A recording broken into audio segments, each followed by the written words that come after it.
5 Go Adventuring Again by Enid Blyton. Chapter 1. Christmas Holidays.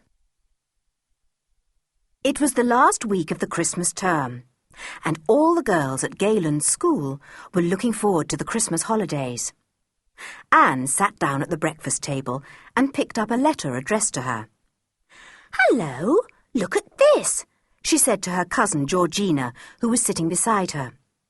"A letter from Daddy, and I only had one from him and Mummy yesterday." "I hope it's not bad news," said George. She would not allow anyone to call her Georgina, and now even the mistresses called her George. She really was very like a boy, with her short curly hair and her boyish ways. She looked anxiously at Anne as her cousin read the letter. "Oh, George, we can't go home for the holidays," said Anne with tears in her eyes. "Mummy's got scarlet fever and Daddy is in quarantine for it, so they can't have us back. Isn't it just too bad?" "Oh, I am sorry," said George. She was just as disappointed for herself as for Anne, because Anne's mother had invited George and her dog Timothy to stay for the Christmas holidays with them. She had been promised many things she had never seen before: the pantomime and the circus, and a big party with a fine Christmas tree. Now it wouldn't happen. "Whatever will the 2 boys say?" said Anne, thinking of Julian and Dick, her 2 brothers. "They won't be able to go home either." "Well, what are you going to do for the holidays then?" asked George. "Won't you come and stay at Kirrin Cottage with me? I'm sure my mother would love to have you again. We had such fun when you came to stay for the summer holes." "Wait a minute, let me finish the letter and see what Daddy says," said Anne, picking up the note again. "Oh, poor Mummy. I do hope she isn't feeling very ill."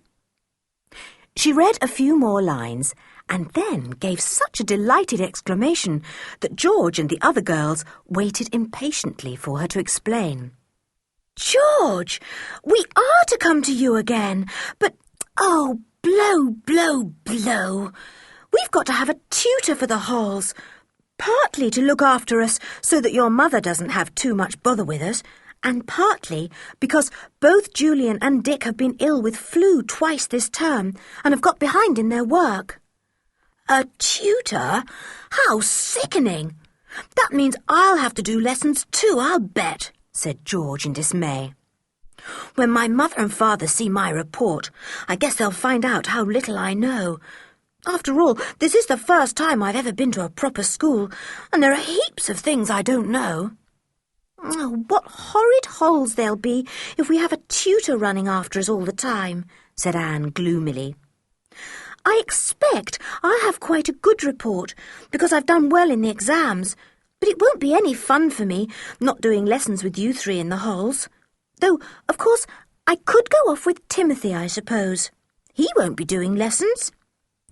"Yes, he will," said George at once. She could not bear the idea of her beloved dog Timothy going off each morning with Anne, while she, George, sat and worked hard with Julian and Dick. "Timothy can't do lessons. Don't be silly, George," said Anne.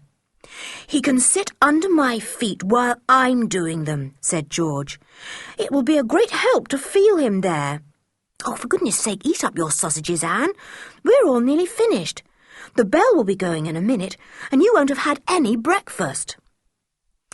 "I'm glad Mummy isn't very bad," said Anne, hurriedly finishing her letter.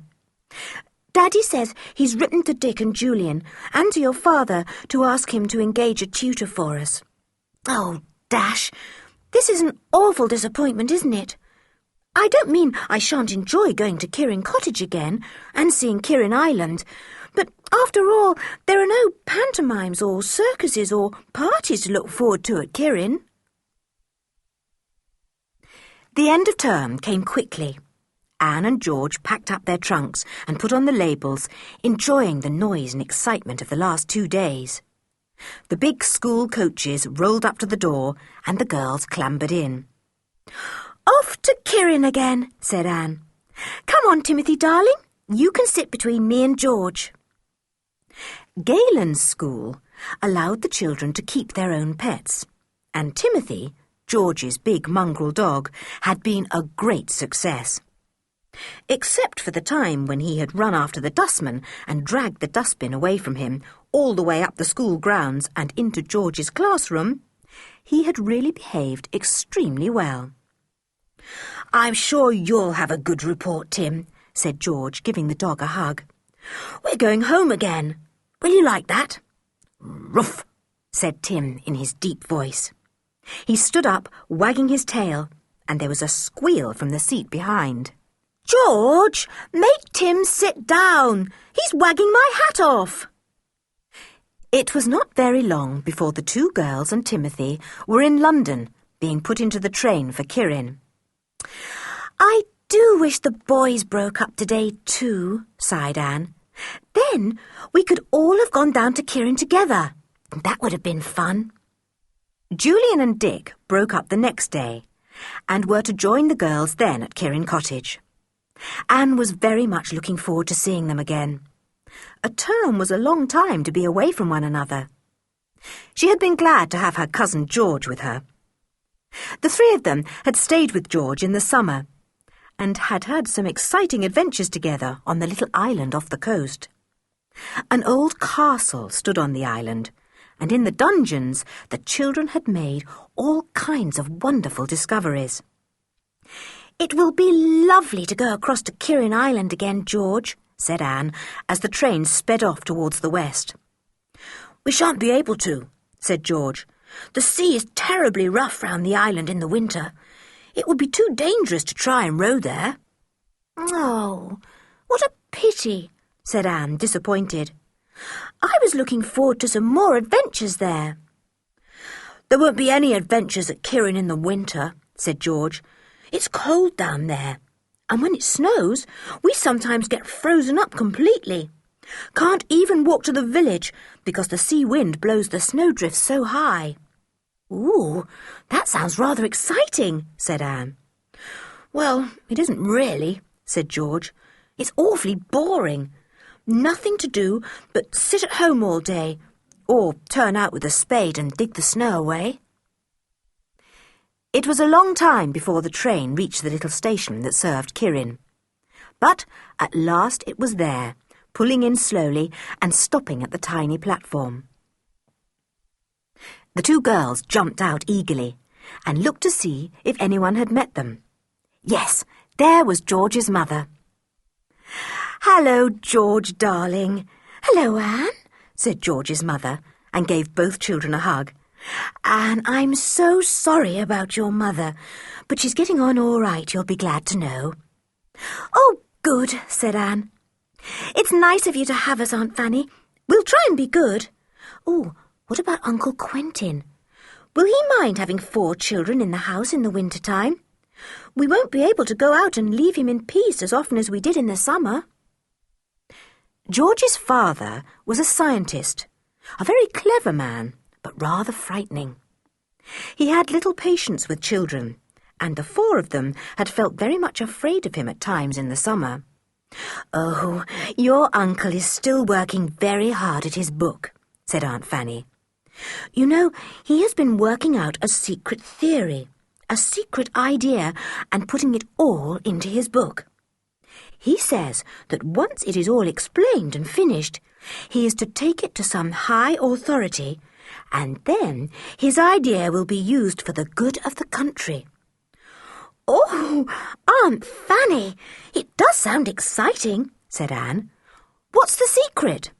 I can't tell you that, silly, said her aunt, laughing. Why, even I myself don't know it.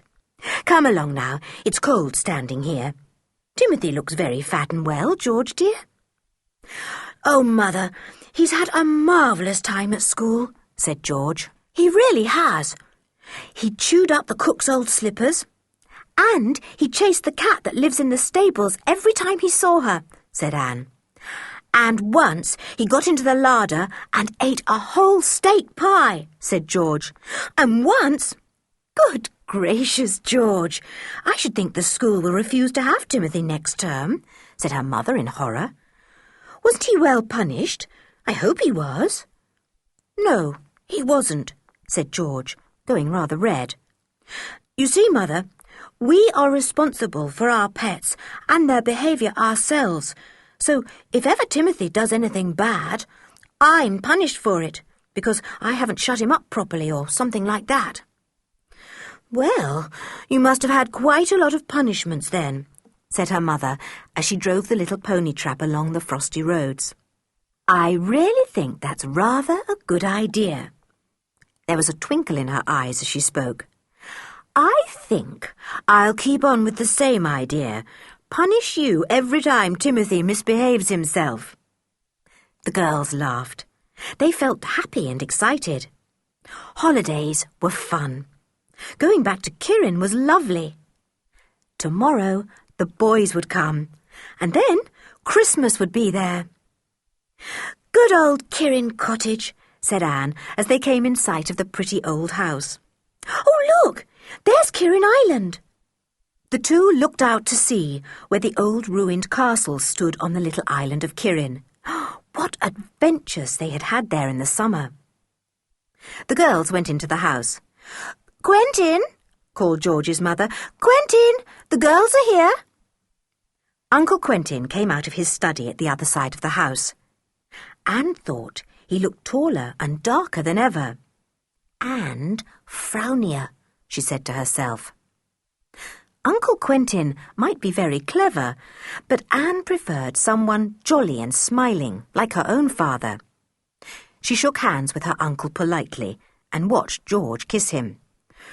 "Well," said Uncle Quentin to Anne, "I hear I've got to get a tutor for you, at least for the two boys. My word, you will have to behave yourself with a tutor, I can tell you." This was meant to be a joke, but it didn't sound very nice to Anne and George. People you had to behave well with were usually very strict and tiresome. Both girls were glad when George's father had gone back into his study. "Your father has been working far too hard lately," said George's mother to her. "He is tired out. Thank goodness his book is nearly finished. He had hoped to finish it by Christmas so that he could join in the fun and games, but now he says he can't." "What a pity," said Anne politely, though secretly she thought it was a good thing. It wouldn't be much fun having Uncle Quentin to play charades and things like that. "Oh, Aunt Fanny, I'm so looking forward to seeing Julian and Dick. And won't they be pleased to see Tim and George? Aunt Fanny, nobody calls George Georgina at school, not even our form mistress. I was rather hoping they would, because I wanted to see what would happen when she refused to answer to Georgina. George, you liked school, didn't you?" "Yes," said George, "I did. I thought I'd hate being with a lot of others, but it's fun after all. But, Mother, you won't find my report very good, I'm afraid. There were such a lot of things I was bad at because I'd never done them before." "Well, you'd never been to school before," said her mother. "I'll explain it to your father if he gets upset. Now, go along and get ready for a late tea. You must be very hungry." The girls went upstairs to their little room. "I'm glad I'm not spending my holes by myself," said George. "I've had much more fun since I've known you and the boys. Hey, Timothy, where have you gone?" "He's gone to smell all round the house to make sure it's his proper home," said Anne with a giggle. "He wants to know if the kitchen smells the same, and the bathroom, and his basket. It must be just as exciting for him to come home for the holidays as it is for us." Anne was right. Timothy was thrilled to be back again. He ran round George's mother, sniffing at her legs in friendliness, pleased to see her again. He ran into the kitchen, but soon came out again because someone new was there. Joanna the cook, a fat, panting person who eyed him with suspicion. "You can come into this kitchen once a day for your dinner," said Joanna, "and that's all. I'm not having meat and sausages and chicken disappearing under my nose if I can help it. I know what dogs are, I do." Timothy ran into the scullery and sniffed round there. He ran into the dining room and the sitting room, and was pleased to find they had the same old smell. He put his nose to the door of the study where George's father worked and sniffed very cautiously. He didn't mean to go in. Timothy was just as wary of George's father as the others were. He ran upstairs to the girls' bedroom again. Where was his basket? Ah, there it was, by the window seat. Good. That meant he was to sleep in the girls' bedroom once more. He curled himself up in his basket and thumped loudly with his tail. "Glad to be back," said his tail. "Glad to be back." Chapter 2. All Together Again. The next day, the boys came back. Anne and George went to meet them with Timothy. George drove the pony trap, and Tim sat beside her. Anne could hardly wait for the train to stop at the station. She ran along the platform, looking for Julian and Dick in the carriages that passed. Then she saw them. They were looking out of a window at the back of the train, waving and yelling. "Anne! Anne! Here we are! Hello, George! Oh, there's Timothy!" "Julian! Dick!" yelled Anne. Timothy began to bark and leap about. It was most exciting. "Oh, Julian, it's lovely to see you both again," cried Anne, giving her two brothers a hug each. Timothy leapt up and licked them both. He was beside himself with joy. Now he had all the children around him that he loved. The three children and the dog stood happily together, all talking at once, while the porter got the luggage out of the train. Anne suddenly remembered George. She looked round her. She was nowhere to be seen, although she had come onto the station platform with Anne. "Where's old George?" said Julian. "I saw her here when I waved out of the window." "She must have gone back to the pony trap," said Anne. "Tell the porter to bring your trunks out to the trap, Julian. Come along. We'll go and find George." George was standing by the pony, holding his head. She looked rather gloomy, Anne thought. The boys went up to her. "Hello, George, old thing," cried Julian, and gave her a hug. Dick did the same. "What's up?" asked Anne, wondering at George's sudden silence. "I believe George felt left out," said Julian with a grin. "Funny old Georgina." "Don't call me Georgina," said the little girl fiercely. The boys laughed. "Ah, it's the same fierce old George, all right," said Dick, and gave the girl a friendly slap on the shoulder. "Oh, George, it's good to see you again. Do you remember our marvellous adventures in the summer?" George felt her awkwardness slipping away from her. She had felt left out when she had seen the great welcome that the two boys gave to their small sister, but no one could sulk for long with Julian and Dick. They just wouldn't let anyone feel left out or awkward or sulky. The four children climbed into the trap. The porter heaved in the two trunks. There was only just room for them. Timothy sat on top of the trunks, his tail wagging 19 to the dozen, and his tongue hanging out because he was panting with delight. "You two girls were lucky to be able to take Tim to school with you," said Dick, patting the big dog lovingly. "No pets are allowed at our school. Awfully hard on those fellows who like live things." "Thompson Minor kept white mice," said Julian, "and one day they escaped and met Matron round a corner of the passage. She squealed the place down." The girls laughed. The boys always had funny tales to tell when they got home. "And Kennedy keeps snails," said Dick. "You know snails sleep for the winter. But Kennedy kept his in far too warm a place, and they all crawled out of their box and went up the walls. You should have heard how we laughed when the geography master asked Thompson to point out Cape Town on the map, and there was one of the snails in the very place. Everyone laughed again. It was so good to be all together once more. They were very much of an age. Julian was 12, George and Dick were 11, and Anne was 10. Holidays and Christmas time were in front of them. No wonder they laughed at everything, even the silliest little joke. "It's good that Mummy is getting on all right, isn't it?" said Dick, as the pony went along the road at a great pace. "I was disappointed not to go home. I must say, I did want to go to see Aladdin and the Lamp and the circus, but still, it's good to be back at Kirrin Cottage again. I wish we could have some more exciting adventures. Not a hope of that this time, though." "There's one snag about these halls," said Julian, "and that's the tutor. I hear we've got to have one because Dick and I missed so much school this term, and we've got to take important exams next summer." "Yes," said Anne. "I wonder what he'll be like. I do hope he'll be a sport. Uncle Quentin is going to choose one today." Julian and Dick made faces at one another. They felt sure that any tutor chosen by Uncle Quentin would be anything but a sport. Uncle Quentin's idea of a tutor would be somebody strict and gloomy and forbidding.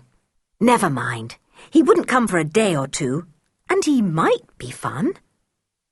The boys cheered up and pulled Timothy's thick coat. The dog pretended to growl and bite. He wasn't worried about tutors. Lucky Timothy. They all arrived at Kirrin Cottage. The boys were really pleased to see their aunt, and rather relieved when she said that their uncle had not yet come back. "He's gone to see 2 or 3 men who have answered the advertisement for a tutor," she said. "It won't be long before he's back." "Mother, I haven't got to do lessons in the halls too, have I?" asked George. Nothing had yet been said to her about this, and she longed to know. "Oh, yes, George," said her mother. "Your father has seen your report, and although it isn't really a bad one, and we certainly didn't expect a marvellous one, still it does show that you are behind your age in some things. A little extra coaching will soon help you along." George looked gloomy. She had expected this, but it was tiresome all the same. "Anne's the only one who won't have to do lessons," she said. "I'll do some too," promised Anne. "Well, perhaps not always, George, if it's a very fine day, for instance, but sometimes, just to keep you company." "Thanks," said George, "but you needn't. I shall have Timmy." George's mother looked doubtful about this. "We'll have to see what the tutor says about that," she said. "Mother, if the tutor says I can't have Timothy in the room, I jolly well won't do holiday lessons," began George fiercely. Her mother laughed. Well, well, here's our fierce, hot-tempered George again," she said. "Go along, you 2 boys, and wash your hands and do your hair. You seem to have collected all the grime on the railway." The children and Timothy went upstairs. It was such fun to be 5 again. They always counted Tim as one of themselves. He went everywhere with them, and really seemed to understand every single word they said. "I wonder what sort of a tutor Uncle Quentin will choose," said Dick as he scrubbed his nails. "If only he would choose the right kind, someone jolly and full of fun, who knows that holiday lessons are sickening to have and tries to make up for them by being a sport out of lesson time. I suppose we'll have to work every morning." "Hurry up, I want my tea," said Julian. "Come on down, Dick. We'll know about the tutor soon enough." They all went down together and sat round the table. Joanna, the cook, had made a lovely lot of buns and a great big cake. There was not much left of either by the time the 4 children had finished. Uncle Quentin returned just as they were finishing. He seemed rather pleased with himself. He shook hands with the two boys and asked them if they had had a good term. "Did you get a tutor, Uncle Quentin?" asked Anne, who could see that everyone was simply bursting to know this. "Ah, yes, I did," said her uncle. He sat down while Aunt Fanny poured him out a cup of tea. "I interviewed 3 applicants and had almost chosen the last one when another fellow came in, all in a hurry. Said he had only just seen the advertisement and hoped he wasn't too late." "Did you choose him?" asked Dick. "I did," said his uncle. "He seemed a most intelligent fellow. Even knew about me and my work. And he had the most wonderful letters of recommendation." "I don't think the children need to know all these details," murmured Aunt Fanny. "Anyway, you asked him to come?" "Oh, yes," said Uncle Quentin. "He's a good bit older than the others. They were rather young fellows. This one seems very responsible and intelligent. I'm sure you'll like him, Fanny. He'll fit in here very well. I feel I would like to have him to talk to me sometimes in the evening." The children couldn't help feeling that the new tutor sounded rather alarming. Their uncle smiled at their gloomy faces. "You're like Mr. Rowland," he said. "He knows how to handle youngsters. Knows he's got to be very firm, and to see that you know a good bit more at the end of the holidays than you did at the beginning." This sounded even more alarming. All 4 children wished heartily that Aunt Fanny had been to choose the tutor and not Uncle Quentin. "When is he coming?" asked George. "Tomorrow," said her father. "You can all go to meet him at the station. That will make a nice welcome for him." "We had thought of taking the bus and going to do a bit of Christmas shopping," said Julian, seeing Anne looking very disappointed. "Oh, no, you must certainly go and meet Mr. Rowland," said his uncle. "I told him you would. And mind you, you 4, no nonsense with him. You're to do as you're told, and you must work hard with him because your father is paying very high fees for his coaching. I'm paying a third because I want him to coach George a little too. So, George, you must do your best."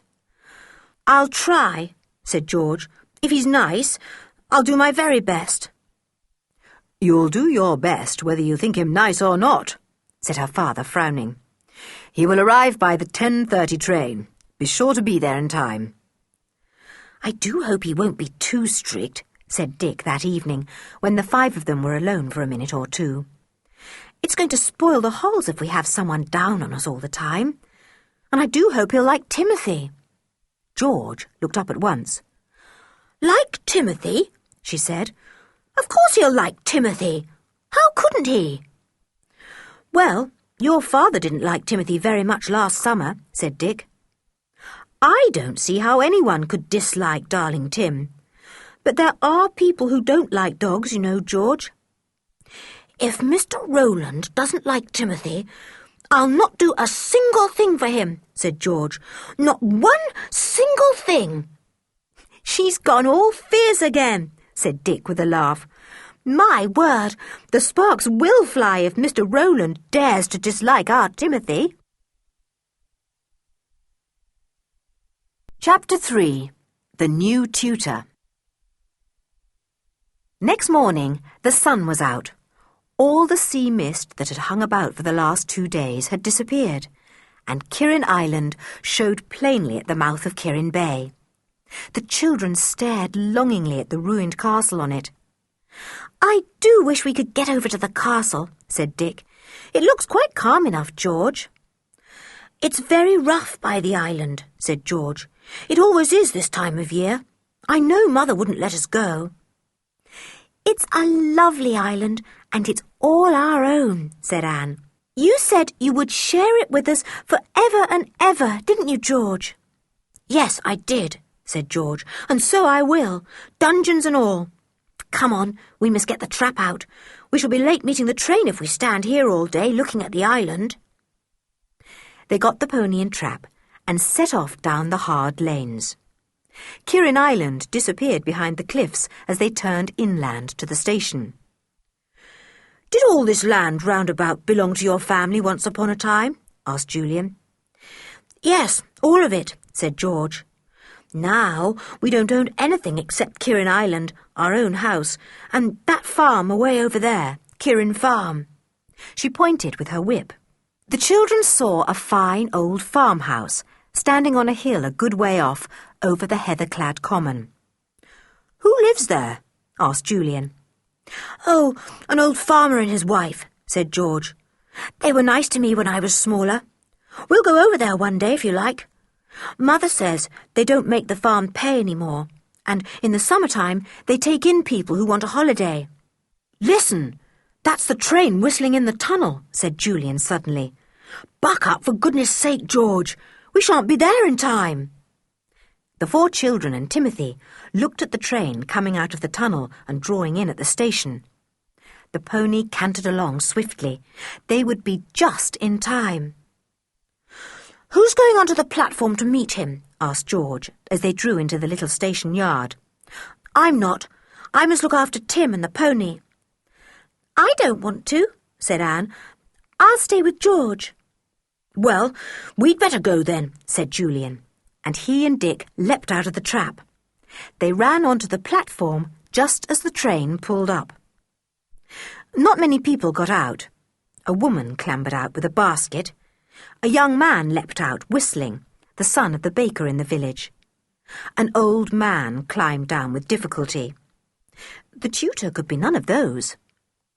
Then, right at the front of the train, rather an odd-looking man got out. He was short and burly, and he had a beard rather like a sailor. His eyes were piercingly blue, and his thick hair was sprinkled with grey. He glanced up and down the platform, and then beckoned to the porter. "That must be Mr. Rowland," said Julian to Dick. "Come on, let's ask him. There's no one else it could be." The boys went up to the bearded man. "Are you Mr. Rowland, sir?" he asked. "I am," said the man. "I suppose you are Julian and Dick?" "Yes, sir," answered the boys together. "We brought the pony trap for your luggage." "Oh, fine," said Mr. Rowland. His bright blue eyes looked the boys up and down, and he smiled. Julian and Dick liked him. He seemed sensible and jolly. "Are the other 2 here as well?" said Mr. Rowland, walking down the platform with the porter trailing behind with his luggage. "Yes, George and Anne are outside with the trap," said Julian. "George and Anne," said Mr. Rowland in a puzzled voice. "I thought the others were girls. I didn't know there was a 3rd boy." "Oh, George is a girl," said Dick with a laugh. "Her real name is Georgina." "And a very nice name too," said Mr. Rowland. "George doesn't think so," said Julian. "She won't answer if she's called Georgina. You'd better call her George, sir." "Really?" said Mr. Rowland in rather a chilly tone. Julian took a glance at him. "Not quite so jolly as he looks," thought the boy. "Tim's out there too," said Dick. "Oh, and is Tim a boy or a girl?" inquired Mr. Rowland cautiously. "A dog, sir," said Dick with a grin. Mr. Rowland seemed rather taken aback. "A dog?" he said. "I didn't know there was a dog in the household. Your uncle said nothing to me about a dog." "Don't you like dogs?" asked Julian in surprise. "No," said Mr. Rowland shortly. "But I dare say your dog won't worry me much. Hello, hello. So, here are the little girls. How do you do?" George was not very pleased at being called a little girl. For one thing, she hated to be spoken of as little. And for another thing, she always tried to be a boy. She held out her hand to Mr. Rowland and said nothing. Anne smiled at him, and Mr. Rowland thought she was much the nicer of the 2. "Tim, shake hands with Mr. Rowland," said Julian to Timothy. This was one of Tim's really good tricks. He could hold out his right paw in a very polite manner. Mr. Rowland looked down at the big dog, and Tim looked back at him. Then, very slowly and deliberately, Timothy turned his back on Mr. Rowland and climbed up into the pony trap. Usually he put out his paw at once when told to, and the children stared at him in amazement. "Timothy, "What's come over you?" cried Dick. Tim put his ears down and did not move. "He doesn't like you," said George, looking at Mr. Rowland. "That's very strange. He usually likes people. But perhaps you don't like dogs." "No, I don't, as a matter of fact," said Mr. Rowland. "I was once very badly bitten as a boy, and somehow or other I've never managed to like dogs since. But I dare say your Tim will take to me sooner or later." They all got into the trap. It was a tight squeeze. Timothy looked at Mr. Rowland's ankles as if he would rather like to nibble them. Anne laughed. "Tim is behaving strangely," she said. "It's a good thing you haven't come to teach him, Mr. Rowland." She smiled up at the tutor, and he smiled back, showing very white teeth. His eyes were as brilliant a blue as George's. Anne liked him. He joked with the boys as they drove him, and both of them began to feel that their Uncle Quentin hadn't made such a bad choice after all. Only George said nothing. She sensed that the tutor disliked Timothy, and George was not prepared to like anyone who didn't take to Timothy at first sight. She thought it was very peculiar, too, that Tim would not shake paws with the tutor. "He's a clever dog," she thought. "He knows Mr. Rowland doesn't like him, so he won't shake hands. I don't blame you, Tim, darling. I wouldn't shake hands with anyone who didn't like me." Mr. Rowland was shown up to his room when he arrived. Aunt Fanny came down and spoke to the children. "Well, he seems very nice, youngish and jolly." "Youngish?" exclaimed Julian. "Why, he's awfully old. Must be 40 at the very least." Aunt Fanny laughed. "Does he seem so old to you?" she said. "Well, old or not, he'll be quite nice to you, I'm sure." "Aunt Fanny, we shan't begin lessons until after Christmas, shall we?" asked Julian anxiously. "Oh, of course you will," said his aunt. "It is almost a week till Christmas, and you don't suppose we have asked Mr. Rowland to come and do nothing till Christmas is over, do you?" The children groaned. "We wanted to do some Christmas shopping," said Anne. "Well, you can do that in the afternoon," said her aunt. "You will only do lessons in the morning for 3 hours. That won't hurt any of you." The new tutor came downstairs at that moment, and Aunt Fanny took him in to see Uncle Quentin. She came out after a while, looking very pleased. "Mr. Rowland will be nice company for your uncle," she said to Julian. "I think they will get on very well together. Mr. Rowland seems to understand quite a bit about your uncle's work." "Let's hope he spends most of his time with him then," said George in a low voice. "Come on out for a walk," said Dick. "It's so fine today. We shan't have lessons this morning, shall we, Aunt Fanny?" "Oh, no," said his aunt. "You'll begin tomorrow. Go for a walk now, all of you. We shan't often get sunny days like this." "Let's go over to Kirrin Farm," said Julian. "It looks such a nice place. Show us the way, George." "Right," said George. She whistled to Timothy, and he came bounding up. The 5 of them set off together, going down the lane and then onto a rough road over the common that led to the farm on the distant hill. It was lovely walking in the December sun. Their feet rang on the frosty path, and Tim's blunt claws made quite a noise as he pattered up and down, overjoyed at being with his 4 friends again. After a good long walk across the common, the children came to the farmhouse. It was built of white stone and stood strong and lovely on the hillside. George opened the farm gate and went into the farmyard. She kept her hand on Tim's collar, for there were 2 farm dogs somewhere about. Someone clattered round the barn nearby. It was an old man, and George hailed him loudly. "Hello, Mr. Sanders. How are you?" "Why, if it isn't Master George," said the old fellow with a grin. George grinned too. She loved being called Master instead of Miss. "These are my cousins," shouted George. She turned to the others. "He's deaf," she said. "You'll have to shout to make him hear." "I'm Julian," said Julian in a loud voice, and the others said their names too. The farmer beamed at them. "You come along in and see the missus," he said. "She'll be rare pleased to see you all. We've known Master George since she was a baby, and we knew her mother when she was a baby too, and we knew her granny as well." "You must be very, very old," said Anne. The farmer smiled down at her.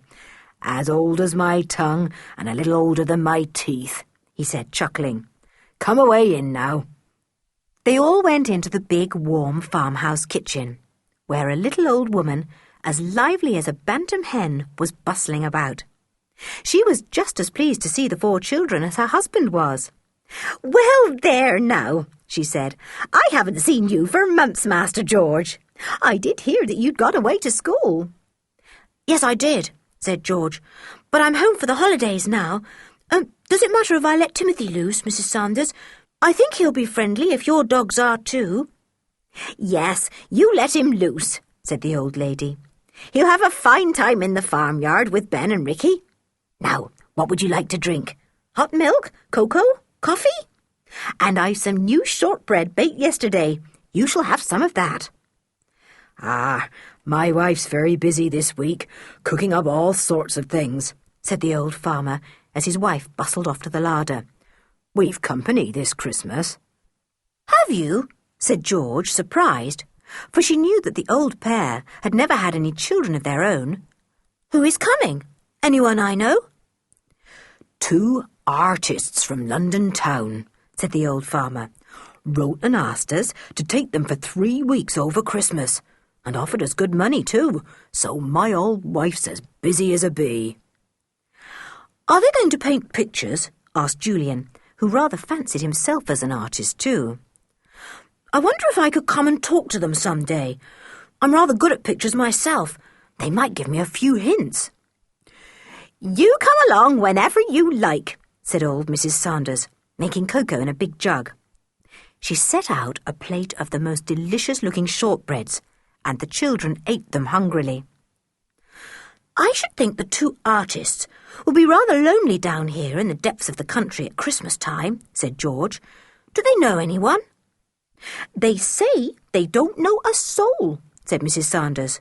"But there, artists can be peculiar folk. I've had some here before. They seem to like mooning about all alone. These 2 will be happy enough, I'll be bound." "They should be, with all the good things you're cooking up for them," said her old husband. "Well, I must be out after the sheep. Good day to you, youngsters. Come again and see us sometime." He went out. Old Mrs. Sanders chatted on to the children as she bustled about the big kitchen. Timothy ran in and settled down on the rug by the fire. He suddenly saw a tabby cat slinking along by the wall, all her hairs on end with fear of the strange dog. He gave a delighted woof and sprang at the cat. She fled out of the kitchen into the old panelled hall.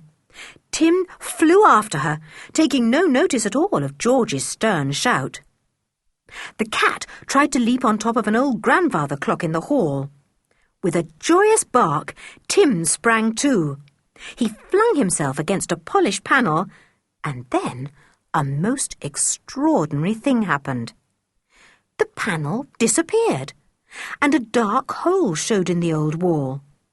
George, who had followed Tim out into the hall, gave a loud cry of surprise. "Look, Mrs. Sanders! Come and look!" Chapter 4. An Exciting Discovery. Old Mrs. Sanders and the other 3 children rushed out into the hall when they heard George's shout. "What's up?" cried Julian. "What's happened?" "Tim sprang at the cat, missed her, and fell hard against the panelled wall," said George. "And the panel moved. And look, there's a hole in the wall." "It's a secret panel," cried Dick in excitement, peering into the hole.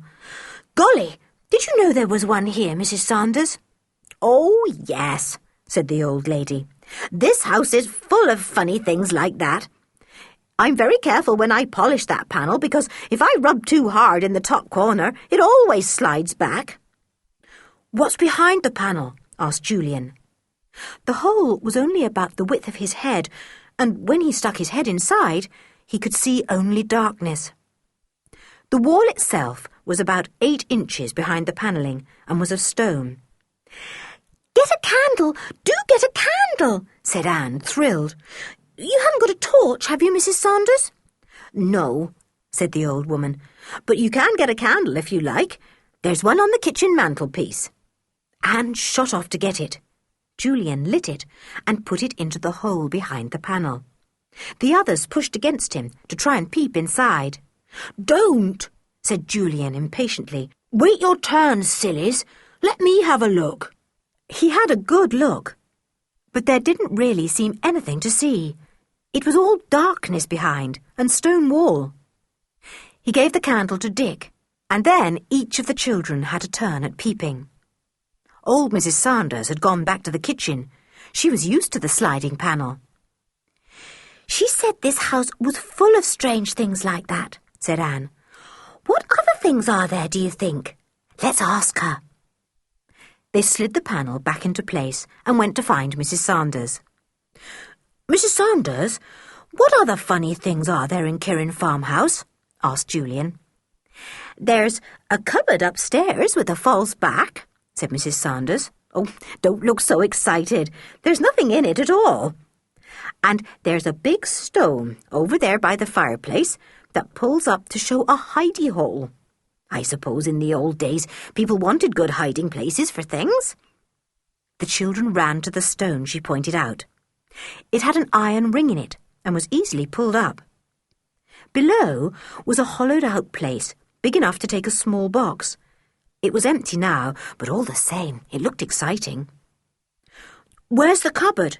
asked Julian. "My old legs are too tired to go traipsing upstairs this morning," said the farmer's wife, "but you can go yourselves. Up the stairs, turn to the right, and go into the second door you see. The cupboard is at the farther end. Open the door and feel about at the bottom till you come across a dent in the wood. Press it hard, and the false back slides to the side." The 4 children and Timothy ran upstairs as fast as they could, munching shortbread as they went. This really was a very exciting morning. They found the cupboard and opened the door. All 4 went down on hands and knees to press round the bottom of the cupboard to find the dented place. Anne found it. "I've got it!" she cried. She pressed hard, but her little fingers were not strong enough to work the mechanism of the sliding back. Julian had to help her. There was a creaking noise, and the children saw the false back of the cupboard sliding sideways. A big space showed behind, large enough to take a fairly thin man. "A jolly good hiding place," said Julian. "Anyone could hide there, and no one would ever know." "I'll get in, and you shut me up," said Dick. "It would be exciting." He got into the space. Julian slid the back across, and Dick could no longer be seen. "Bit of a tight fit," he called, "and awfully dark. Let me out again." The children all took turns at going into the space behind the back of the cupboard and being shut up. Anne didn't like it very much. They went down to the warm kitchen again. "It's a most exciting cupboard, Mrs. Saunders," said Julian. "I do wish we lived in a house like this, full of secrets." "Can we come and play in that cupboard again?" asked George. "No, I'm afraid you can't, George," said Mrs. Saunders. "That room where the cupboard is one the 2 gentlemen are going to have." "Oh," said Julian, disappointed. "Shall you tell them about the sliding back, Mrs. Saunders?" "I don't expect so," said the old lady. "It's only you children that get excited about things like that, bless you. 2 gentlemen wouldn't think twice about it." "How funny grown-ups are," said Anne, puzzled. "I'm quite certain I shall be thrilled to see a sliding panel or a trapdoor, even when I'm 100. "Same here," said Dick. "Could I just go and look into the sliding panel in the hall once more, Mrs. Saunders? I'll take the candle." Dick never knew why he suddenly wanted to have another look. It was just an idea he had. The others didn't bother to go with him, for there really was nothing to see behind the panelling except the old stone wall. Dick took the candle and went into the hall. He pressed on the panel at the top and it slid back. He put the candle inside and had another good look. There was nothing at all to be seen. Dick took out his head and put in his arm, stretching along the wall as far as his hand would reach. He was just about to take it back when his fingers found a hole in the wall. "Funny," said Dick. "Why should there be a hole in the stone wall just there?" He stuck in his finger and thumb and worked them about. He felt a little ridge inside the wall, rather like a bird's perch, and was able to get hold of it. He wriggled his fingers about the perch, but nothing happened. Then he got a good hold and pulled. The stone came right out. Dick was so surprised that he let go the heavy stone, and it fell to the ground behind the panelling with a crash. The noise brought the others out into the hall. "Whatever are you doing, Dick?" said Julian. "Have you broken something?" "No," said Dick, his face reddening with excitement. "I say, I put my hand in here and found a hole in one of the stones the wall is made of, and I got hold of a sort of ridge with my finger and thumb and pulled. The stone came right out, and I got such a surprise I let go. It fell, and that's what you heard." "Golly," said Julian, trying to push Dick away from the open panel. "Let me see." "No, Julian," said Dick, pushing him away. "This is my discovery. Wait till I see if I can feel anything in the hole. It's difficult to get at." The others waited impatiently. Julian could hardly prevent himself from pushing Dick right away. Dick put his arm in as far as he could and curved his hand round to get into the space behind where the stone had been. His fingers felt about, and he closed them round something that felt like a book. Cautiously and carefully, he brought it out. "An old book," he said. "What's in it?" cried Anne. They turned the pages carefully. They were so dry and brittle that some of them fell into dust. "I think it's a book of recipes," said Anne, as her sharp eyes read a few words in the old, brown, faded handwriting. "Let's take it to Mrs. Sanders." The children carried the book to the old lady. She laughed at their beaming faces. She took the book and looked at it, not at all excited. "Yes," she said, "it's a book of recipes, that's all it is. See, the name in the front, Alice Mary Sanders. That must have been my husband's great-grandmother. She was famous for her medicines, I know. It was said she could cure any ill in man or animal, no matter what it was." "It's a pity it's so hard to read her writing," said Julian, disappointed. "The whole book is falling to pieces, too. It must be very old." "Do you think there's anything else in that hidey hole?" asked Anne. "Julian, you go and put your arm in. It's longer than Dick's." "There didn't seem to be anything else at all," said Dick. "It's a very small place, just a few inches of hollow space behind that brick or stone that fell down." "Well, I'll just put my hand in and see," said Julian. They all went back into the hall. Julian put his arm into the open panel and slid it along the wall to where the stone had fallen out. His hand went into the space there, and his long fingers groped about, feeling for anything else that might be there. There was something else, something soft and flat that felt like leather. Eagerly, the boy's fingers closed over it, and he drew it out carefully, half afraid that it might fall to pieces with age. "I've got something," he said, his eyes gleaming brightly. "Look! What is it?" The others crowded round. "It's rather like Daddy's tobacco pouch," said Anne, feeling it. "The same shape. Is there anything inside?" It was a tobacco pouch, very dark brown, made of soft leather and very much worn. Carefully, Julian undid the flap and unrolled the leather. A few bits of black tobacco were still in the pouch, but there was something else too. Tightly rolled up in the last bit of pouch was a piece of linen. Julian took it out and unrolled it. He put it flat on the hall table. The children stared at it. There were marks and signs on the linen, done in black ink, that had hardly faded, but the four of them could not make head or tail of the marks. "It's not a map," said Julian. "It seems a sort of code or something. I do wonder what it means. I wish we could make it out. It must be some sort of secret." The children stared at the piece of linen, very thrilled. It was so old and contained some kind of secret. Whatever could it be? They ran to show it to Mrs. Sanders.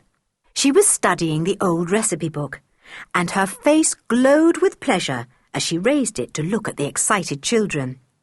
"This book's a wonder," she said. "I can hardly read the writing, but here's a recipe for backache. I shall try it myself. My back aches so much at the end of the day. Now, you listen." But the children didn't want to listen to recipes for backache. They pushed the piece of linen onto Mrs. Sanders' lap. "Look, what about this, Mrs. Sanders? Do you know? We found it in a kind of tobacco pouch in that place behind the panel." Mrs. Sanders took off her glasses, polished them, and put them on again.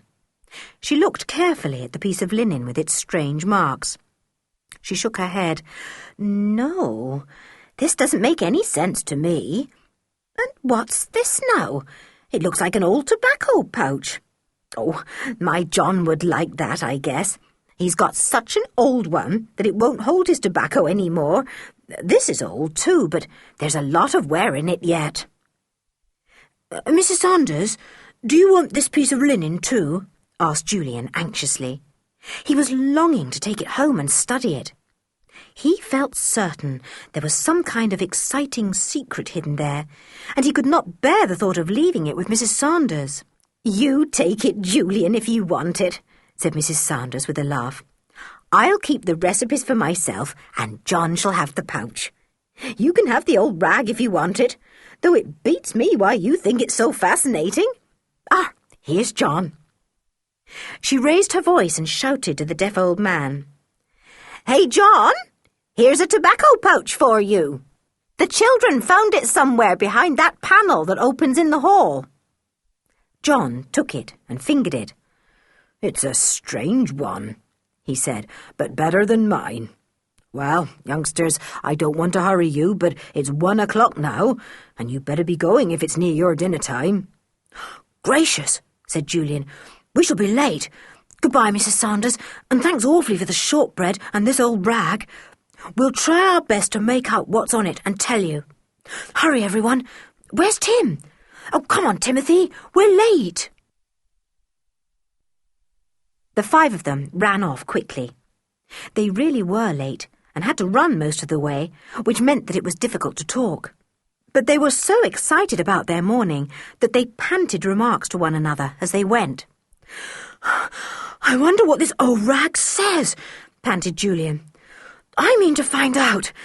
I'm sure it's something mysterious." "Shall we tell anyone?" asked Dick. "No," said George. "Let's keep it a secret." "If Anne starts to give away anything, kick her under the table like we did last summer," said Julian with a grin. Poor Anne always found it difficult to keep a secret, and often had to be nudged or kicked when she began to give things away. "I won't say a word," said Anne indignantly. "And don't you dare to kick me. It only makes me cry out, and then the grown-ups want to know why." "We'll have a good old puzzle over this piece of linen after dinner," said Julian. "I bet we'll find out what it says, if we really make up our minds to." "Here we are," said George. "Not too late. Hello, Mother. We won't be a minute washing our hands. We've had a lovely time." Chapter 5. An Unpleasant Walk. After dinner, the 4 children went upstairs to the boys' bedroom and spread out the bit of linen on the table there. There were words here and there, scrawled in rough printing. There was the sign of a compass, with E marked clearly for east. There were 8 rough squares, and in one of them, right in the middle, was a cross. It was all very mysterious. "You know, I believe these words are Latin," said Julian, trying to make them out. "But I can't read them properly, and I expect if I could read them, I wouldn't know what they meant. Oh, I wish we knew someone who could read Latin like this." "Could your father, George?" asked Anne. "I expect so," said George. But nobody wanted to ask George's father. He might take the curious old rag away. He might forget all about it. He might even burn it. Scientists were such peculiar people. "What about Mr. Rowland?" said Dick. "He's a tutor. He knows Latin." "We won't ask him till we know a bit more about him," said Julian cautiously. "He seems jolly and nice, but you never know. Oh, blow! I wish we could make this out, I really do." "There are 2 words at the top," said Dick, and he tried to spell them out. "Via occulta. What do you think they could mean, Julian?" "Well, the only thing I can think of they can mean is secret way or something like that," said Julian, screwing up his forehead into a frown. "Secret way?" said Anne, her eyes shining. "Oh, I hope it's that. Secret way, how exciting! What sort of secret way would it be, Julian?" "How do I know, Anne, silly?" said Julian. "I don't even know that the words are meant to mean secret way. It's really a guess on my part." "If they did mean that, the linen might have directions to find the secret way, whatever it is," said Dick. "Oh, Julian, isn't it exasperating that we can't read it? Do try. You know more Latin than I do." "It's so hard to read the funny old letters," said Julian, trying again. "No, it's no good at all. I can't make them out." Steps came up the stairs, and the door opened. Mr. Rowland looked in.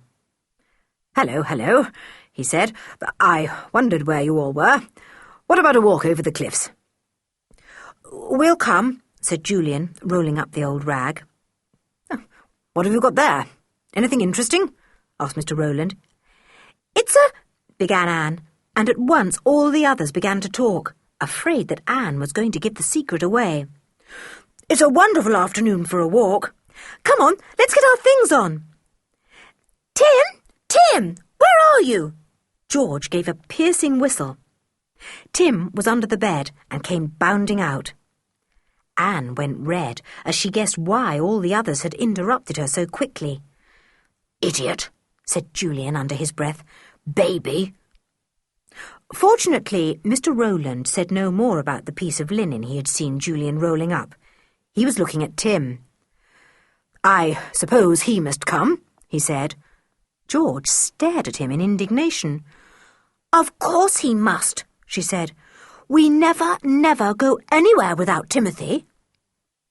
Mr. Rowland went downstairs, and the children got ready to go out. George was scowling. The very idea of leaving Tim behind made her angry. "You nearly gave our secret away, you silly," said Dick to Anne. "I didn't think," said the little girl, looking ashamed of herself. "Anyway, Mr. Rowland seems very nice. I think we might ask him if he could help us to understand those funny words." "You leave that to me to decide," said Julian crossly.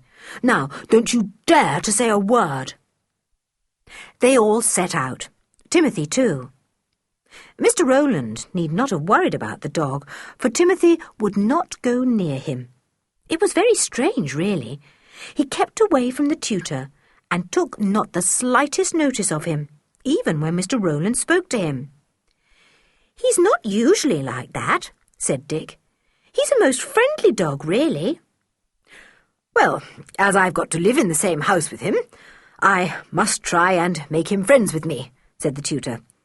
"Hi, Timothy, come here, I've got a biscuit in my pocket." Timothy pricked up his ears at the word biscuit, but did not even look towards Mr. Rowland. He put his tail down and went to George. She patted him.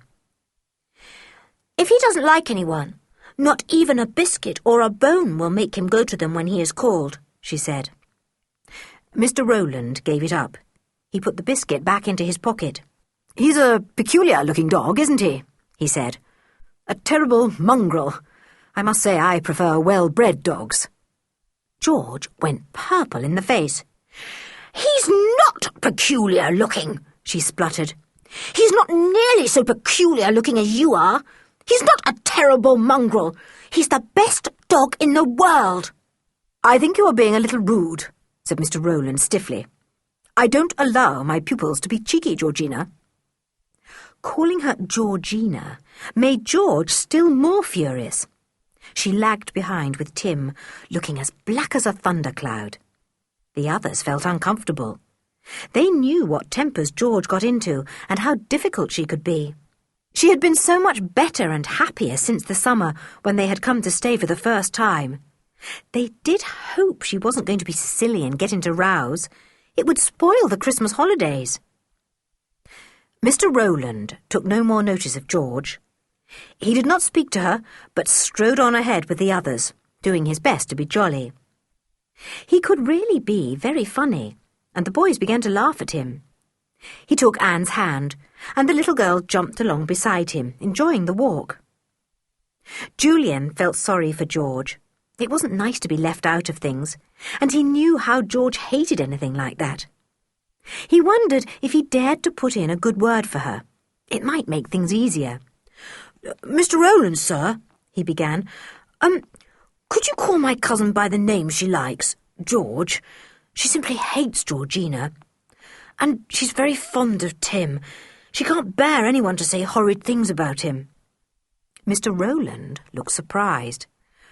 "My dear boy, I am sure you mean well," he said in rather a dry sort of voice. "But I hardly think I want your advice about any of my pupils. I shall follow my own wishes in my treatment of Georgina, not yours. I want to be friends with you all, and I am sure we shall be, but Georgina has got to be sensible, as you three are." Julian felt rather squashed. He went red and looked at Dick. Dick gave him a squeeze on his arm. The boys knew George could be silly and difficult, especially if anyone didn't like her beloved dog, but they thought Mr. Rowland might try to be a bit more understanding too. Dick slipped behind and walked with George.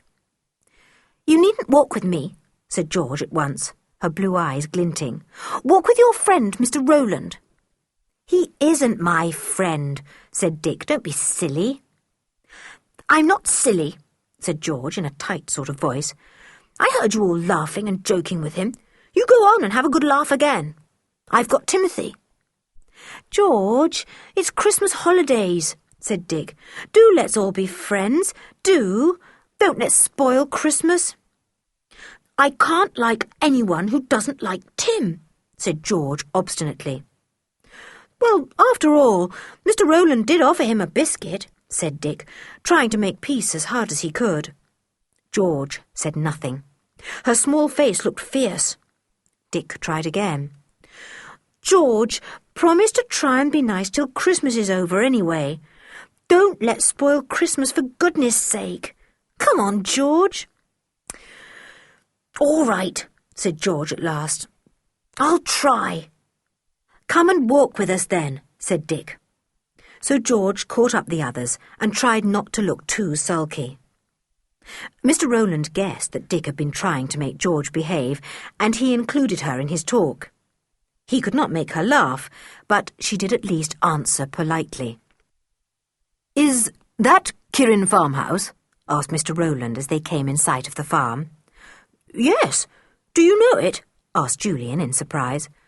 No, said Mr. Rowland at once. "I've heard of it, and wondered if that was the place." "We went there this morning," said Anne. "It's an exciting place." She looked at the others, wondering if they would mind if she said anything about the things they had seen that morning. Julian thought for a moment. After all, it couldn't matter telling him about the stone in the kitchen and the false back to the cupboard. Mrs. Sanders would tell anyone that. He could speak about the sliding panel in the hall, too, and say they had found an old recipe book there. He did not need to say anything about the old bit of marked linen. So he told their tutor about the exciting things there had been at the old farmhouse, but said nothing at all about the linen and its strange markings. Mr. Rowland listened with the greatest interest. "This is all very remarkable," he said. "Very remarkable indeed. Most interesting. You say the old couple live there quite alone?" "Well, they are having 2 people to stay over Christmas," said Dick. "Artists. Julian thought he would go over and talk to them. He can paint awfully well, you know." "Can he really?" said Mr. Rowland. "Well, he must show me some of his pictures. But I don't think he'd better go and worry the artists at the farmhouse. They might not like it." This remark made Julian feel obstinate. He made up his mind at once that he would go and talk to the 2 artists when he got the chance. It was quite a pleasant walk on the whole, except that George was quiet, and Timothy would not go anywhere near Mr. Rowland. When they came to a frozen pond, Dick threw sticks on it for Tim to fetch. It was so funny to see him go slithering about on his long legs, trying to run properly. Everyone threw sticks for the dog, and Tim fetched all the sticks except Mr. Rowland's. When the tutor threw a stick, the dog looked at it and took no more notice. It was almost as if he had said, "What, your stick? No, thank you." "Now, home we go," said Mr. Rowland, trying not to look annoyed with Tim. "We shall just be in time for tea." Chapter 6. Lessons with Mr. Rowland.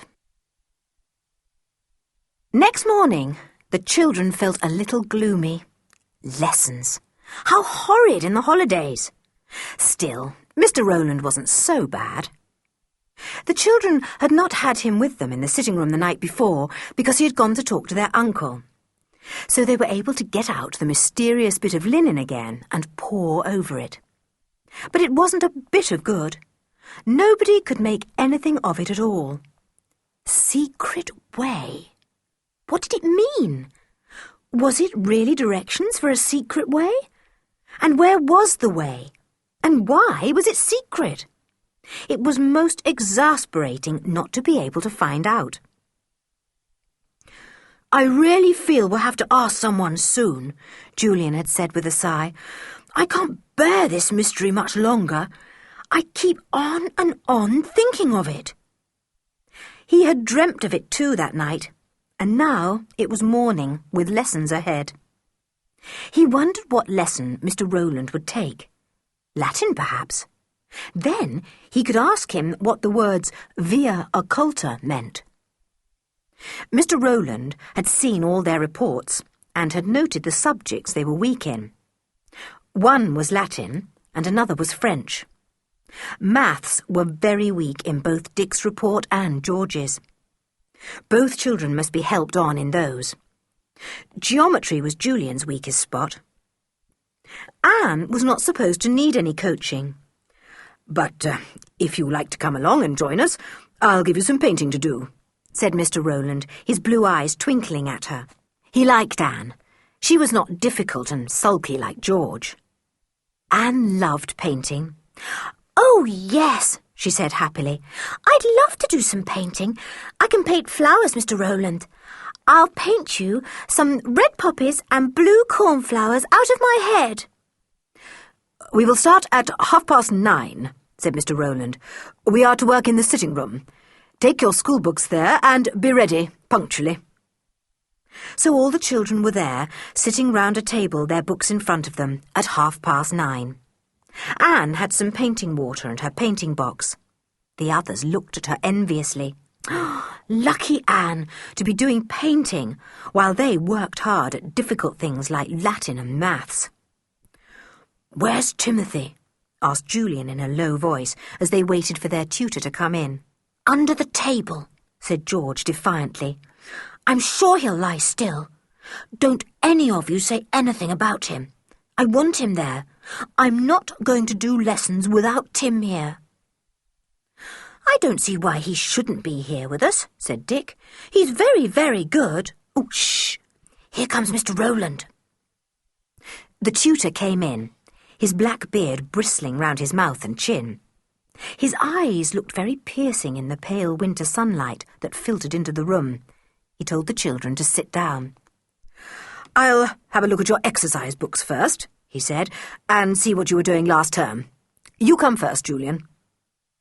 Soon the little class were working quietly together. Anne was very busy painting a bright picture of poppies and cornflowers.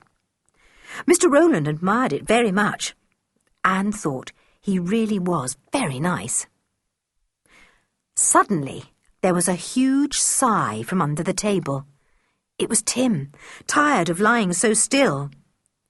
Mr. Rowland looked up, surprised. George at once sighed heavily, hoping that Mr. Rowland would think it was she who had sighed before. "You sound tired, Georgina," said Mr. Rowland. "You shall all have a little break at 11. George frowned. She hated being called Georgina. She put her foot cautiously on Timothy to warn him not to make any more noises. Tim licked her foot. After a while, just when the class was at its very quietest, Tim felt a great wish to scratch himself very hard on his back. He got up. He sat down again with a thump, gave a grunt, and began to scratch himself furiously. The children all began to make noises to hide the sounds that Tim was making. George clattered her feet on the floor. Julian began to cough and let one of his books slip to the ground. Dick jiggled the table and spoke to Mr. Rowland. "Oh, dear, this sum is so hard, it really is. I keep doing it, and it simply won't come right." "Why all this sudden noise?" said Mr. Rowland in surprise. "Stop tapping the floor with your feet, Georgina." Tim settled down quietly again. The children gave a sigh of relief. They became quiet, and Mr. Rowland told Dick to come to him with his maths book. The tutor took it and stretched his legs out under the table, leaning back to speak to Dick. To his enormous surprise, his feet struck something soft and warm, and then something nipped him sharply on the ankle. He drew in his feet with a cry of pain. The children stared at him. He bent down and looked under the table. "It's that dog," he said in disgust.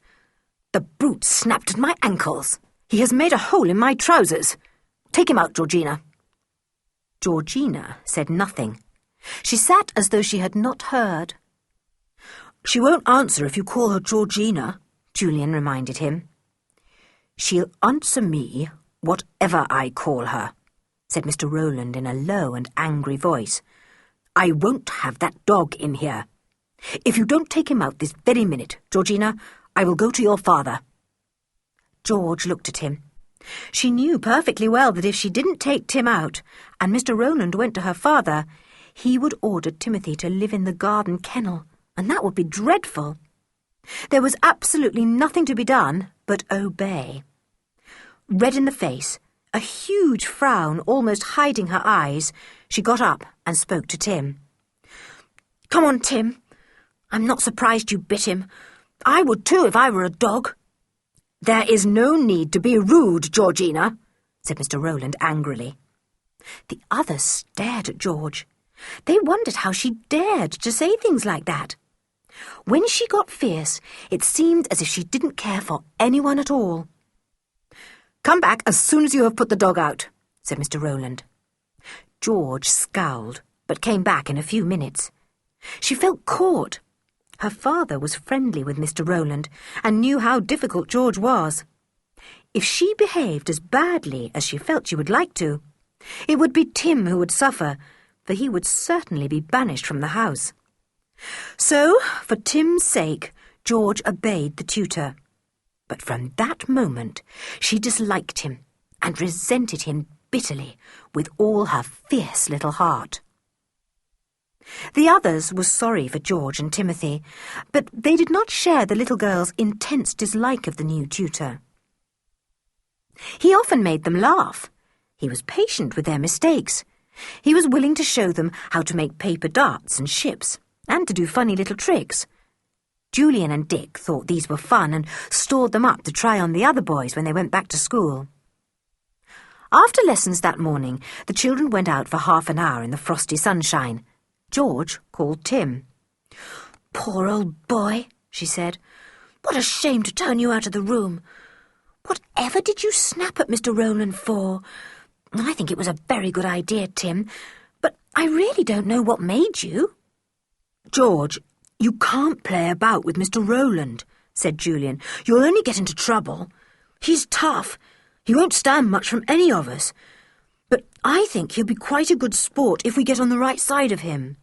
"Well, get on the right side of him if you like," said George in a rather sneering voice. "I'm not going to. If I don't like a person, I don't. And I don't like him." "Why? Just because he doesn't like Tim?" asked Dick. "Mostly because of that, but because he makes me feel prickly down my back," said George. "I don't like his nasty mouth." "But you can't see it," said Julian. "It's covered with his moustache and beard." "I've seen his lips through them," said George obstinately. "They're thin and cruel. You look and see. I don't like thin-lipped people. They're always spiteful and hard, and I don't like his cold eyes either. You can suck up to him all you like. I shan't." Julian refused to get angry with the stubborn little girl. He laughed at her. "We're not going to suck up to him," he said. "We're just going to be sensible, that's all. You be sensible too, George, old thing." But once George had made up her mind about something, nothing would alter her.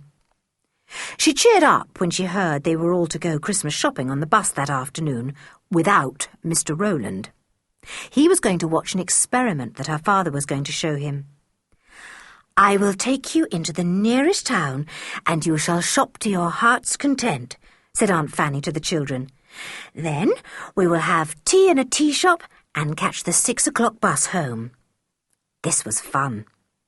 They caught the afternoon bus and rumbled along the deep country lanes till they got to the town. The shops looked very colourful and bright.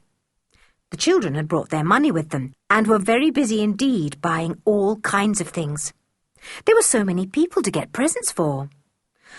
"I suppose we'd better get something for Mr. Rowland, hadn't we?" said Julian. "I'm going to," said Anne.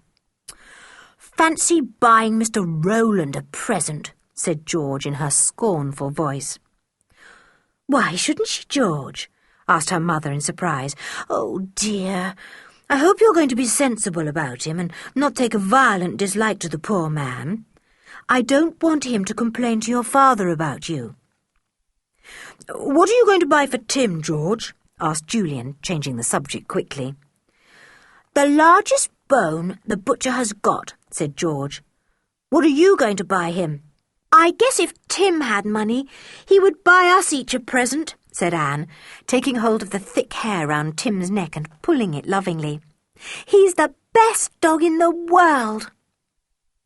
George forgave Anne for saying she would buy Mr. Rowland a present when the little girl said that about Tim. She cheered up again and began to plan what she would buy for everyone.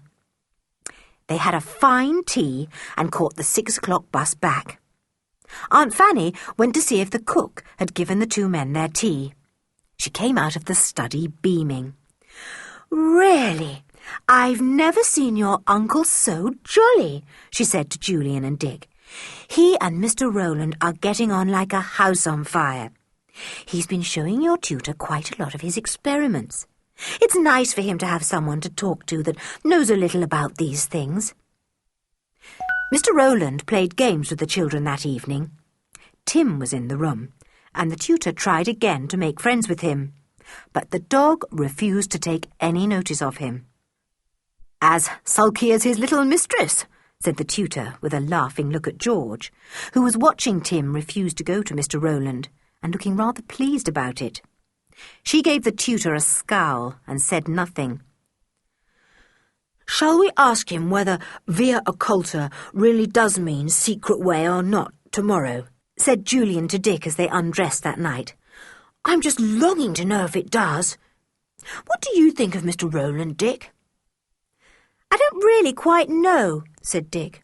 I like lots of things about him, but then I suddenly don't like him at all. I don't like his eyes. And George is quite right about his lips. They are so thin, there's hardly anything of them at all. I think he's all right, said Julian. He won't stand any nonsense, that's all. I wouldn't mind showing him the whole piece of rag and asking him to make out its meaning for us. I thought you said it was to be a proper secret, said Dick. I know, but what's the use of a secret we don't know the meaning of ourselves, said Julian. I'll tell you what we could do. Ask him to explain the words to us and not show him the bit of linen. But we can't read some of the words ourselves, said Dick, so that's no use. You'd have to show him the whole thing and tell him where we got it. Well, I'll see, said Julian, getting into bed. The next day, there were lessons again from 9:30 to 12:30. George appeared without Tim. She was angry at having to do this, but it was no good being defiant and refusing to come to lessons without Tim. Now that he had snapped at Mr. Rowland, he had definitely put himself in the wrong, and the tutor had every right to refuse to allow him to come. But George looked very sulky indeed. In the Latin lesson, Julian took the chance of asking what he wanted to know. Please, Mr. Rowland, he said, could you tell me what via occulta means? Via occulta? Said Mr. Rowland, frowning. Yes, it means secret path or secret road. A hidden way, something like that. Why do you want to know? All the children were listening eagerly, their hearts thumped with excitement. So Julian had been right. That funny bit of rag contained directions for some hidden way, some secret path. But where to? Where did it begin and end? I just wanted to know, said Julian. Thank you, sir. He winked at the others. He was as excited as they were. If only they could make out the rest of the markings, they might be able to solve the mystery. Well, perhaps he would ask Mr. Rowland in a day or two. The secret must be solved somehow. The secret way, said Julian to himself as he worked out a problem in geometry. The secret way. I'll find it somehow. Chapter 7. Directions for the Secret Way.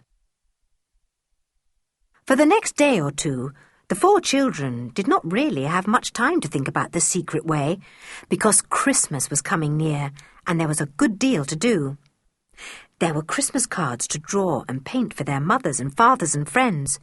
There was the house to decorate. They went out with Mr. Rowland to find sprays of holly and came home laden. You look like a Christmas card yourselves, said Aunt Fanny as they walked up the garden path, carrying the red-berried holly over their shoulders. Mr. Rowland had found a group of trees with tufts of mistletoe growing from the top branches, and they had brought some of that too. Its berries shone like pale green pearls. Mr. Rowland had to climb the tree to get this, said Anne. He's a good climber, as good as a monkey. Everyone laughed, except George. She never laughed at anything to do with the tutor. They all dumped their loads down in the porch and went to wash. They were to decorate the house that evening. Is Uncle going to let his study be decorated too? Asked Anne. There were all kinds of strange instruments and glass tubes in the study now, and the children looked at them with wonder whenever they ventured into the study, which was very seldom. No, my study is certainly not to be messed about, said Uncle Quentin at once. I wouldn't hear of it. Uncle, why do you have all these funny things in your study? Asked Anne, looking round with wide eyes. Uncle Quentin laughed. I'm looking for a secret formula, he said. What's that? Said Anne. You wouldn't understand, said her uncle. All these funny things, as you call them, help me in my experiments, and I put down in my book what they tell me. And from all I learn, I work out a secret formula that will be of great use when it is finished. You want to know a secret formula, and we want to know a secret way, said Anne, quite forgetting that she was not supposed to talk about this. Julian was standing by the door. He frowned at Anne. Luckily, Uncle Quentin was not paying any more attention to the little girl's chatter. Julian pulled her out of the room. Anne, the only way to stop you giving away secrets is to sew up your mouth, like Brer Rabbit wanted to do to Mr. Dog, he said. Joanna the cook was busy baking Christmas cakes. An enormous turkey had been sent over from Kirrin Farm and was hanging up in the larder. Timothy thought it smelt glorious, and Joanna was always shooing him out of the kitchen. There were boxes of crackers on the shelf in the sitting room and mysterious parcels everywhere. It was very, very Christmassy. The children were happy and excited. Mr. Rowland went out and dug up a little spruce fir tree. "We must have a Christmas tree," he said. "Have you any tree ornaments, children?" "No," said Julian, seeing George shake her head. "I'll go into the town this afternoon and get some for you," promised the tutor. "It will be fun dressing the tree. We'll put it in the hall and light candles on it on Christmas Day after tea. Who's coming with me to get the candles and the ornaments?" "I am!" cried 3 children. But the 4th said nothing. That was George. Not even to buy tree ornaments would the obstinate little girl go with Mr. Rowland.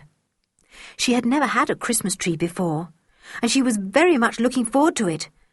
But it was spoilt for her because Mr. Rowland bought the things that made it so beautiful. Now it stood in the hall, with coloured candles in holders clipped to the branches, and bright shining ornaments hanging from top to bottom. Silver strands of frosted string hung down from the branches like icicles, and Anne had put bits of white cotton wool here and there to look like snow. It really was a lovely sight to see. "Beautiful," said Uncle Quentin as he passed through the hall and saw Mr. Rowland hanging the last ornaments on the tree. "I say, look at the fairy doll on the top. Who's that for? A good girl?" Anne secretly hoped that Mr. Rowland would give her the doll. She was sure it wasn't for George, and anyway, George wouldn't accept it. It was such a pretty doll, with its gauzy frock and silvery wings. Julian, Dick and Anne had quite accepted the tutor now as teacher and friend. In fact, everyone had, their uncle and aunt too, and even Joanna the cook. George, of course, was the only exception, and she and Timothy kept away from Mr. Rowland, each looking as sulky as the other whenever the tutor was in the room. "You know, I never knew a dog could look so sulky," said Julian, watching Timothy. "Really, he scowls almost like George." "And I always feel as if George puts her tail down like Tim when Mr. Rowland is in the room," giggled Anne. "Laugh all you like," said George in a low tone. "I think you're beastly to me. I know I'm right about Mr. Rowland. I've got a feeling about him, and so has Tim." "You're silly, George," said Dick. "You haven't really got a feeling. It's only that Mr. Rowland will keep calling you Georgina and putting you in your place, and that he doesn't like Tim. I dare say he can't help disliking dogs. After all, there was once a famous man called Lord Roberts who couldn't bear cats." "Oh, well, cats are different," said George. "If a person doesn't like dogs, especially a dog like our Timothy, then there really must be something wrong with him." "It's no use arguing with George," said Julian. "Once she's made up her mind about something, she won't budge." George went out of the room in a huff. The others thought she was behaving rather stupidly. "I'm surprised, really," said Anne. "She was so jolly last term at school. Now she's gone all strange, rather like she was when we first knew her last summer." "I do think Mr. Rowland has been decent, digging up the Christmas tree and everything," said Dick. "I still don't like him awfully much sometimes, but I think he's a sport. What about asking him if he can read that old linen rag for us? I don't think I'd mind him sharing our secret, really." "I would love him to share it," said Anne, who was busy doing a marvellous Christmas card for the tutor. "He's most awfully clever. I'm sure he could tell us what the secret way is. Do let's ask him." "All right," said Julian. "I'll show him the piece of linen. It's Christmas Eve tonight. He will be with us in the sitting room because Aunt Fanny is going into the study with Uncle Quentin to wrap up presents for all of us." So, that evening, before Mr. Rowland came in to sit with them, Julian took out the little roll of linen and stroked it out flat on the table. George looked at it in surprise. "Mr. Rowland will be here in a minute," she said. "You'd better put it away quickly." "We're going to ask him if he can tell us what the old Latin words mean," said Julian. "You're not!" cried George in dismay. "Ask him to share our secret? However can you?" "Well, we want to know what the secret is, don't we?" said Julian. "We don't need to tell him where we got this or anything about it, except that we want to know what the markings mean. We're not exactly sharing the secret with him, only asking him to use his brains to help us." "Well, I never thought you'd ask him," said George. "And he'll want to know simply everything about it. You just see if he won't. He's terribly snoopy." "Whatever do you mean?" said Julian in surprise. "I don't think he's a bit snoopy." "I saw him yesterday, snooping round the study when no one was there," said George. "He didn't see me outside the window with Tim. He was having a real poke round." "You know how interested he is in your father's work," said Julian. "Why shouldn't he look at it? Your father likes him to. You're just seeing what horrid things you can find to say about Mr. Rowland." "Oh, shut up, you two," said Dick. "It's Christmas Eve. Don't let's argue or quarrel or say beastly things." Just at that moment, the tutor came into the room. "All as busy as bees?" he said, his mouth smiling beneath its moustache. "Too busy to have a game of cards, I suppose?" "Mr. Rowland, sir," began Julian, "could you help us with something? We've got an old bit of linen here with odd markings on it. The words seem to be in some sort of Latin, and we can't make them out." George gave an angry exclamation as she saw Julian push the piece of linen over towards the tutor. She went out of the room and shut the door with a bang. Tim was with her. "Our sweet-tempered Georgina doesn't seem to be very friendly tonight," remarked Mr. Rowland, pulling the bit of linen towards him. "Where in the world did you get this? What an odd thing." Nobody answered. Mr. Rowland studied the roll of linen and then gave an exclamation. "Ah, I see why you wanted to know the meaning of those Latin words the other day. The ones that meant hidden path, you remember. They are at the top of this linen roll." "Yes," said Dick. All the children leaned over towards Mr. Rowland, hoping he would be able to unravel a little of the mystery for them. "We just want to know the meaning of the words, sir," said Julian. "This is really very interesting," said the tutor, puzzling over the linen. "Apparently, there are directions here for finding the opening or entrance of a secret path or road." "That's what we thought," cried Julian excitedly. "That's exactly what we thought. Oh, sir, do read the directions and see what you make of them." "Well, these 8 squares are meant to represent wooden boards or panels, I think," said the tutor, pointing to the 8 rough squares drawn on the linen. "Wait a minute. I can hardly read some of the words. This is most fascinating. Solum lapideum, paries ligneus. And what's this? Cellular. Yes, cellular." The children hung on his words. Wooden panels. That must mean panels somewhere at Kirrin farmhouse. Mr. Rowland frowned down at the old printed words. Then he sent Anne to borrow a magnifying glass from her uncle. She came back with it and the four of them looked through the glass, seeing the words 3 times as clearly now. "Well," said the tutor at last, "as far as I can make out, the directions mean this: a room facing east, 8 wooden panels with an opening somewhere to be found in that marked one, a stone floor— yes, I think that's right, a stone floor and a cupboard. It all sounds most extraordinary and very thrilling. Where did you get this from?" "We just found it," said Julian after a pause. "Oh, Mr. Rowland, thanks awfully. We could never have made it out by ourselves. I suppose the entrance to the secret way is in a room facing east, then?" "It looks like it," said Mr. Rowland, poring over the linen roll again. "Where did you say you found this?" "We didn't say," said Dick.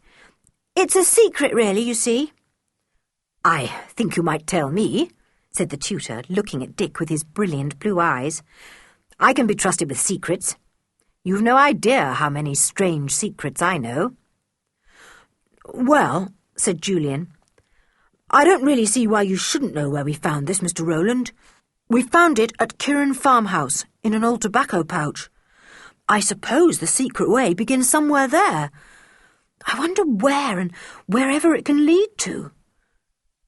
"You found it at Kirrin farmhouse?" exclaimed Mr. Rowland. "Well, well, I must say that seems to be an interesting old place. I shall have to go over there one day." Julian rolled up the piece of linen and put it into his pocket. "Well, thank you, sir," he said. "You've solved a bit of the mystery for us, but set another puzzle. We must look for the entrance of the secret way after Christmas, when we can walk over to Kirrin farmhouse." "I'll come with you," said Mr. Rowland. "I may be able to help a little. That is, if you don't mind me having a little share in this exciting secret." "Well, you've been such a help in telling us what the words mean," said Julian. "We'd like you to come if you want to, sir." "Yes, we would," said Anne. "We'll go and look for the secret way, then," said Mr. Rowland. "What fun we shall have, tapping round the panels, waiting for a mysterious dark entrance to appear." "I don't suppose George will go," Dick murmured to Julian. "You shouldn't have said Mr. Rowland could go with us, Ju. That means that old George will have to be left out of it. You know how she hates that." "I know," said Julian, feeling uncomfortable. "Don't let's worry about that now, though. George may feel different after Christmas. She can't keep up this kind of behaviour forever." Chapter 8. What Happened on Christmas Night.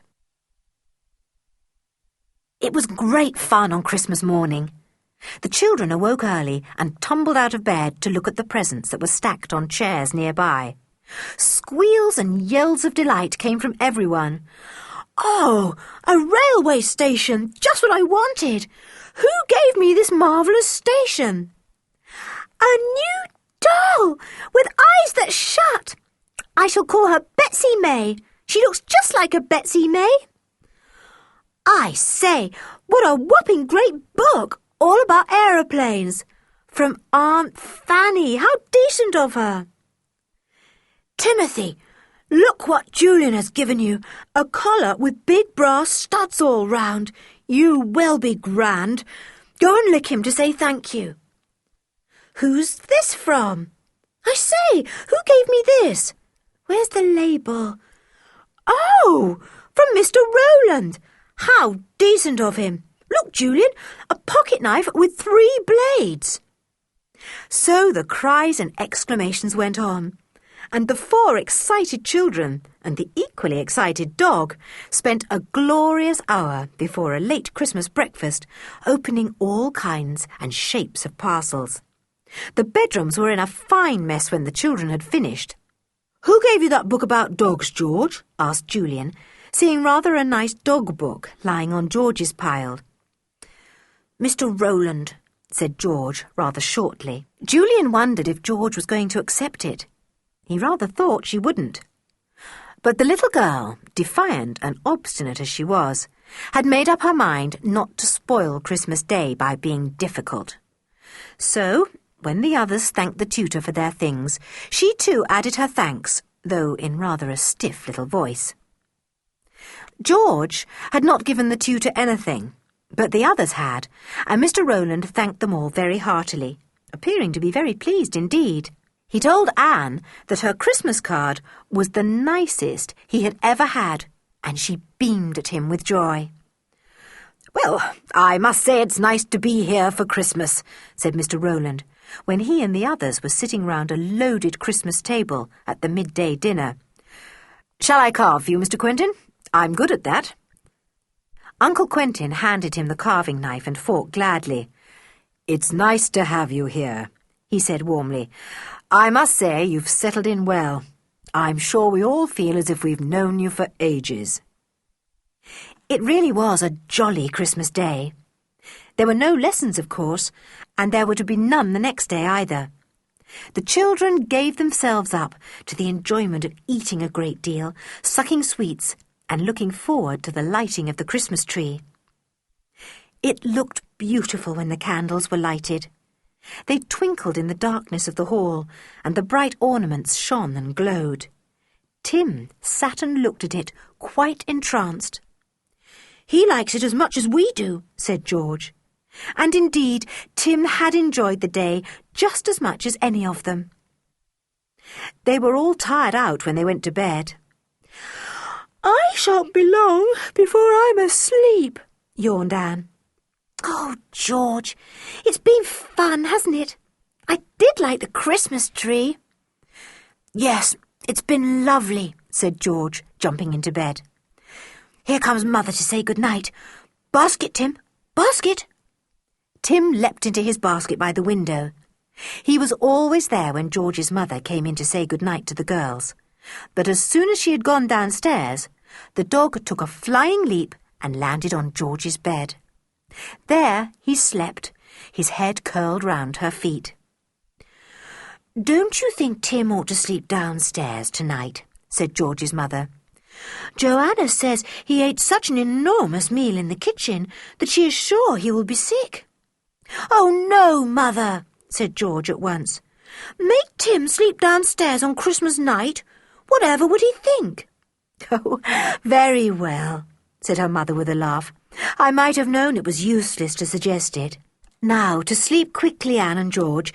It's late, and you're all tired." She went into the boys' room and said good night to them too. They were almost asleep. 2 hours later, everyone else was in bed.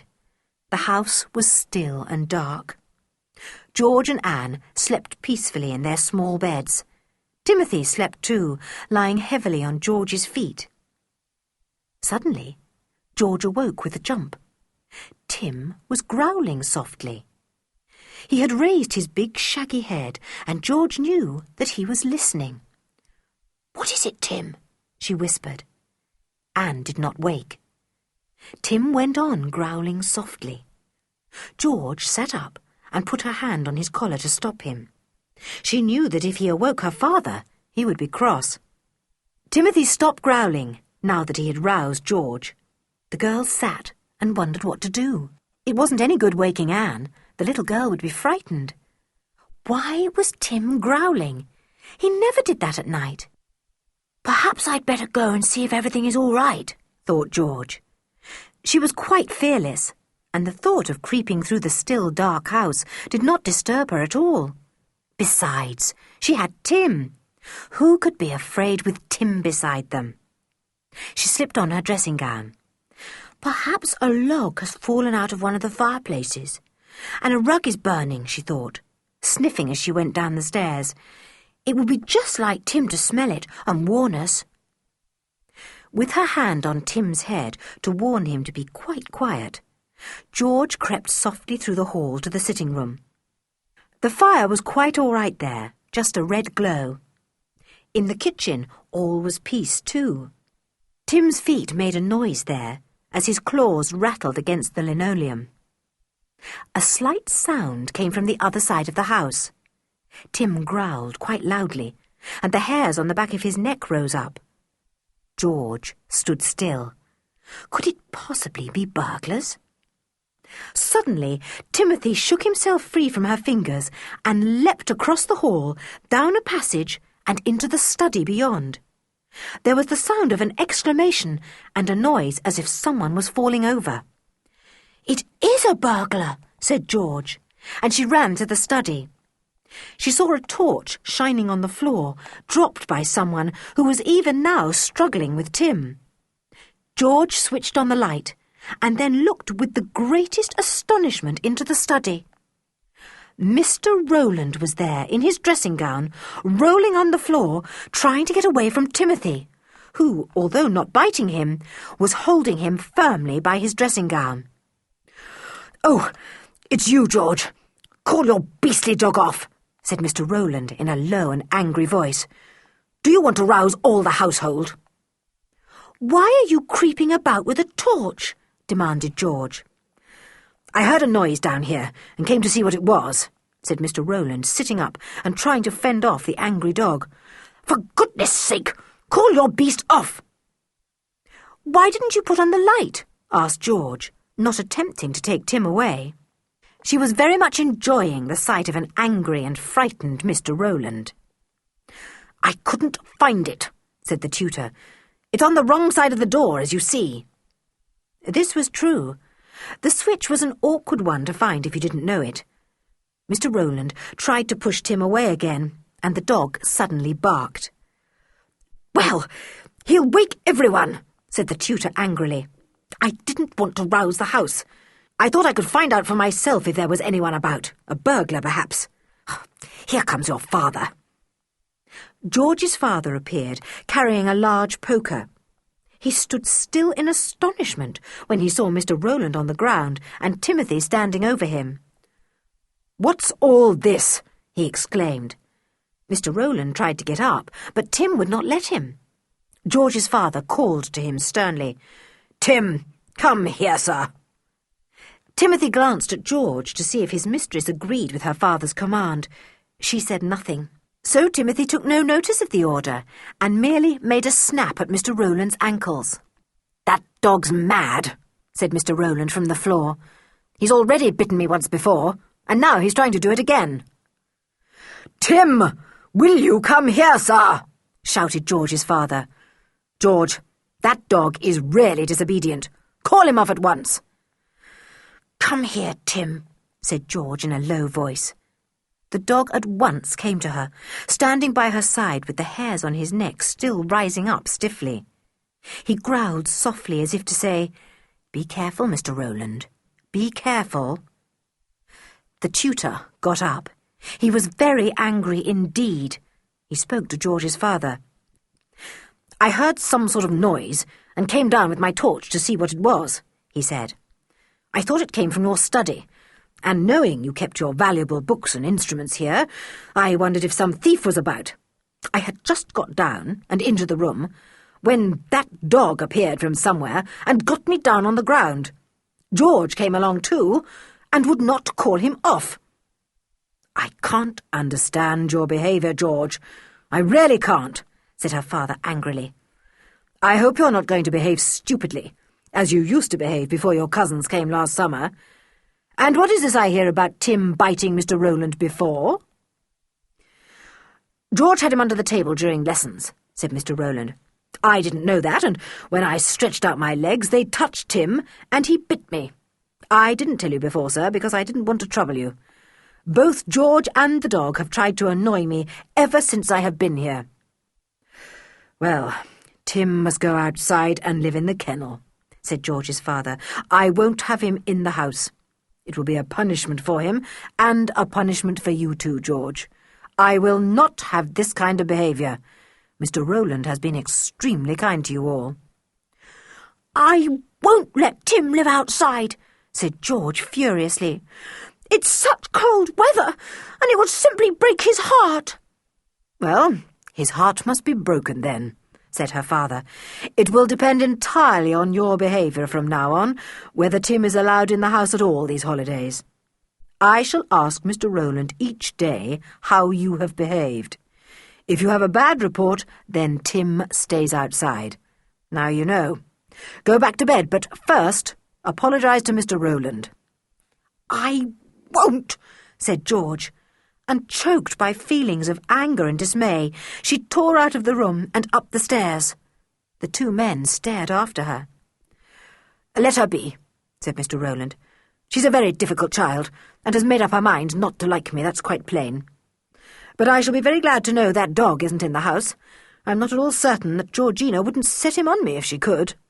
"Ugh, I'm sorry about all this," said George's father. "I wonder what the noise was that you heard. A log falling in the grate, I expect. Now, what am I to do about that tiresome dog tonight? Go and take him outside, I suppose." "Leave him tonight," said Mr. Rowland. "I can hear noises upstairs. The others are awake by now. Don't let's make any more disturbance tonight." "Perhaps you're right," said George's father thankfully. He didn't at all want to tackle a defiant little girl and an angry big dog in the middle of a cold night. The two men went to bed and slept. George did not sleep. The others had been awake when she got upstairs, and she had told them what had happened. "George, you really are an idiot," said Dick. "After all, why shouldn't Mr. Rowland go down if he heard a noise? You went down. Now we shan't have darling old Tim in the house this cold weather." Anne began to cry. She didn't like hearing that the tutor she liked so much had been knocked down by Tim, and she hated hearing that Tim was to be punished. "Don't be a baby," said George. "I'm not crying, and it's my dog." But when everyone had settled down again in bed and slept peacefully, George's pillow was very wet indeed. Tim crept up beside her and licked the salt tears off her cheek. He whined softly. Tim was always unhappy when his little mistress was sad. Chapter 9. A Hunt for the Secret Way. There were no lessons the next day. George looked rather pale and was very quiet. Tim was already out in the yard kennel, and the children could hear him whining unhappily. They were all upset to hear him. "Oh, George, I'm awfully sorry about it all," said Dick. "I wish you wouldn't get so fierce about things. You only get yourself into trouble, and poor old Tim." George was full of mixed feelings. She disliked Mr. Rowland so much now that she could hardly bear to look at him. And yet she did not dare to be openly rude and rebellious, because she was afraid that if she was, the tutor would give her a bad report, and perhaps she would not be allowed to even see Timothy. It was very hard for a defiant nature like hers to force herself to behave properly. Mr. Rowland took no notice of her at all. The other children tried to bring George into their talks and plans, but she remained quiet and uninterested. "George, we're going over to Kirrin farmhouse today," said Dick. "Coming? We're going to try and find the entrance to the secret way. It must start somewhere there." The children had told George what Mr. Rowland had said about the piece of marked linen. They had all been thrilled about this, though the excitements of Christmas Day had made them forget about it for a while.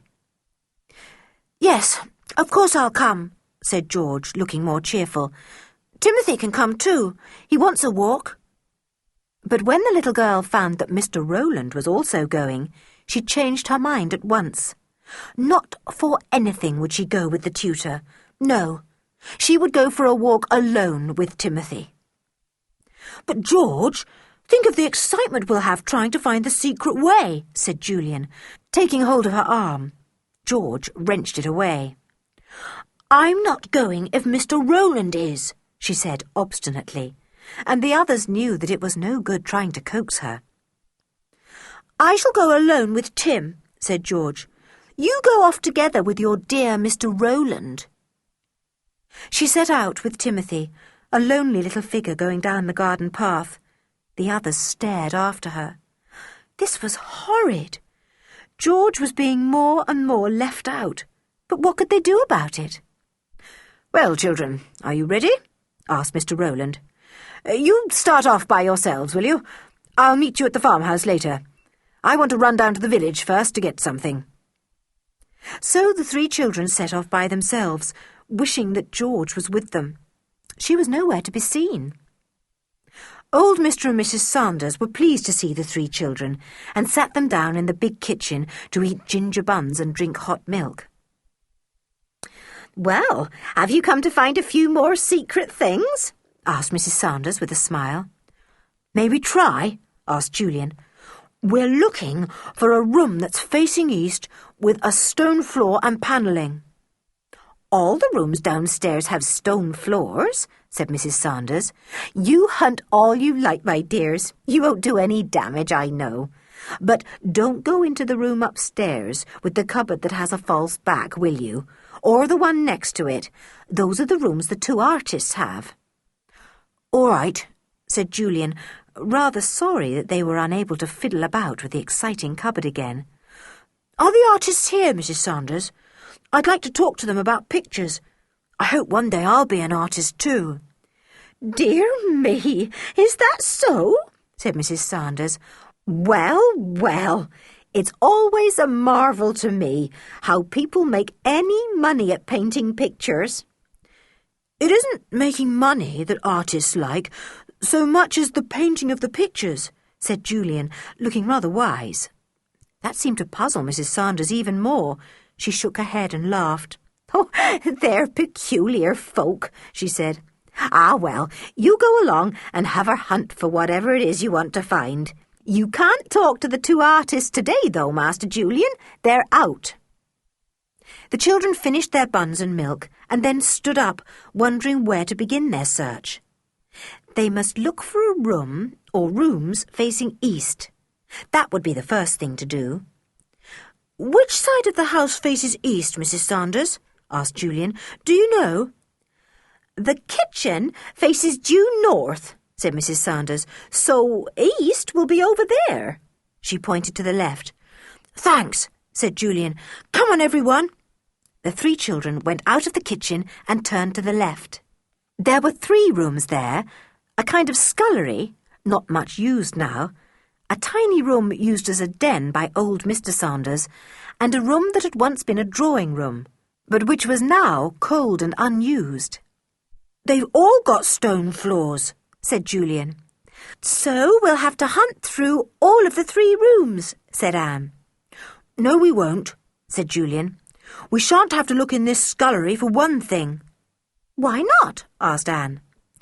"Because the walls are of stone, silly, and we want panelling," said Julian. "Use your brains, Anne." "Well, that's one room we needn't bother with, then," said Dick. "Look, both this little room and the drawing room have panelling, Julian. We must search in both." "There must be some reason for putting 8 squares of panelling in the directions," said Julian, looking at the roll of linen again. "It would be a good idea to see whether there's a place with 8 squares only, you know, over a window or something."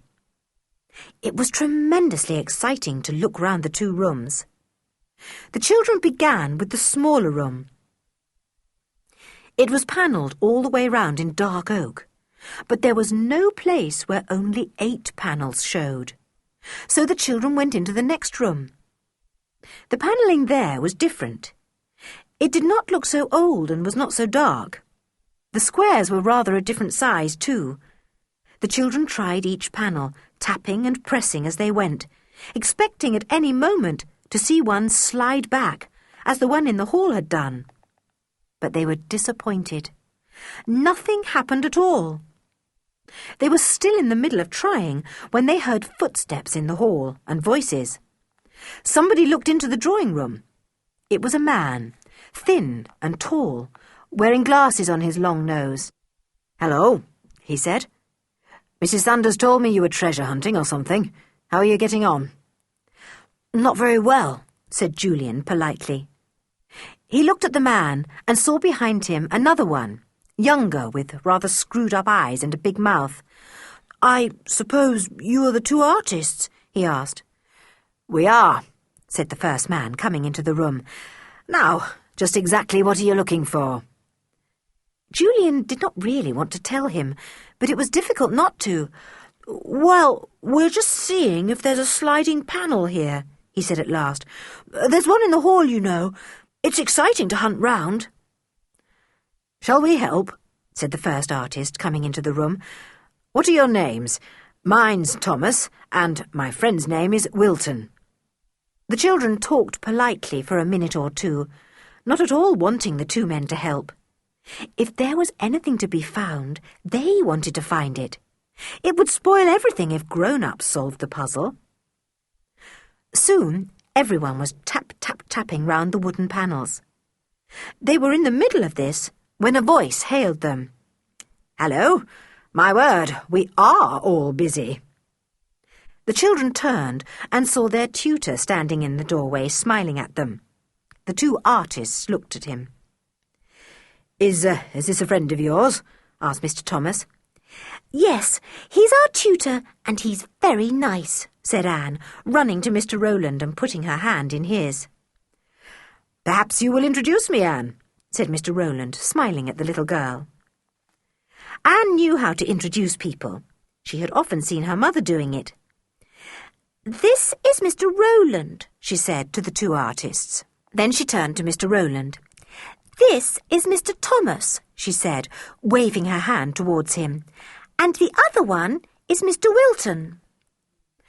The men half bowed to one another and nodded. "Are you staying here?" asked Mr. Rowland. "A very nice old farmhouse, isn't it?" "It isn't time to go yet, is it?" asked Julian, hearing a clock strike. "Yes, I'm afraid it is," said Mr. Rowland. "I'm later meeting you than I expected. We must go in about 5 minutes, no later. I'll just give you a hand in trying to find this mysterious secret way." But no matter how any one of them pressed and tapped around the panels in either of the two rooms, they could not find anything exciting. It really was most disappointing. "Well, we really must go now," said Mr. Rowland. "Come and say goodbye to Mrs. Saunders." They all went into the warm kitchen, where Mrs. Saunders was cooking something that smelt most delicious. "Something for our lunch, Mrs. Saunders?" said Mr. Wilton. "My word, you really are a wonderful cook." Mrs. Saunders smiled. She turned to the children. "Well, dearies, did you find what you wanted?" she asked. "No," said Mr. Rowland, answering for them. "We haven't been able to find the secret way after all." "The secret way?" said Mrs. Saunders in surprise. "What do you know about that now? I thought it had all been forgotten. In fact, I hadn't believed in that secret way for many a year." "Oh, Mrs. Saunders, do you know about it?" cried Julian. "Where is it?" "I don't know, dear. The secret of it has been lost for many a day," said the old lady. "I remember my old grandmother telling me something about it when I was smaller than any of you, but I wasn't interested in things like that when I was little. I was all for cows and hens and sheep." "Oh, Mrs. Saunders, do try and remember something," begged Dick. "What was the secret way?" "Well, it was supposed to be a hidden way from Kirrin farmhouse to somewhere else," said Mrs. Saunders. "I don't know where, I'm sure. It was used in the olden days, when people wanted to hide from enemies." It was disappointing that Mrs. Saunders knew so little. The children said goodbye and went off with their tutor, feeling that their morning had been wasted. George was indoors when they got to Kirrin Cottage. Her cheeks were not so pale now, and she greeted the children eagerly. "Did you discover anything? Tell me all about it," she said. "There's nothing to tell," said Dick rather gloomily.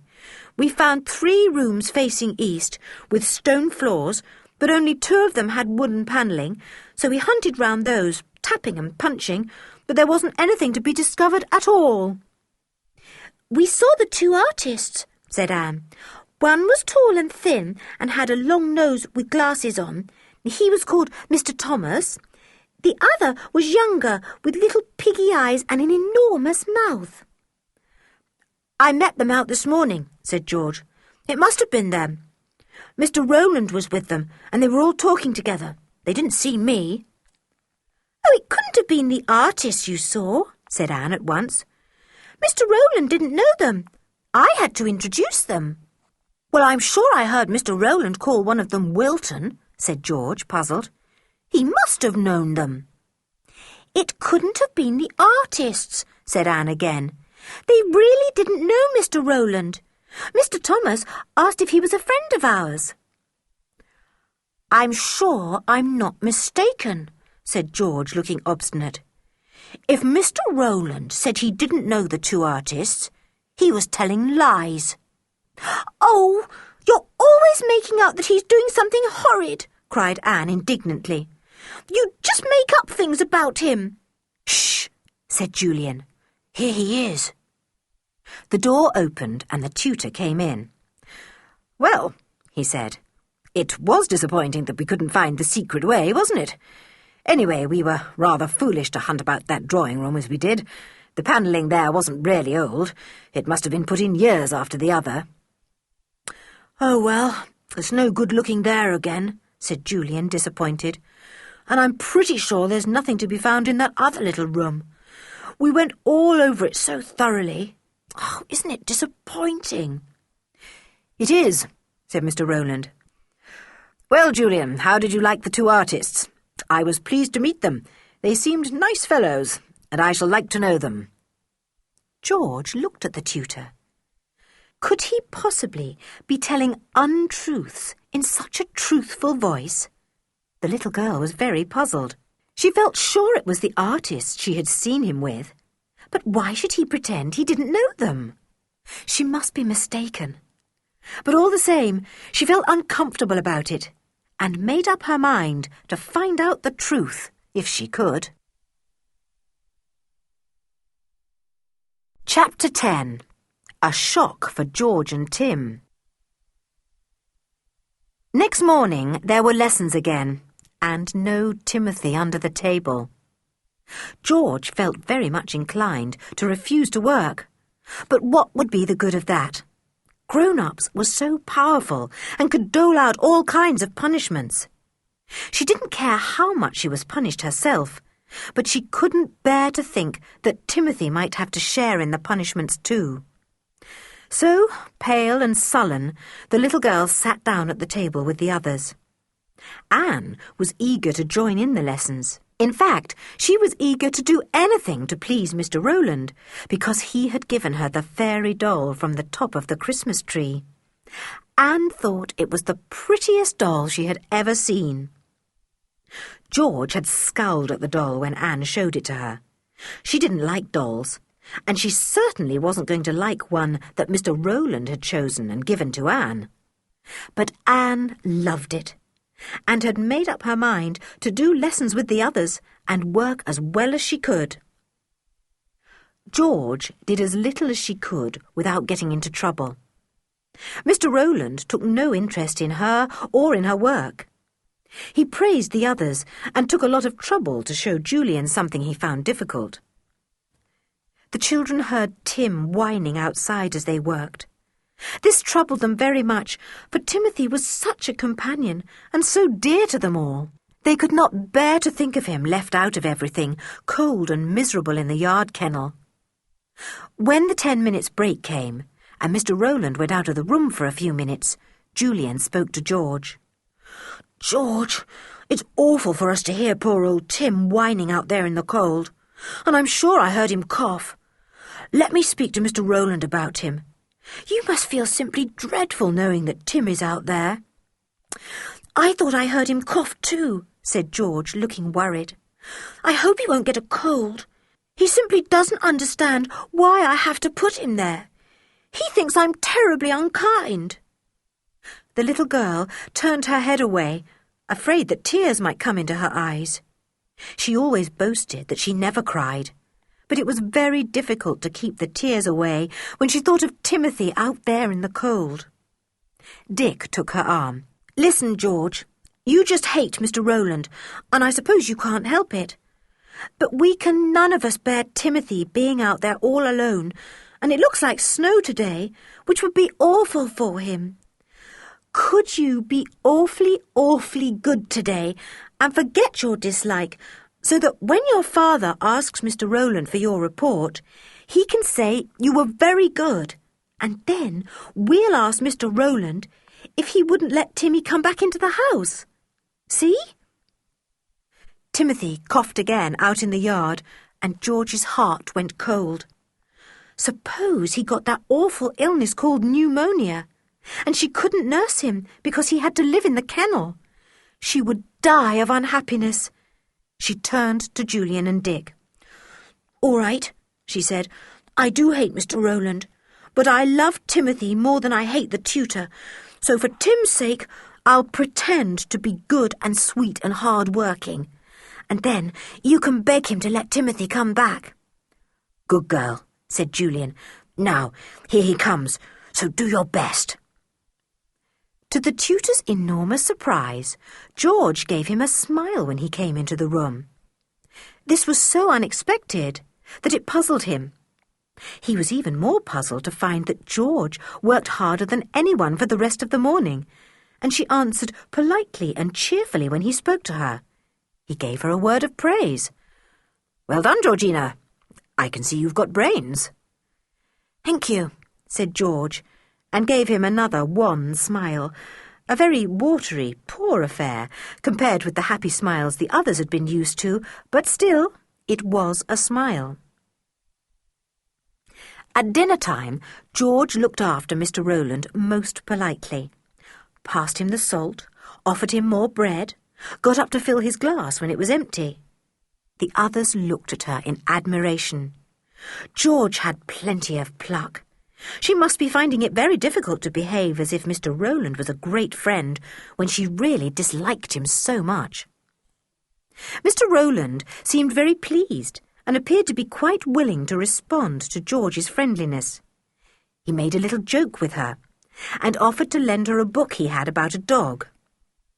George's mother was delighted to find that her difficult daughter seemed to be turning over a new leaf.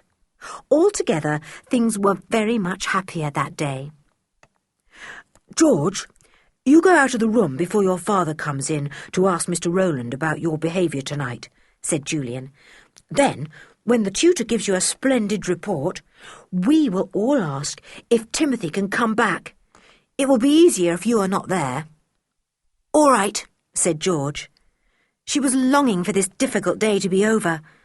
It was very hard for her to pretend to be friendly when she was not. She could never, never do it, if it wasn't for Timothy's sake. George disappeared out of the room just before 6 o'clock, when she heard her father coming.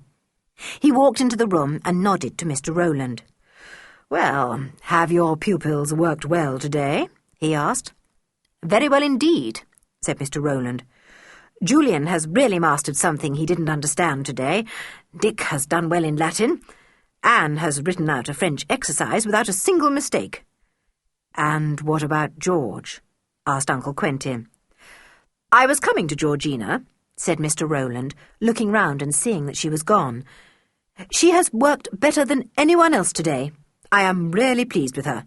She has tried hard, and she has really been polite and friendly. I feel she is trying to turn over a new leaf." "She's been a brick today," said Julian warmly. "Uncle Quentin, she has tried awfully hard. She really has. And, you know, she's terribly unhappy." "Why?" asked Uncle Quentin in surprise. "Because of Timothy," said Julian. "He's out in the cold, you see, and he's got a dreadful cough." "Oh, Uncle Quentin, please do let poor Timmy come indoors," begged Anne. "Yes, please do," said Dick. "Not only for George's sake, because she loves him so, but for us too. We hate to hear him whining outside. And George does deserve a reward, Uncle. She's been marvellous today." "Well," said Uncle Quentin, looking doubtfully at the 3 eager faces before him, "well, I hardly know what to say. If George is going to be sensible and the weather gets colder, well—" He looked at Mr. Rowland, expecting him to say something in favour of Timothy. But the tutor said nothing. He looked annoyed. "What do you think, Mr. Rowland?" asked Uncle Quentin. "I think you should keep to what you said and let the dog stay outside," said the tutor. "George is spoilt and needs firm handling. You should really keep to your decision about the dog. There is no reason to give way about it just because she tried to be good for once." The 3 children stared at Mr. Rowland in surprise and dismay. It had never entered their heads that he would not back them up.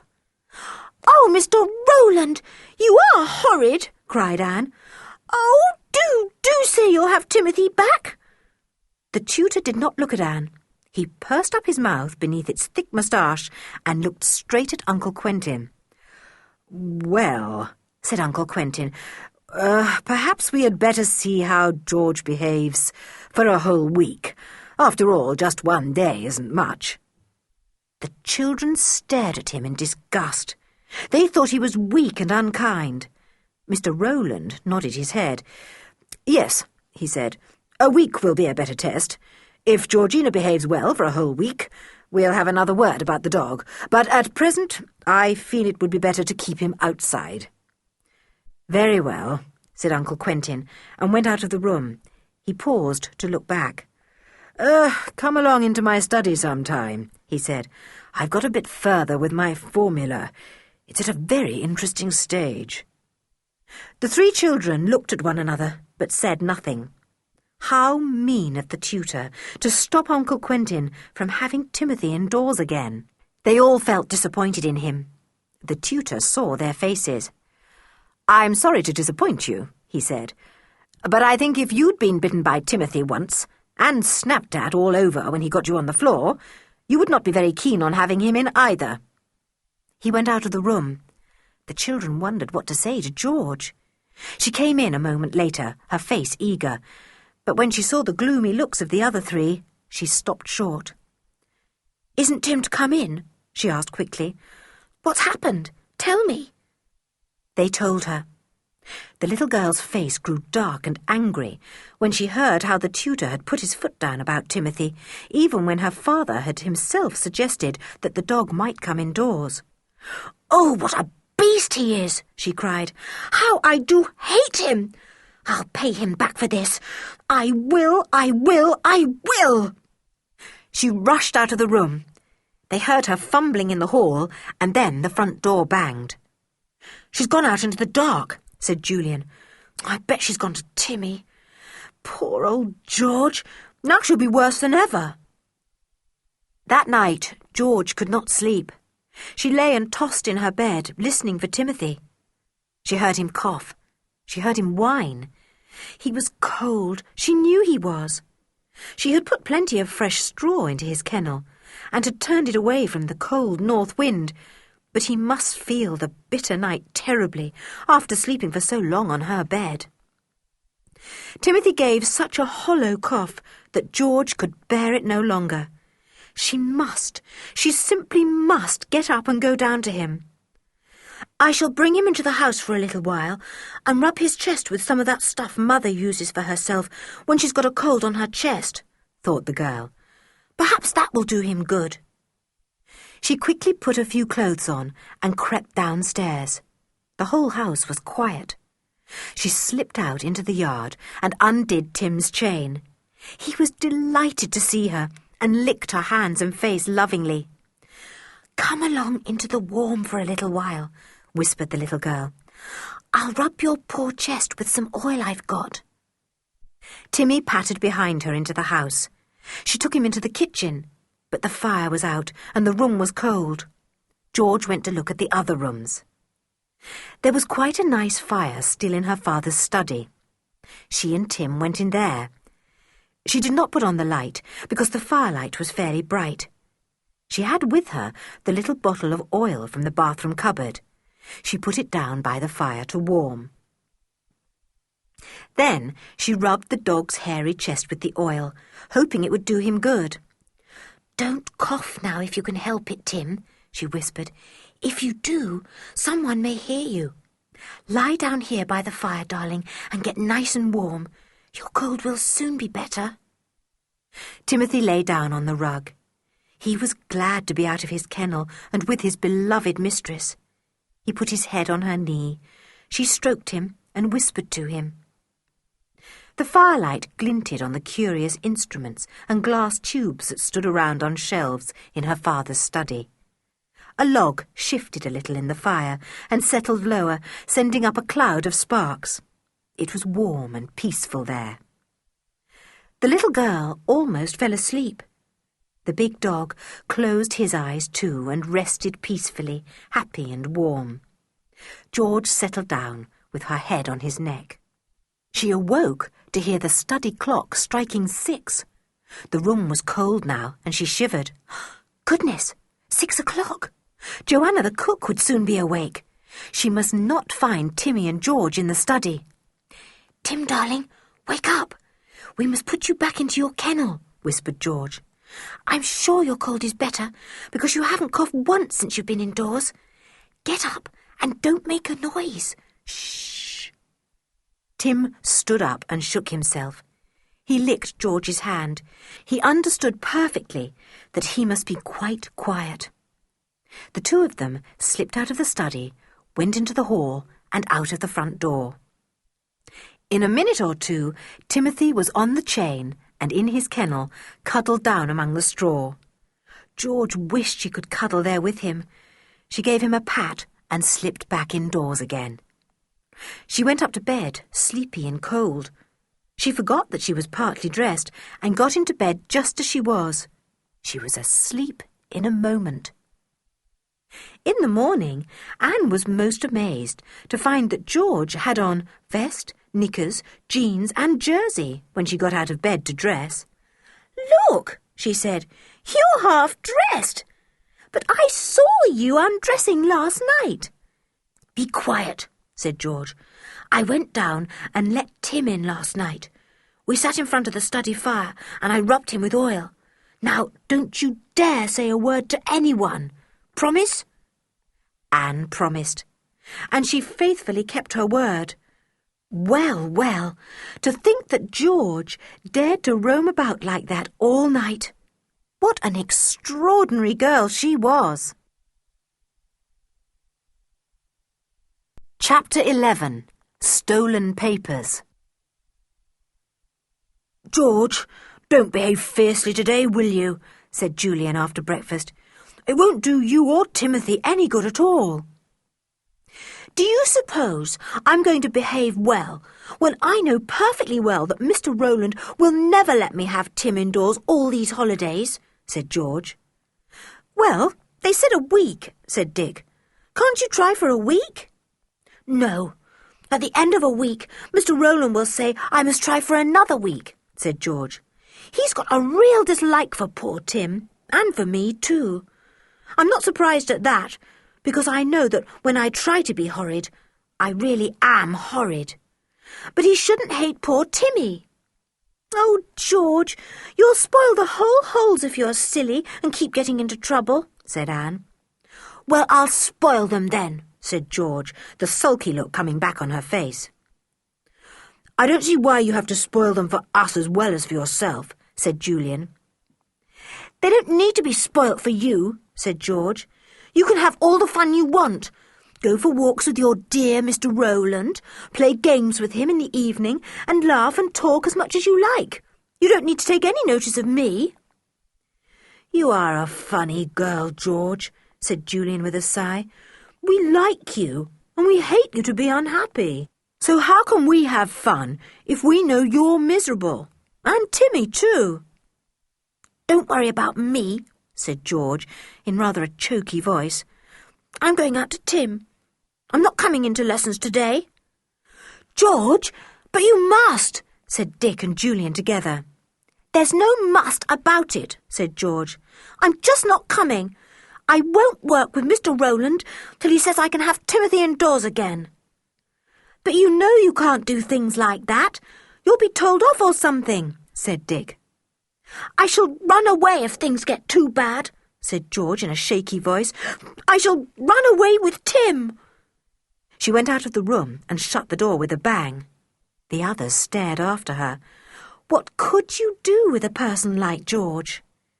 Anyone could rule her with kindness and understanding, but as soon as she came up against anyone who disliked her, or whom she disliked, she shied away like a frightened horse, and kicked like a frightened horse too. Mr. Rowland came into the sitting room, his books in his hand. He smiled at the three children. "Well, all ready for me, I see. Where's Georgina?" Nobody answered. Nobody was going to give George away. "Don't you know where she is?" asked Mr. Rowland in surprise. He looked at Julian. "No, sir," said Julian truthfully. "I've no idea where she is." "Well, perhaps she will come along in a few minutes," said Mr. Rowland. "Gone to feed that dog of hers, I suppose." They all settled down to work.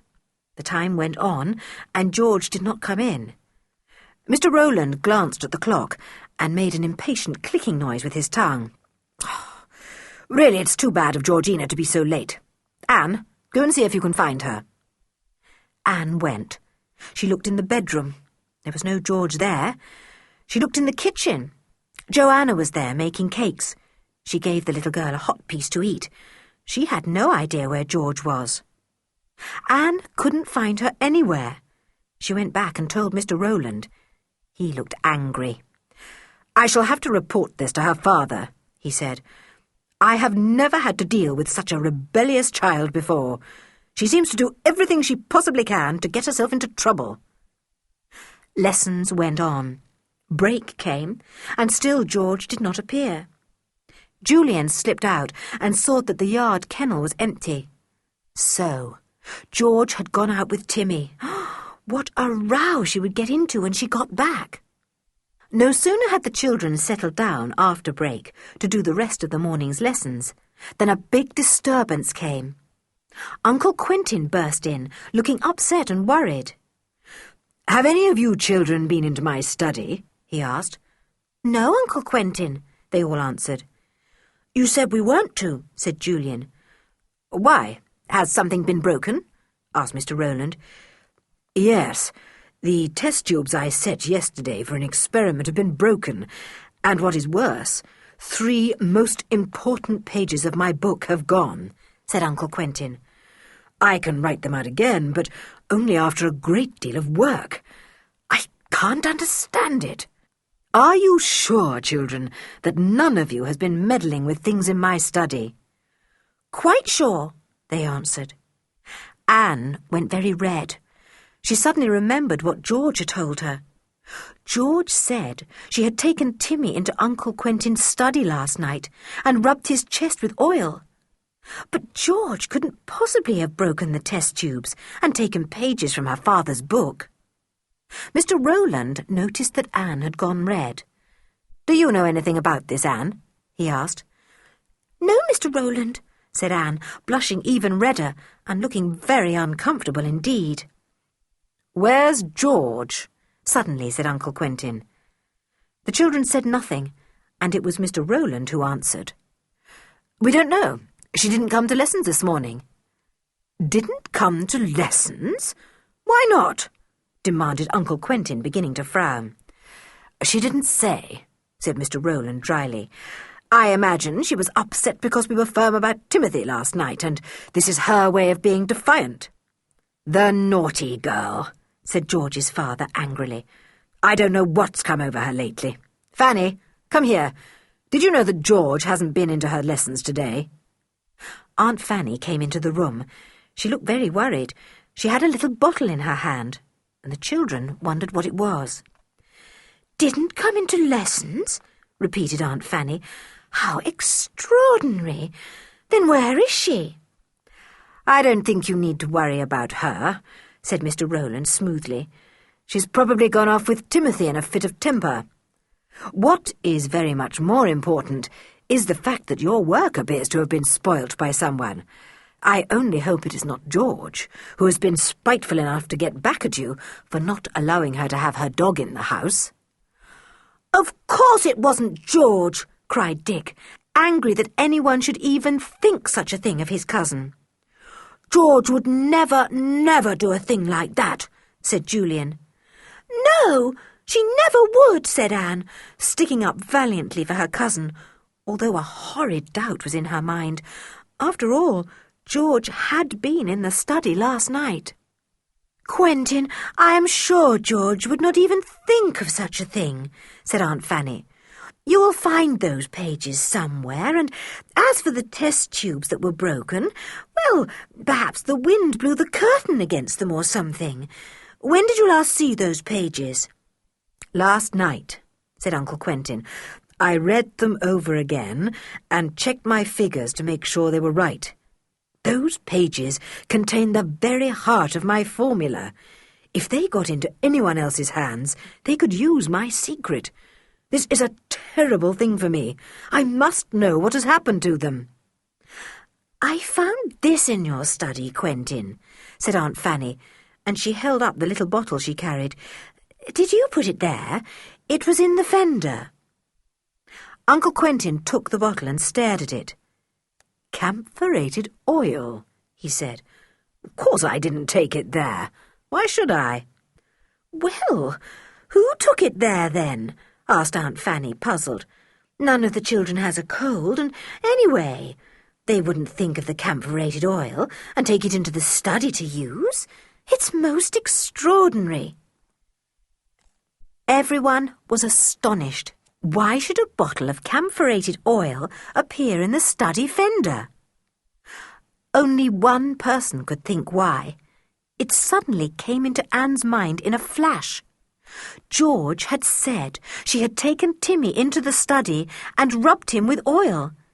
He had had a cough, that was why. And she had left the oil in the study. Oh dear, now what would happen?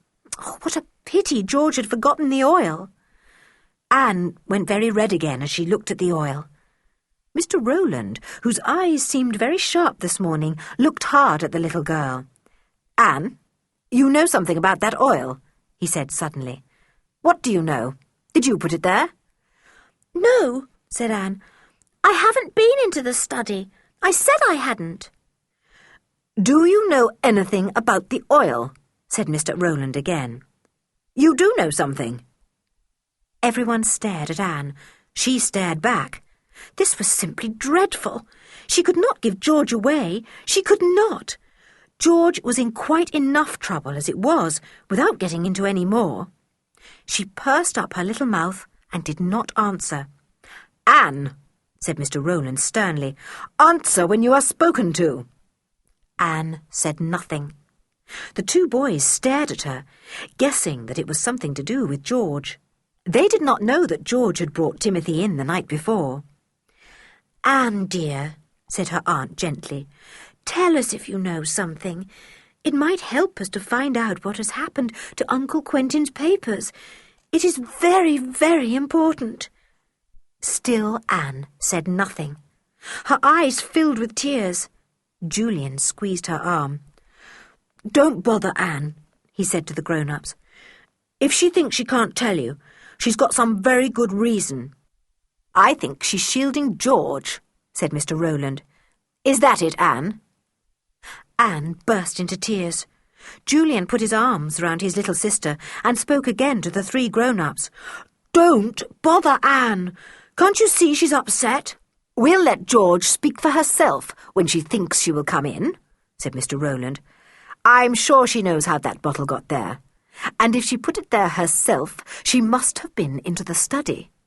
And she's the only person that has been there." The boys could not think for one moment that George would do such a thing as spoil her father's work. Anne feared it, and it upset her. She sobbed in Julian's arms. "When George comes in, send her to me in my study," said Uncle Quentin irritably. "How can a man work when these upsets go on? I was always against having children in the house." He stamped out, tall, cross and frowning. The children were glad to see him go. Mr. Rowland shut the books on the table with a snap. "We can't do any more lessons this morning," he said. "Put on your things and go out for a walk till dinner time." "Yes, do," said Aunt Fanny, looking white and worried. "That's a good idea." Mr. Rowland and their aunt went out of the room. "I don't know if Mr. Rowland thinks he's coming out with us," said Julian in a low voice. "But we've got to get out first and give him the slip. We've got to find George and warn her what's up." "Right," said Dick. "Dry your eyes, Anne, darling. Hurry and get your things." We'll slip out of the garden door before Mr. Rowland comes down. I bet George has gone for her favourite walk over the cliffs. We'll meet her." The 3 children threw on their outdoor things and crept out of the garden door quietly. They raced down the garden path and out of the gate before Mr. Rowland even knew they were gone. They made their way to the cliffs and looked to see if George was coming. "There she is, and Timothy too," cried Julian, pointing. "George! George! Quick! We've got something to tell you!"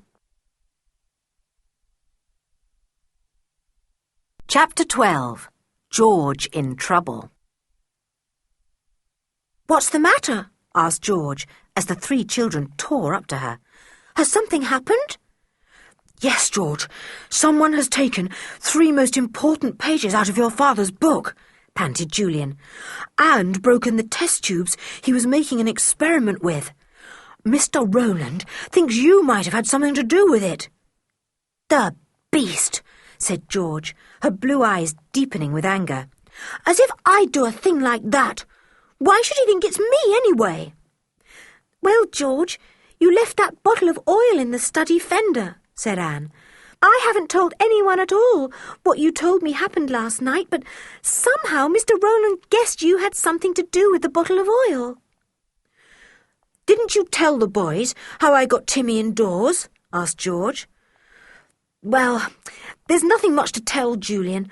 I just heard poor old Tim coughing in the night, and I half-dressed, went down and took him into the study where there was a fire. Mother keeps a bottle of oil that she uses to rub her chest with when she has a cough, so I thought it might do Timmy's cold good too. I got the oil and rubbed him well, and we both fell asleep by the fire till 6 o'clock. I was sleepy when I woke up and forgot the oil. That's all." "And you didn't take any pages from the book Uncle Quentin is writing, and you didn't break anything in the study, did you?" said Anne. "Of course not, silly," said George indignantly. "How can you ask me a thing like that? You must be mad." George never told a lie, and the others always believed her, whatever she said. They stared at her, and she stared back. "I wonder who could have taken those pages then," said Julian. "Maybe your father will come across them after all. I expect he put them into some safe place and then forgot all about them. And the test tubes might easily have overbalanced and broken themselves. Some of them look very shaky to me." "I suppose I shall get into trouble now for taking Tim into the study," said George. "And for not coming into lessons this morning," said Dick. "You really are an idiot, George. I never knew anyone like you for walking right into trouble." "Hadn't you better stay out a bit longer, till everyone has calmed down a bit?" said Anne. "No," said George at once. "If I'm going to get into a row, I'll get into it now. I'm not afraid." She marched over the cliff path, with Timmy running round her as usual. The others followed. It wasn't nice to think that George was going to get into such trouble. They came to the house and went up the path.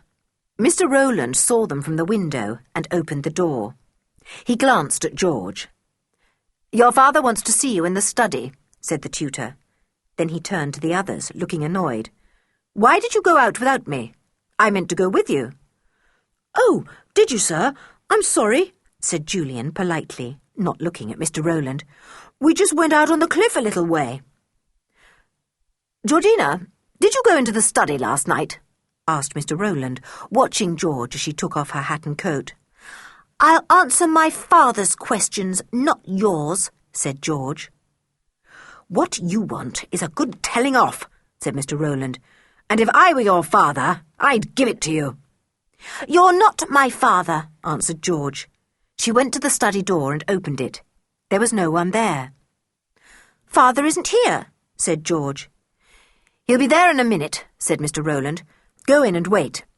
And you others, go up and wash for lunch." The other 3 children felt almost as if they were deserting George as they went up the stairs. They could hear Timmy whining from the yard outside. He knew his little mistress was in trouble, and he wanted to be with her. George sat down on a chair and gazed at the fire. remembering how she had sat on the rug there with Tim last night, rubbing his hairy chest. How silly of her to have forgotten the bottle of oil. Her father came into the room, frowning and angry. He looked sternly at George. "Were you in here last night, George?" he asked. "Yes, I was," answered George at once.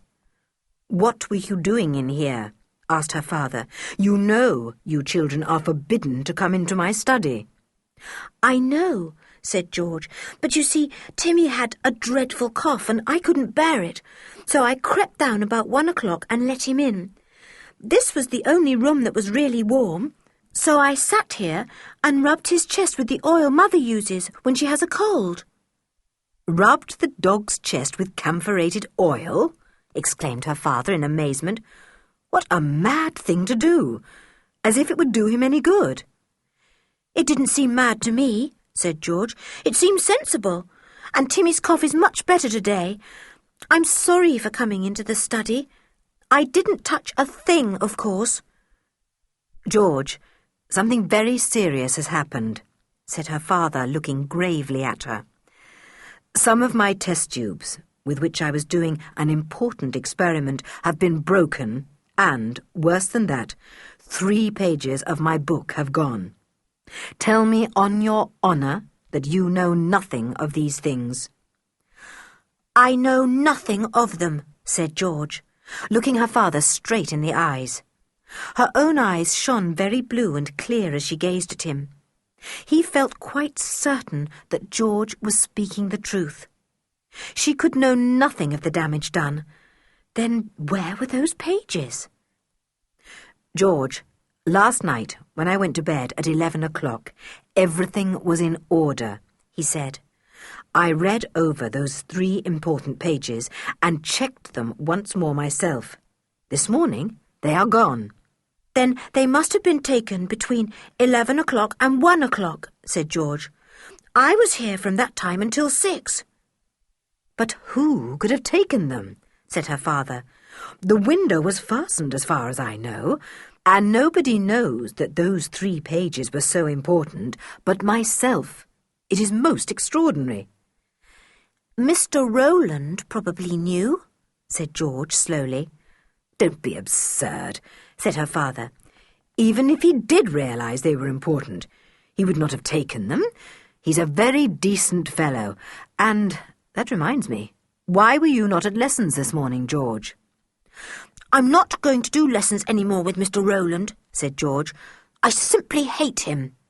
"George, I will not have you talking like this," said her father.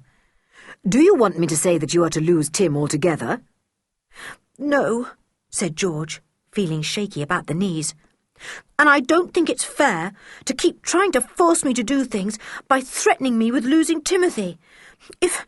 If you do a thing like that, I'll run away or something." There were no tears in George's eyes. She sat bolt upright on her chair, gazing defiantly at her father. How difficult she was! Her father sighed and remembered that he too in his own childhood had been called difficult. Perhaps George took after him. She could be so good and sweet, and here she was being perfectly impossible. Her father did not know what to do with George. He thought he had better have a word with his wife. He got up and went to the door. "Stay here. I shall be back in a moment. I want to speak to your mother about you." "Don't speak to Mr. Rowland about me, will you?" said George, who felt quite certain that the tutor would urge terrible punishments for her and Timmy. "Oh, Father, if only Timothy had been in the house last night, sleeping in my room as usual, he would have heard whoever it was that stole your secret, and he would have barked and roused the house." Her father said nothing, but he knew that what George had said was true. Timmy wouldn't have let anyone get into the study. It was funny he hadn't barked in the night if anyone from outside had climbed in at the study window. Still, it was the other side of the house. Maybe he had heard nothing. The door closed. George sat still on her chair, gazing up at the mantelpiece, where a clock ticked away the time. She felt very miserable. Everything was going wrong. Every single thing. As she gazed at the panelled overmantel, she counted the wooden panels. There were 8. Now, where had she heard of 8 panels before? Of course, in that secret way. There were 8 panels marked on the roll of linen. What a pity there had not been 8 panels in a wooden overmantel at Kirrin farmhouse. George glanced out of the window and wondered if it faced east. She looked to see where the sun was. It was not shining into the room, but it did in the early morning, so it must face east. Fancy, here was a room facing east and with 8 wooden panels. She wondered if it had a stone floor. The floor was covered with a large, thick carpet. George got up and went to the wall. She pulled up the edge of the carpet there and saw that the floor underneath was made of large, flat stones. The study had a stone floor, too. She sat down again and gazed at the wooden panels, trying to remember which one in the roll of linen was marked with a cross. But of course it couldn't be a room in Kirrin Cottage. It must be in Kirrin farmhouse where the secret way began. But just suppose it was Kirrin Cottage. Certainly the directions had been found in Kirrin farmhouse, but that was not to say that the secret way had to begin there, even though Mrs. Sanders seemed to think it did. George was feeling excited. I must tap round about those 8 panels and try to find the one that is marked on the linen roll, she thought. It may slide back or something, and I shall suddenly see the entrance opening. She got up to try her luck, but at that moment the door opened again and her father came in, looking very grave. "I have been talking to your mother," he said. "She agrees with me that you have been very disobedient, rude and defiant. We can't let behaviour like that pass, George. You will have to be punished." George looked anxiously at her father. If only her punishment had nothing to do with Timothy. But, of course, it had. "You will go to bed for the rest of the day, and you will not see Timothy for 3 days, said her father. "I will get Julian to feed him and take him for a walk. If you persist in being defiant, Timothy will have to go away altogether. I am afraid, strange as it may seem, that dog has a bad influence on you." "He hasn't," cried George. "Oh, he'll be so miserable if I don't see him for 3 whole days." "There's nothing more to be said," said her father. "Go straight upstairs to bed and think over all I have said to you, George. I am very disappointed in your behaviour these holidays. I really did think the influence of your 3 cousins had made you into a normal, sensible girl. Now you are worse than you have ever been." He held open the door, and George walked out, holding her head high. She heard the others having their dinner in the dining room. She went straight upstairs and undressed. She got into bed and thought miserably of not seeing Tim for 3 days. She couldn't bear it. Nobody could possibly know how much she loved Timothy. Joanna came up with a tray of dinner. "Well, it's a pity to see you in bed," she said cheerfully. "Now, you be a sensible girl and behave properly, and you'll be soon downstairs again." George picked at her dinner. She did not feel at all hungry. She lay back on the bed, thinking of Tim and thinking of the 8 panels over the mantelpiece. Could they possibly be the ones shown in the secret way directions? She gazed out of the window and thought hard. "Golly, it's snowing," she said suddenly, sitting up. "I thought it would when I saw that leaden sky this morning. It's snowing hard. It will be quite thick by tonight, inches deep. Oh, poor Timothy! I hope Julian will see that his kennel is kept clear of the drifting snow."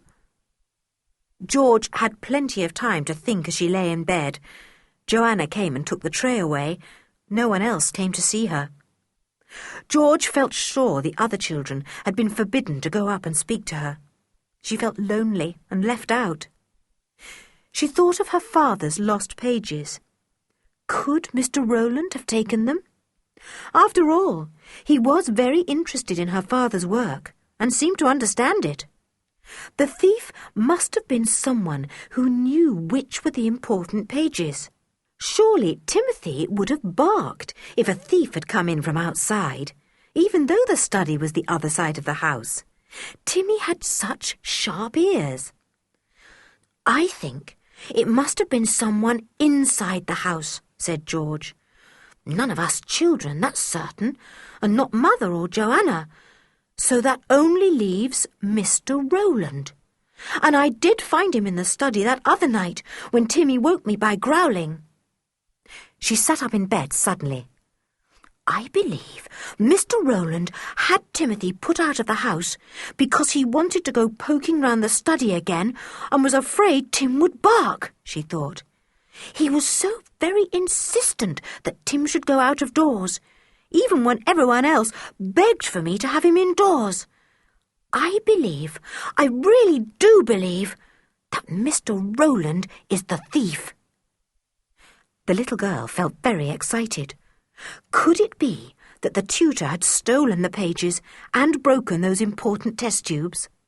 How she wished that the others would come and see her, so that she could talk things over with them. Chapter 13. Julian has a surprise.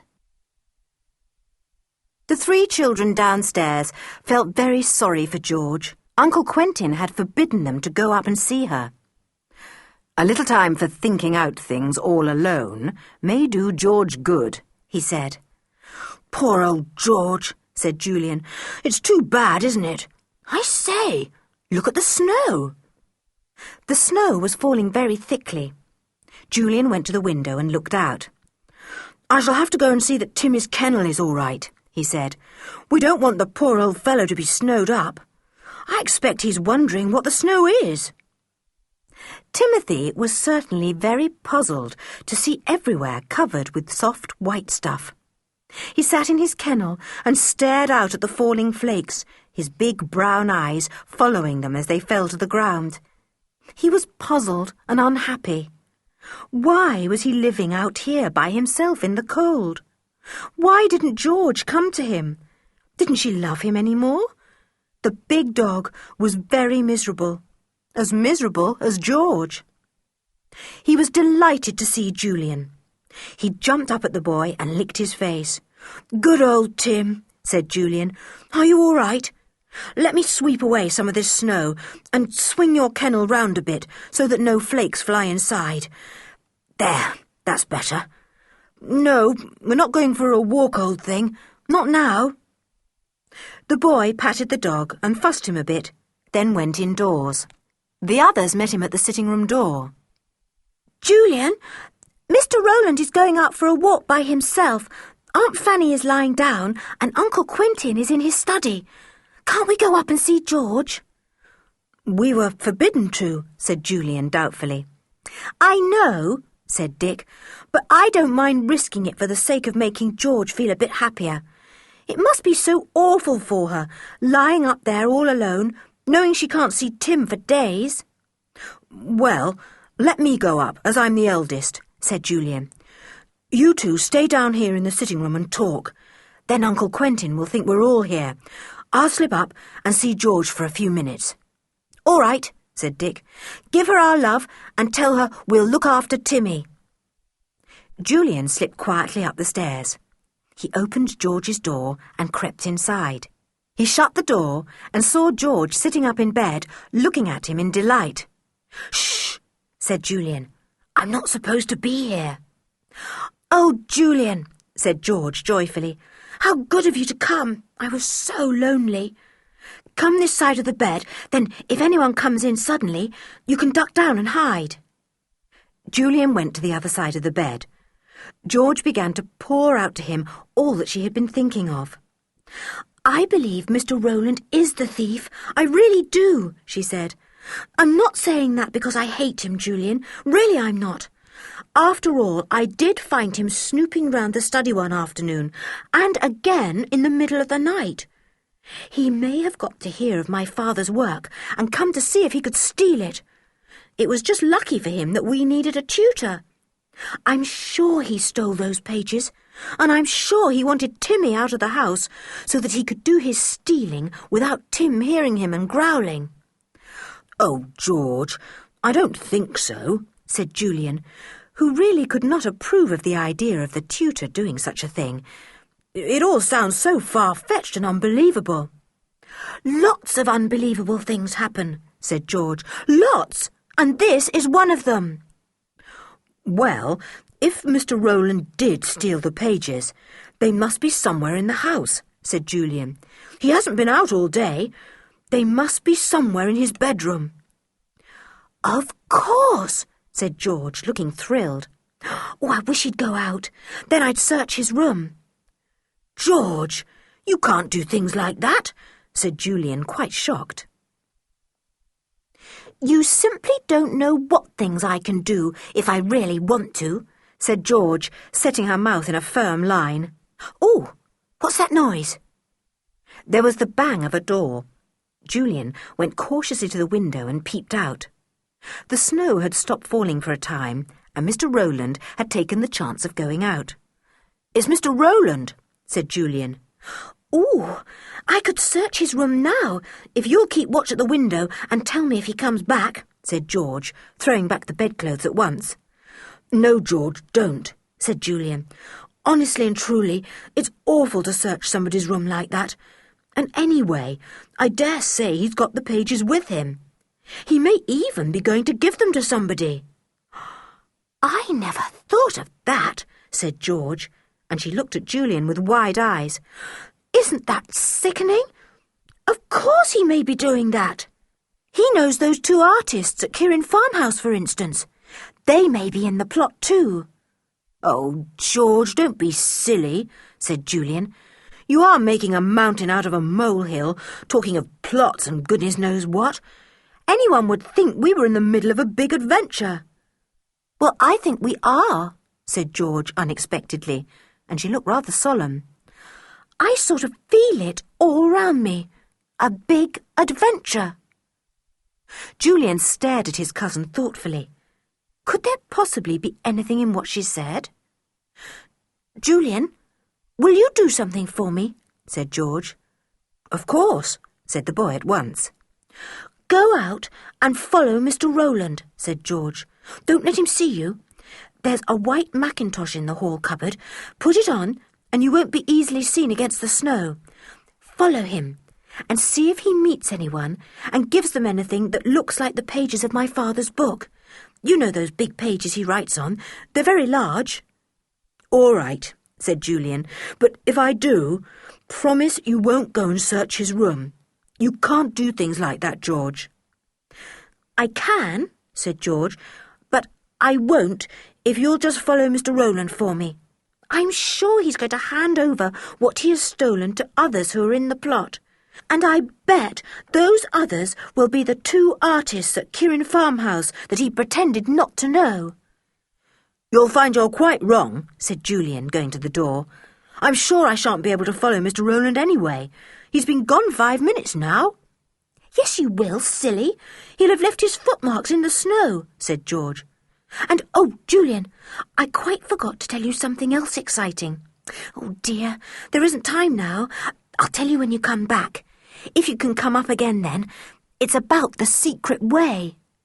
"Really?" said Julian in delight. It had been a great disappointment to him that all their hunting and searching had come to nothing. "All right, I'll try and creep up again later. If I don't come, you'll know I can't, and you must wait till bedtime." He disappeared and shut the door quietly. He slipped downstairs, popped his head into the sitting-room, and whispered to the others that he was going out after the tutor. "Tell you why later," he said. He put the white mackintosh around him and went out into the garden. Snow was beginning to fall again, but not yet heavily enough to hide Mr. Rowland's deep footsteps. He had big Wellington boots on, and the footmarks showed up well in the 6-inch deep snow. The boy followed them quickly. The countryside was very wintry looking now. The sky was low and leaden, and he could see there was much more snow to come. He hurried on after Mr. Rowland, though he could not see a sign of the tutor. Down the lane and over the path that led across the common went the double row of footmarks. Julian stumbled on, his eyes glued to the footprints. Suddenly, he heard the sound of voices and stopped. A big gorse bush lay to the right, and the voices came from there. The boy went nearer to the bush. He heard his tutor's voice talking in low tones. He could not hear a word that was said. Whoever can he be talking to? He wondered. He crept up closer to the bush. There was a hollow space inside. Julian thought he could creep right into it, though it would be very prickly, and peer out of the other side. Carefully, the boy crept into the prickly hollow where the branches were bare and brown. He parted the prickly branches slowly and cautiously, and to his amazement, he saw Mr. Rowland talking to the two artists from Kirrin Farmhouse, Mr. Thomas and Mr. Wilton. So George was right. The tutor had met them, and, as Julian watched, Mr. Rowland handed over to Mr. Thomas a doubled-up sheaf of papers. "They look just like the pages from Uncle Quentin's book," said Julian to himself. "I say, this is mighty strange. It does begin to look like a plot, with Mr. Rowland at the centre of it." Mr. Thomas put the papers into the pocket of his overcoat. The men muttered a few more words, which even Julian's sharp ears could not catch, and then parted. The artists went off towards Kirrin Farmhouse, and Mr. Rowland took the path back over the common.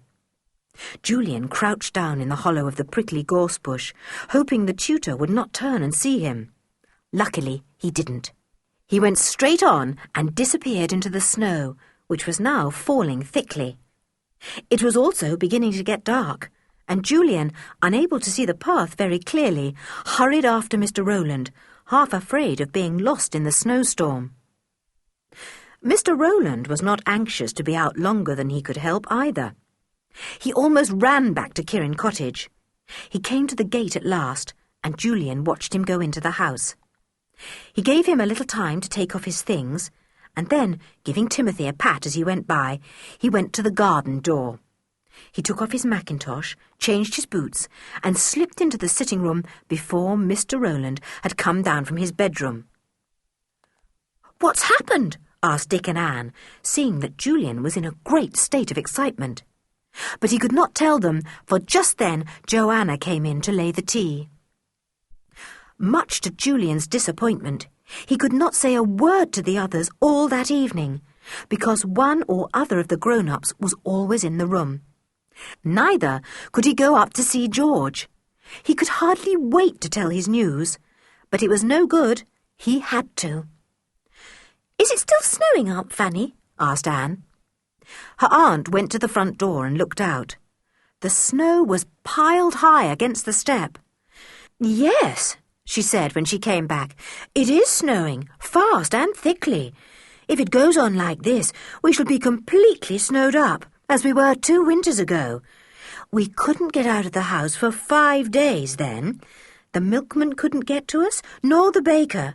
Fortunately, we had plenty of tinned milk, and I can bake my own bread. You poor children, you will not be able to go out tomorrow. The snow will be too thick." "Will Kirrin Farmhouse be snowed up too?" asked Mr. Rowland. "Oh, yes, worse than we shall be," said Aunt Fanny. "But they won't mind. They have plenty of food there. They will be prisoners just as much and more as we shall." Julian wondered why Mr. Rowland had asked that question. Was he afraid that his friends would not be able to send those pages away by the post, or take them anywhere by bus or car? The boy felt certain this was the reason for the question. How he longed to be able to talk over everything with the others. "Oh, I'm tired," he said about 8 o'clock. "Let's go to bed." Dick and Anne stared at him in astonishment. Usually, as he was the eldest, he went to bed last of all. Tonight, He was actually asking to go. Julian winked quickly at them, and they backed him up at once. Dick yawned widely, and so did Anne. Their aunt put down the sewing she was doing. "You do sound tired," she said. "I think you'd better all go to bed." "Could I just go out and see if Timmy is all right?" asked Julian. His aunt nodded. The boy put on his rubber boots and coat and slipped out through the garden door into the yard. It was very deep in snow, too. Tim's kennel was half hidden in it. The dog had trampled a space in front of the kennel door and stood there, looking for Julian as he came out of the house. "Oh, poor old boy, out here in the snow all alone," said Julian. He patted the dog, and Timmy whined. He was asking to go back with the boy. "Oh, I wish I could take you back with me," said Julian. "Never mind, Timothy. I'll come and see you tomorrow." He went indoors again. The children said good night to their aunt and Mr. Rowland and went upstairs. "Undress quickly, put on dressing gowns, and meet in George's room," whispered Julian to the others. "Don't make a sound, or we'll have Aunt Fanny up. Quick now." In less than 3 minutes, the children were undressed and were sitting on George's bed. She was very pleased to see them. Anne slipped into bed with her because her feet were cold. "Julian, did you follow Mr. Rowland all right?" whispered George. "Why did he follow him?" asked Dick, who had been dying to know. Julian told them everything as quickly as he could. All that George suspected, and how he had followed the tutor, and what he had seen. When George heard how Julian had watched him giving a sheaf of papers to the 2 artists, her eyes gleamed angrily. "The thief! They must have been the lost pages! And to think my father has been so friendly to him! Oh, what can we do? Those men will get the papers away as quickly as they can, and the secret father has been working on for ages will be used by someone else, for some other country probably." "They can't get the papers away," said Julian. "You've no idea how thick the snow is now, George. We shall be prisoners here for a few days if this snow goes on, and so will the people in Kirrin farmhouse. If they want to hide the papers, they will have to hide them in the farmhouse. Oh, if only we could get over there and hunt round." "Well, we can't," said Dick. "That's quite certain. We'd be up to our necks in snow." The 4 children looked gloomily at one another. Dick and Anne could hardly believe that the jolly Mr. Rowland was a thief, a spy perhaps, trying to steal a valuable secret from a friendly scientist. And they couldn't stop it. "We'd better tell your father," said Julian at last. "No," said Anne. "He wouldn't believe it, would he, George?" "He'd laugh at us and go straight and tell Mr. Rowland," said George. "That would warn him, and he mustn't be warned. He mustn't know that we guess anything." "Shh!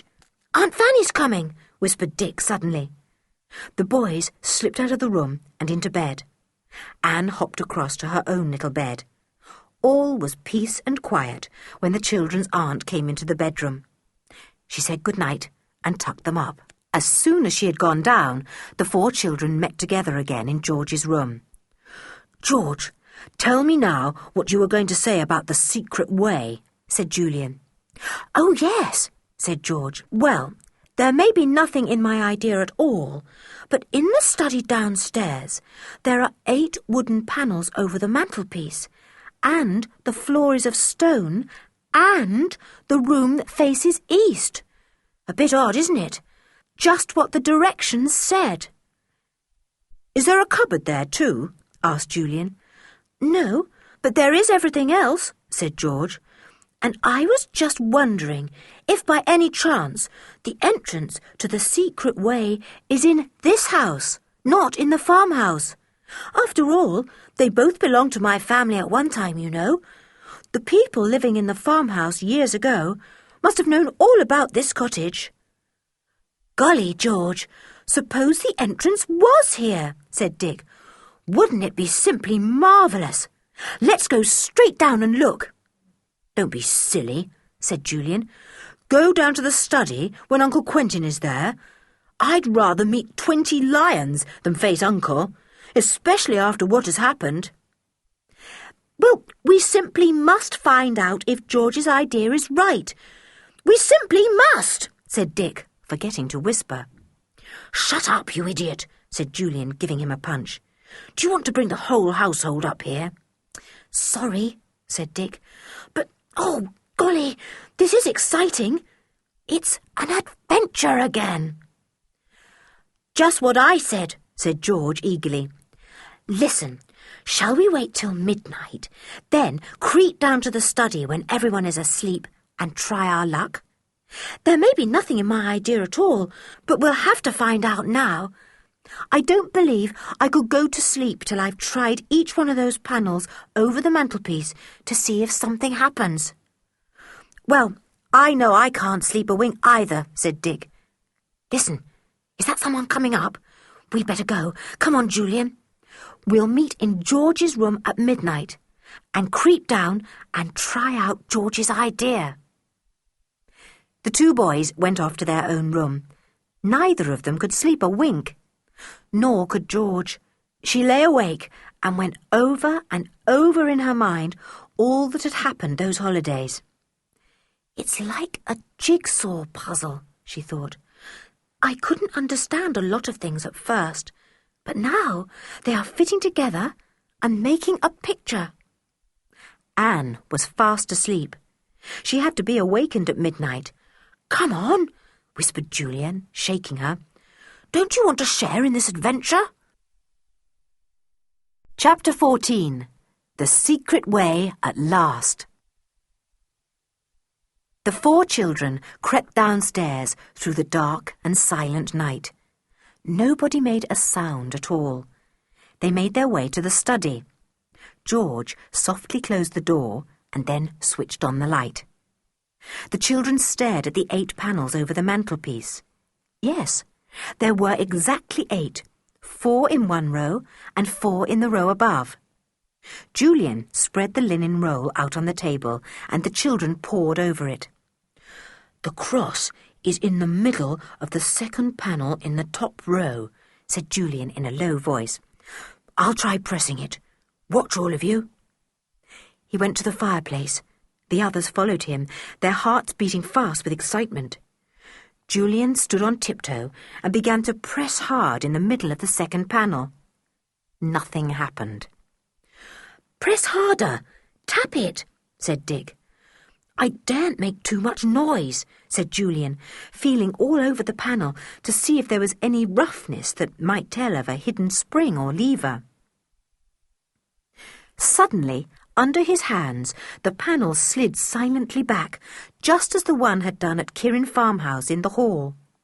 The children stared at the space behind, thrilled. It's not big enough to get into, said George. It can't be the entrance to the secret way. Julian got out his torch from his dressing-gown pocket. He put it inside the opening and gave a low exclamation. There's a sort of handle here, with strong wire or something attached to it. I'll pull it and see what happens. He pulled, but he was not strong enough to move the handle that seemed to be embedded in the wall. Dick put his hand in, and the two boys then pulled together. Oh, it's moving! It's giving way a bit, panted Julian. Go on, Dick! Pull hard! The handle suddenly came away from the wall, and behind it came thick wire, rusty and old. At the same time, a curious grating noise came from below the hearthrug in front of the fireplace, and Anne almost fell. Julian, something is moving under the rug, she said, frightened. I felt it! Under the rug! Quick! The handle could not be pulled out any farther. The boys let go and looked down. To the right of the fireplace, under the rug, something had moved. There was no doubt of that. The rug sagged down instead of being flat and straight. A stone has moved in the floor, said Julian, his voice shaking with excitement. This handle works a lever which is attached to this wire. Quick, pull up the rug and roll back the carpet. With trembling hands, the children pulled back the rug and the carpet, and then stood staring at a very strange thing.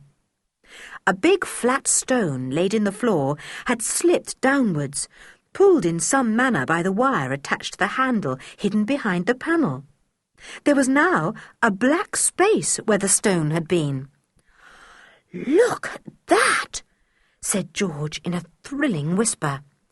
"The entrance to the secret way." "It's here, after all," said Julian. "Let's go down," said Dick.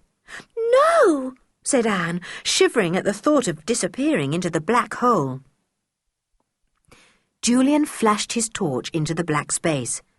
The stone had slid down and then sideways. Below was a space just big enough to take a man bending down. "I expect there's a passage or something leading from here under the house and out," said Julian. "Golly, I wonder where it leads to." "We simply must find out," said George. "Not now," said Dick. "It's dark and cold. I don't fancy going along the secret way at midnight. I don't mind just hopping down to see what it's like, but don't let's go along any passage till tomorrow." "Uncle Quentin will be working here tomorrow," said Julian. "He said he was going to sweep the snow away from the front door in the morning," said George. "We could slip into the study then. It's Saturday. There may be no lessons." "All right," said Julian, who badly wanted to explore everything then and there. "But for goodness sake, let's have a look and see if there is a passage down there. At present, all we can see is a hole." "I'll help you down," said Dick. So he gave his brother a hand, and the boy dropped lightly down into the black space, holding his torch. He gave a loud exclamation. "It's the entrance to the secret way, all right. There's a passage leading from here under the house, awfully low and narrow, but I can see it's a passage. I do wonder where it leads to." He shivered. It was cold and damp down there. "Give me a hand up, Dick," he said. He was soon out of the hole and in the warm study again. The children looked at one another in the greatest joy and excitement. This was an adventure, a real adventure. It was a pity they couldn't go on with it now. "We'll try and take Timmy with us tomorrow," said George. "Oh, I say, how are we going to shut the entrance up?" "We can't leave the rug and carpet sagging over that hole," said Dick. "Nor can we leave the panel open." "We'll see if we can get the stone back," said Julian. He stood on tiptoe and felt about inside the panel. His hand closed on a kind of knob set deep in a stone. He pulled it, and at once the handle slid back, pulled by the wire. At the same time, the sunk stone glided to the surface of the floor again, making a slight grating sound as it did so. "Well, it's like magic," said Dick. "It really is. Fancy the mechanism working so smoothly after years of not being used. This is the most exciting thing I've ever seen." There was a noise in the bedroom above. The children stood still and listened. "It's Mr. Rowland," whispered Dick. "He's heard us. Quick, slip upstairs before he comes down." They switched out the light and opened the study door softly. Up the stairs they fled, as quietly as church mice, their hearts thumping so loudly that it seemed as if everyone in the house must hear the beat.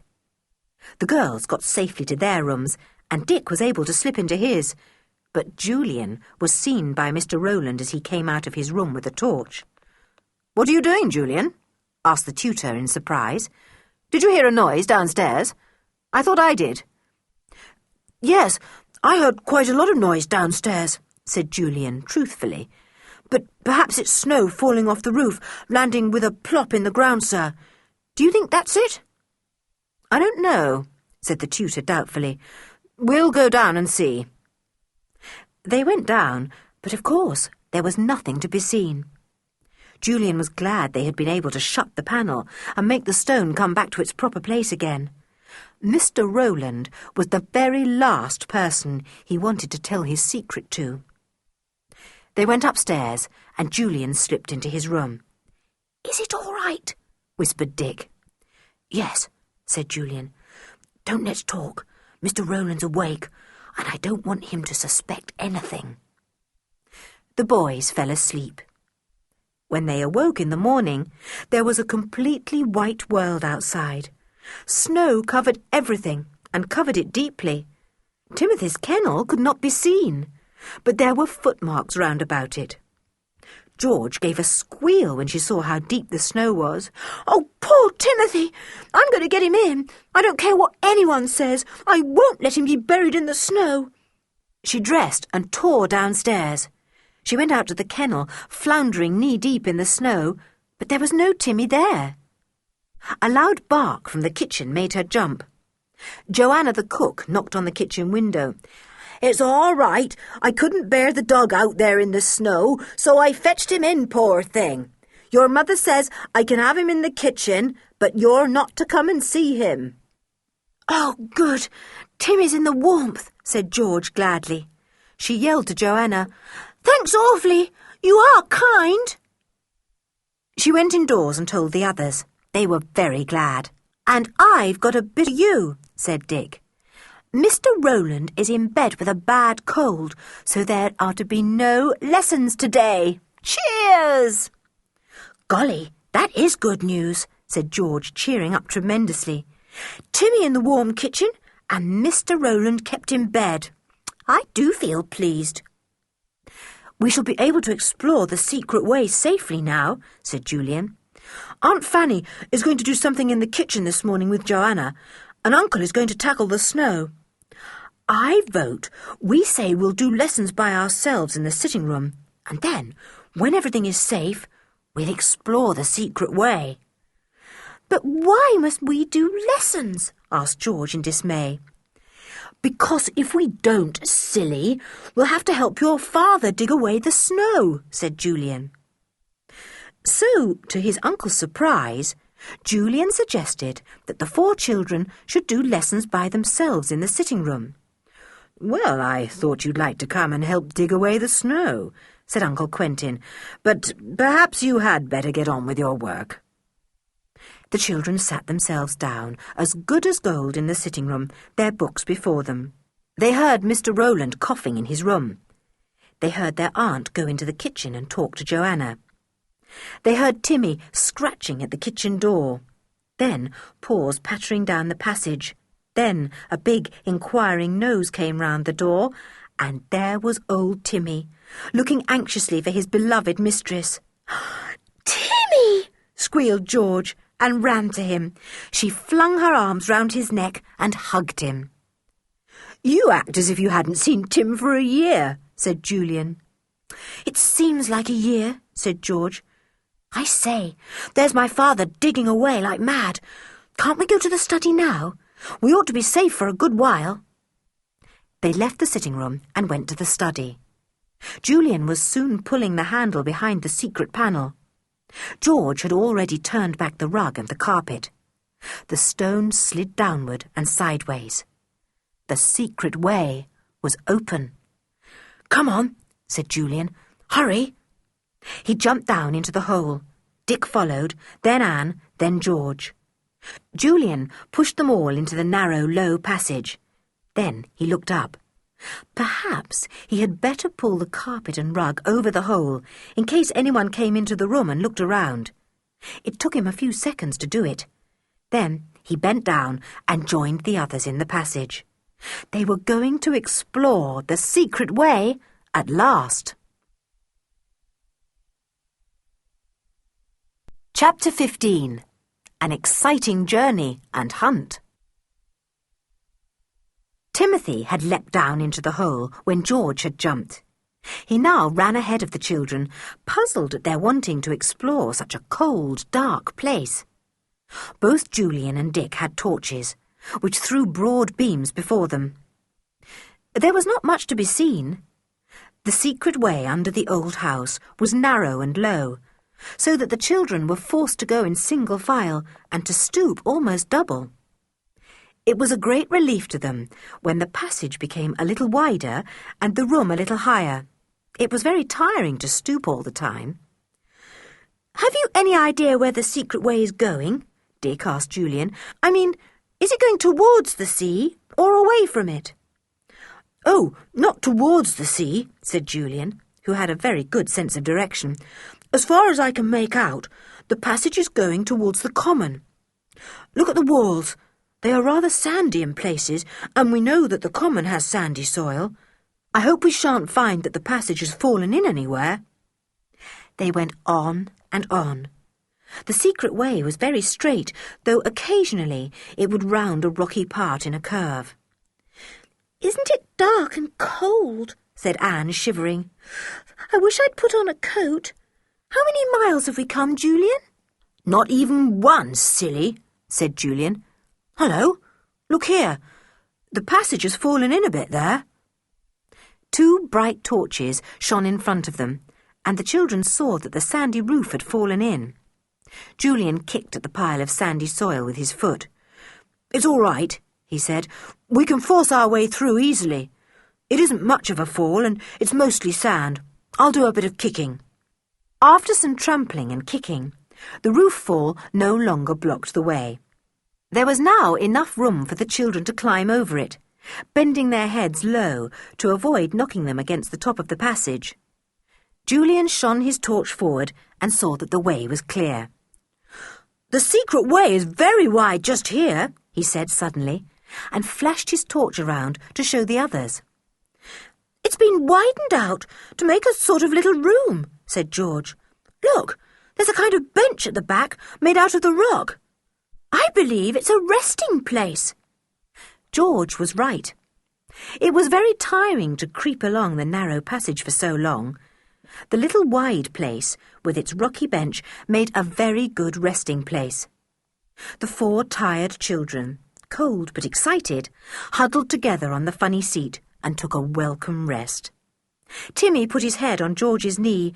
He was delighted to be with her again. "Well, come on," said Julian after a few minutes. "I'm getting awfully cold. I do wonder where this passage comes out." "Julian, do you think it could come out at Kirrin farmhouse?"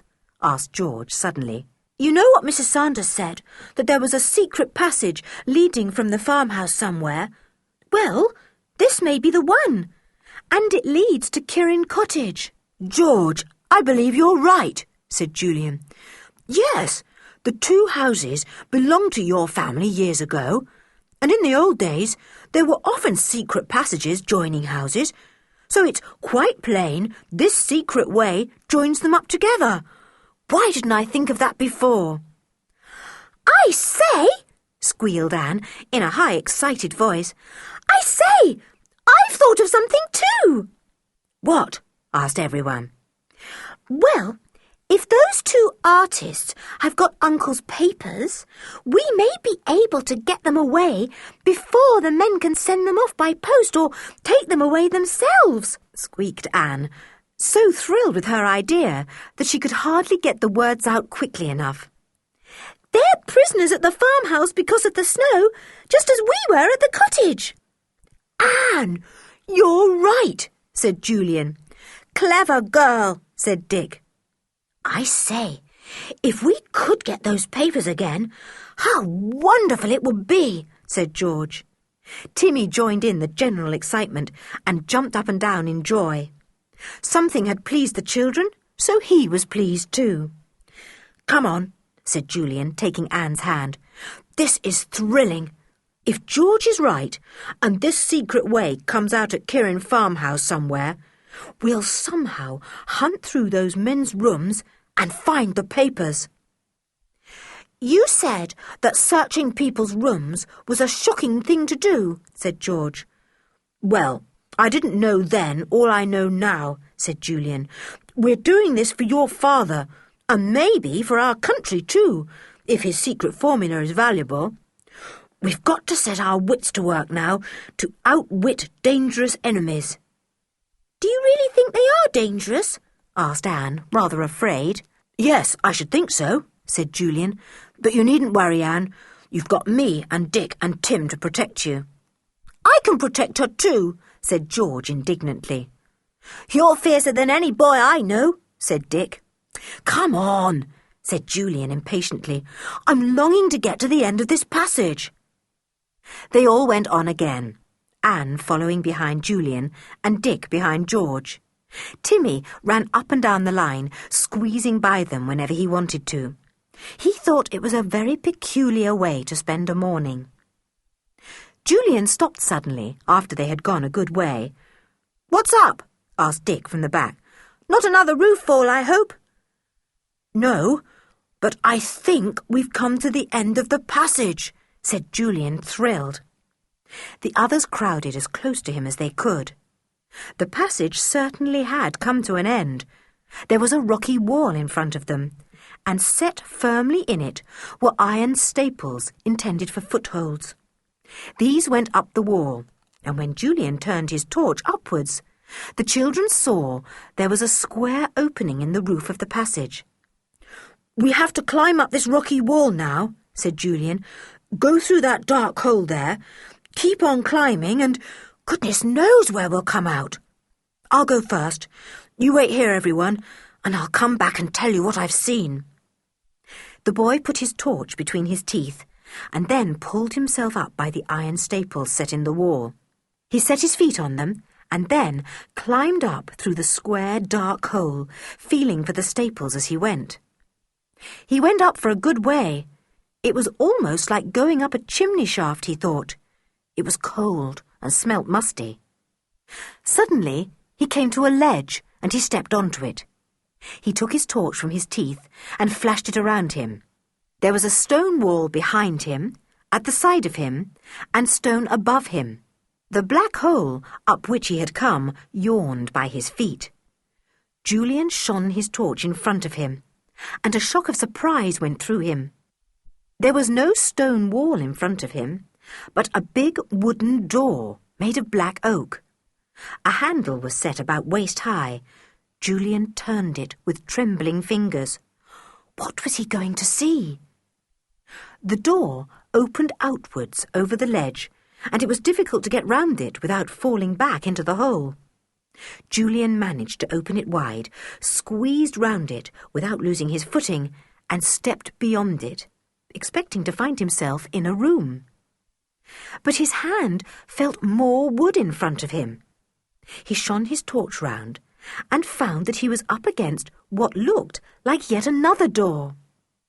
Under his searching fingers, it suddenly moved sideways and slid silently away. And then Julian knew where he was. I'm in the cupboard at Kirrin Farmhouse, the one that has a false back, he thought. The secret way comes up behind it. How clever! Little did we know when we played about in this cupboard that not only did it have a sliding back, but that it was the entrance to the secret way hidden behind it. The cupboard was now full of clothes belonging to the artists. Julian stood and listened. There was no sound of anyone in the room. Should he just take a quick look round and see if those lost papers were anywhere about? Then he remembered the other four, waiting patiently below in the cold. He had better go and tell them what had happened. They could all come and help in the search. He stepped into the space behind the sliding back. The sliding door slipped across again, and Julian was left standing on the narrow ledge, with the old oak door wide open to one side of him. He did not bother to shut it. He felt about his feet and found the iron staples in the hole below him. Down he went, clinging with his hands and feet, his torch in his teeth again. Julian, what a time you've been! Quick, tell us all about it, cried George. It's most terribly thrilling, said Julian. Absolutely super. Where do you suppose all this leads to? Into the cupboard at Kirrin Farmhouse, the one that's got a false back. Golly, said Dick. I say, said George. Did you go into the room? cried Anne. I climbed as far as I could and came to a big oak door, said Julian. It has a handle this side, so I swung it wide open.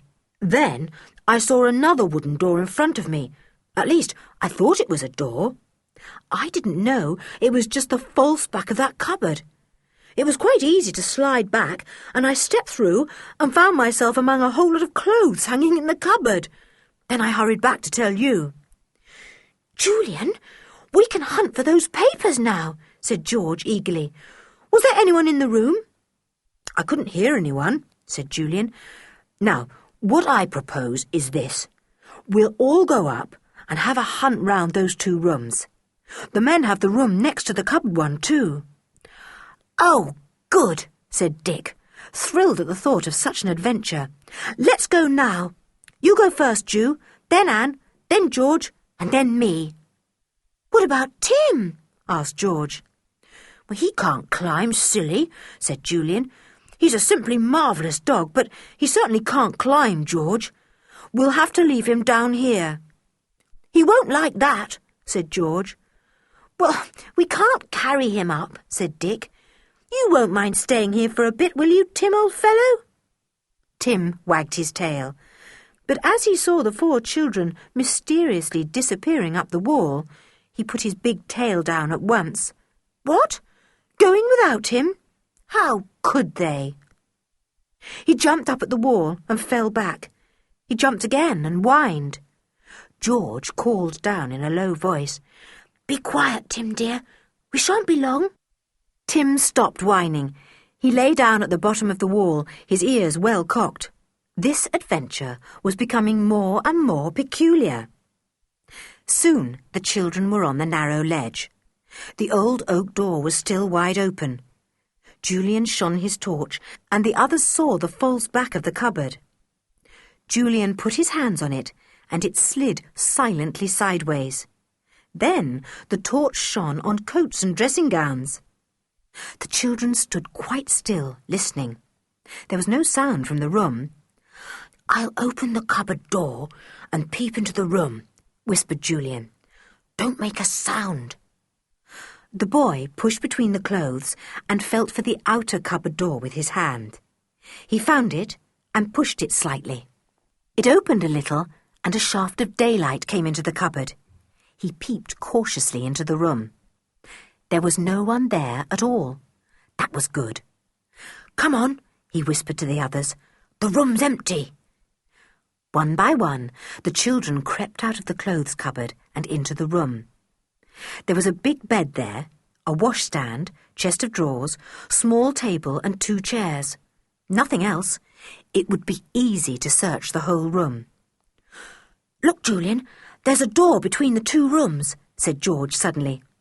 2 of us can go and hunt there, and 2 here, and we can lock the doors that lead onto the landing so that no one can come in and catch us.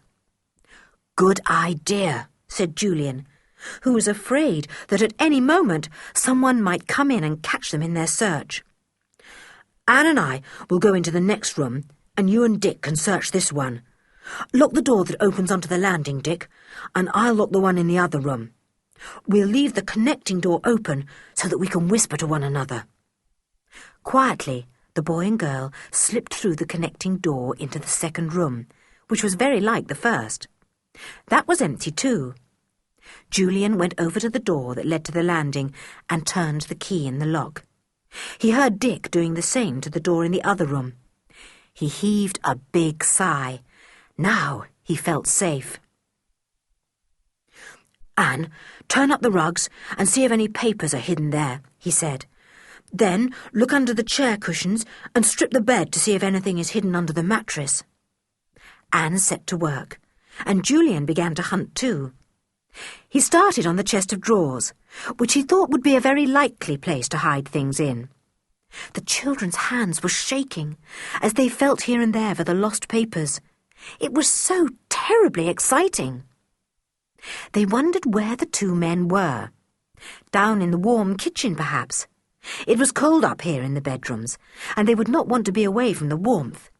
They could not go out because the snow was piled in great drifts round Kirrin farmhouse. Dick and George were searching hard in the other room. They looked in every drawer. They stripped the bed, they turned up rugs and carpet. They even put their hands up the big chimney place. Julian, have you found anything? asked Dick in a low voice, appearing at the door between the two rooms. "Not a thing," said Julian rather gloomily. "They've hidden the papers well. I only hope they haven't got them on them, in their pockets or something." Dick stared at him in dismay. He hadn't thought of that. "That would be sickening," he said. "You go back and hunt everywhere, simply everywhere," ordered Julian. "Punch the pillows to see if they've stuck them under the pillowcase." Dick disappeared. Rather a lot of noise came from his room. It sounded as if he were doing a great deal of punching. Anne and Julian went on hunting too. There was simply nowhere that they did not look. They even turned the pictures round to see if the papers had been stuck behind one of them. But there was nothing to be found. It was bitterly disappointing. "We can't go without finding them," said Julian in desperation. "It was such a bit of luck to get here like this, down the secret way, right into the bedrooms. We simply must find those papers." "I say," said Dick, appearing again. "I can hear voices. Listen." All four children listened. Yes, there were men's voices, just outside the bedroom doors. Chapter 16. The Children Are Discovered. "What shall we do?" whispered George. They had all tiptoed to the first room and were standing together listening. "We'd better go down the secret way again," said Julian. "Oh, no, began George, when she heard the handle of the door being turned. Whoever was trying to get in could not open the door. There was an angry exclamation. And then the children heard Mr. Wilton's voice. "My door seems to have stuck. Do you mind if I come through your bedroom and see what's the matter with this handle?" "Come right along," came the voice of Mr. Thomas. There was the sound of footsteps going to the outer door of the second room. Then there was the noise of a handle being turned and shaken. "What's this?" said Mr. Wilton in exasperation. "This won't open either. Can the doors be locked?" "It looks like it," said Mr. Thomas. There was a pause. Then the children distinctly heard a few words uttered in a low voice. "Are the papers safe? Is anyone after them?" "They're in your room, aren't they?" said Mr. Thomas. There was another pause. The children looked at one another. So, the men had got the papers, and what was more, they were in the room. The very room the children stood in. They looked round it eagerly, racking their brains to think of some place they had not yet explored. "Quick, hunt round again while we've time," whispered Julian. "Don't make a noise." On tiptoe, the children began a thorough hunt once more. How they searched! They even opened the pages of the books on the table, thinking that the papers might have been slipped in there. But they could find nothing. "Hi, Mrs. Sanders," came Mr. Wilton's voice. "Have you by any chance locked these two doors? We can't get in." "Dear me," said the voice of Mrs. Sanders from the stairs. "I'll come along and see. I certainly haven't locked any doors." Once again the handles were turned, but the doors would not open. The men began to get very impatient. "Do you suppose anyone is in our rooms?" Mr. Wilton asked Mrs. Sanders. She laughed. "Well, now, who would be in your rooms? There's only me and Mr. Sanders in the house, and you know as well as I do that no one can come in from outside, for we're quite snowed up. I don't understand it. The locks of the doors must have slipped." Anne was lifting up the washstand jug to look underneath at that moment. It was heavier than she thought, and she had to let it down again suddenly. It struck the marble washstand with a crash, and water slopped out all over the place. Everyone outside the door heard the noise. Mr. Wilton banged on the door and rattled the handle. "Who's there? Let us in or you'll be sorry. What are you doing in there?" "Idiot Anne," said Dick. "Now they'll break the door down." That was exactly what the two men intended to do. Afraid that someone was mysteriously in their room trying to find the stolen papers, they went quite mad and began to put their shoulders to the door and heave hard. The door shook and creaked. "Now you be careful what you're doing!" cried the indignant voice of Mrs. Sanders. The men took no notice.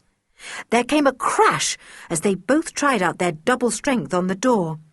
"Quick, we must go," said Julian.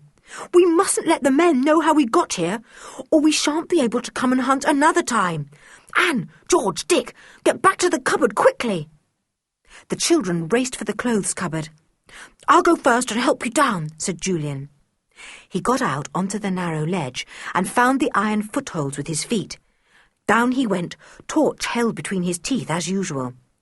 "Anne, come next," he called. "And Dick, you come third and give a hand to Anne if she wants it. George is a good climber. She can easily get down herself." Anne was slow at climbing down. She was terribly excited, rather frightened, and so afraid of falling that she hardly dared to feel for each iron staple as she went down. "Buck up, Anne," whispered Dick above her. "The men have almost got the door down." There were tremendous sounds coming from the bedroom door. At any moment now it might break down and the men would come racing in. Dick was thankful when he could begin to climb down the wall. Once they were all out, George could shut the big oak door and they would be safe. George was hidden among the clothes in the cupboard, waiting her turn to climb down. As she stood there, trying in vain to go over any likely hiding place in her mind, her hands felt something rustly in the pocket of a coat she was standing against. It was a mackintosh coat with big pockets. The little girl's heart gave a leap. Suppose the papers had been left in the pocket of the coat the man had on when he took them from Mr. Rowland. That was the only place the children had not searched. The pockets of the coats in the cupboard. With trembling fingers, the girl felt in the pocket where the rustling was. She drew out a sheaf of papers. It was dark in the cupboard, and she could not see if they were the ones she was hunting for or not. But how she hoped they were! She stuffed them up the front of her jersey, for she had no big pocket, and whispered to Dick, "Can I come now?" Crash! The door fell in with a terrific noise, and the two men leapt into the room. They looked round. It was empty. But there was the water spilt on the washstand and on the floor. Someone must be there somewhere. "Look in the cupboard," said Mr. Thomas. George crept out of the clothes cupboard and onto the narrow ledge beyond the place where the false back of the cupboard used to be. It was still hidden sideways in the wall. The girl climbed down the hole a few steps and then shut the oak door, which was now above her head. She had not enough strength to close it completely, but she hoped that now she was safe. The men went to the cupboard and felt about in the clothes for anyone who might possibly be hiding there. Mr. Wilton gave a loud cry. "The papers are gone! They were in this pocket! There's not a sign of them! Quick, we must find the thief and get them back!" The men did not notice that the cupboard seemed to go farther back than usual. They stepped away from it, now that they were sure no one was there, and began to hunt round the room. By now, all the children, except George, were at the bottom of the hole, standing in the secret way, waiting impatiently for George to come down. Poor George was in such a hurry to get down that she had caught her clothing on one of the staples and had to stand in a very dangerous position trying to disentangle it. "Come on, George, for goodness sake," said Julian. Timothy jumped up at the wall. He could feel the fear and excitement of the waiting children, and it upset him. He wanted George. Why didn't she come? Why was she up that dark hole? Tim was unhappy about her. He threw back his head and gave such a loud and mournful howl that all the children jumped violently. "Shut up, Tim," said Julian. Tim howled again, and the weird sound echoed round and about in a strange manner. Anne was terrified, and she began to cry. Timothy howled again and again. Once he began to howl, it was difficult to stop him. The men in the bedroom above heard the extraordinary noise and stopped in amazement. "Whatever's that?" said one. "Sounds like a dog howling in the depths of the earth," said the other. "Funny," said Mr. Wilton. "It seems to be coming from the direction of that cupboard." He went over to it and opened the door. Tim chose that moment to give a specially mournful howl, and Mr. Wilton jumped. He got into the cupboard and felt about at the back. The oak door there gave way beneath his hand, and he felt it open. "There's something weird here," called Mr. Wilton. "Bring my torch off the table." Tim howled again, and the noise made Mr. Wilton shiver. Tim had a peculiarly horrible howl. It came echoing up the hole and burst out into the cupboard. Mr. Thomas got the torch. The men shone it at the back of the cupboard and gave an exclamation. "Look at that! There's a door here! Where does it lead to?" Mrs. Sanders, who had been watching everything in surprise and indignation, angry that her door should have been broken down, came up to the cupboard. "My," she said, "I knew there was a false back to that cupboard, but I didn't know there was another door behind it too. That must be the entrance to the secret way that people used in the old days." "Where does it lead to?" rapped out Mr. Wilton. "Goodness knows," said Mrs. Sanders. "I never took much interest in such things." "Come on, we must go down," said Mr. Wilton, shining his torch into the square black hole and seeing the iron foothold set in the stone. "This is where the thief went. He can't have got far. We'll go after him. We've got to get those papers back." It was not long before the two men had swung themselves over the narrow ledge and down into the hole, feeling with their feet for the iron staples. Down they went, and down, wondering where they were coming to. There was no sound below them. Clearly, the thief had got away. George had got down at last. Tim almost knocked her over in his joy. She put her hand on his head. "You old silly," she said. "I believe you've given our secret away. Quick, Ju, we must go, because those men will be after us in a minute. They could easily hear Tim's howling." Julian took Anne's hand. "Come along, Anne," he said. "You must run as fast as you can. Hurry now, Dick. Keep with George." The four of them hurried down the dark, narrow passage. What a long way they had to go home! If only the passage wasn't such a long one. The children's hearts were beating painfully as they made haste, stumbling as they went. Julian shone his light steadily in front of him, and Dick shone his at the back. Half leading, half dragging Anne, Julian hurried along. Behind them, they heard a shout. "Look, there's a light ahead. That's the thief. Come on, we'll soon get him." Chapter 17. Good old Tim. "Hurry, Anne! Do hurry!" shouted Dick, who was just behind. Poor Anne was finding it very difficult to get along quickly. Pulled by Julian and pushed by Dick, she almost fell 2 or 3 times. Her breath came in loud pants, and she felt as if she would burst.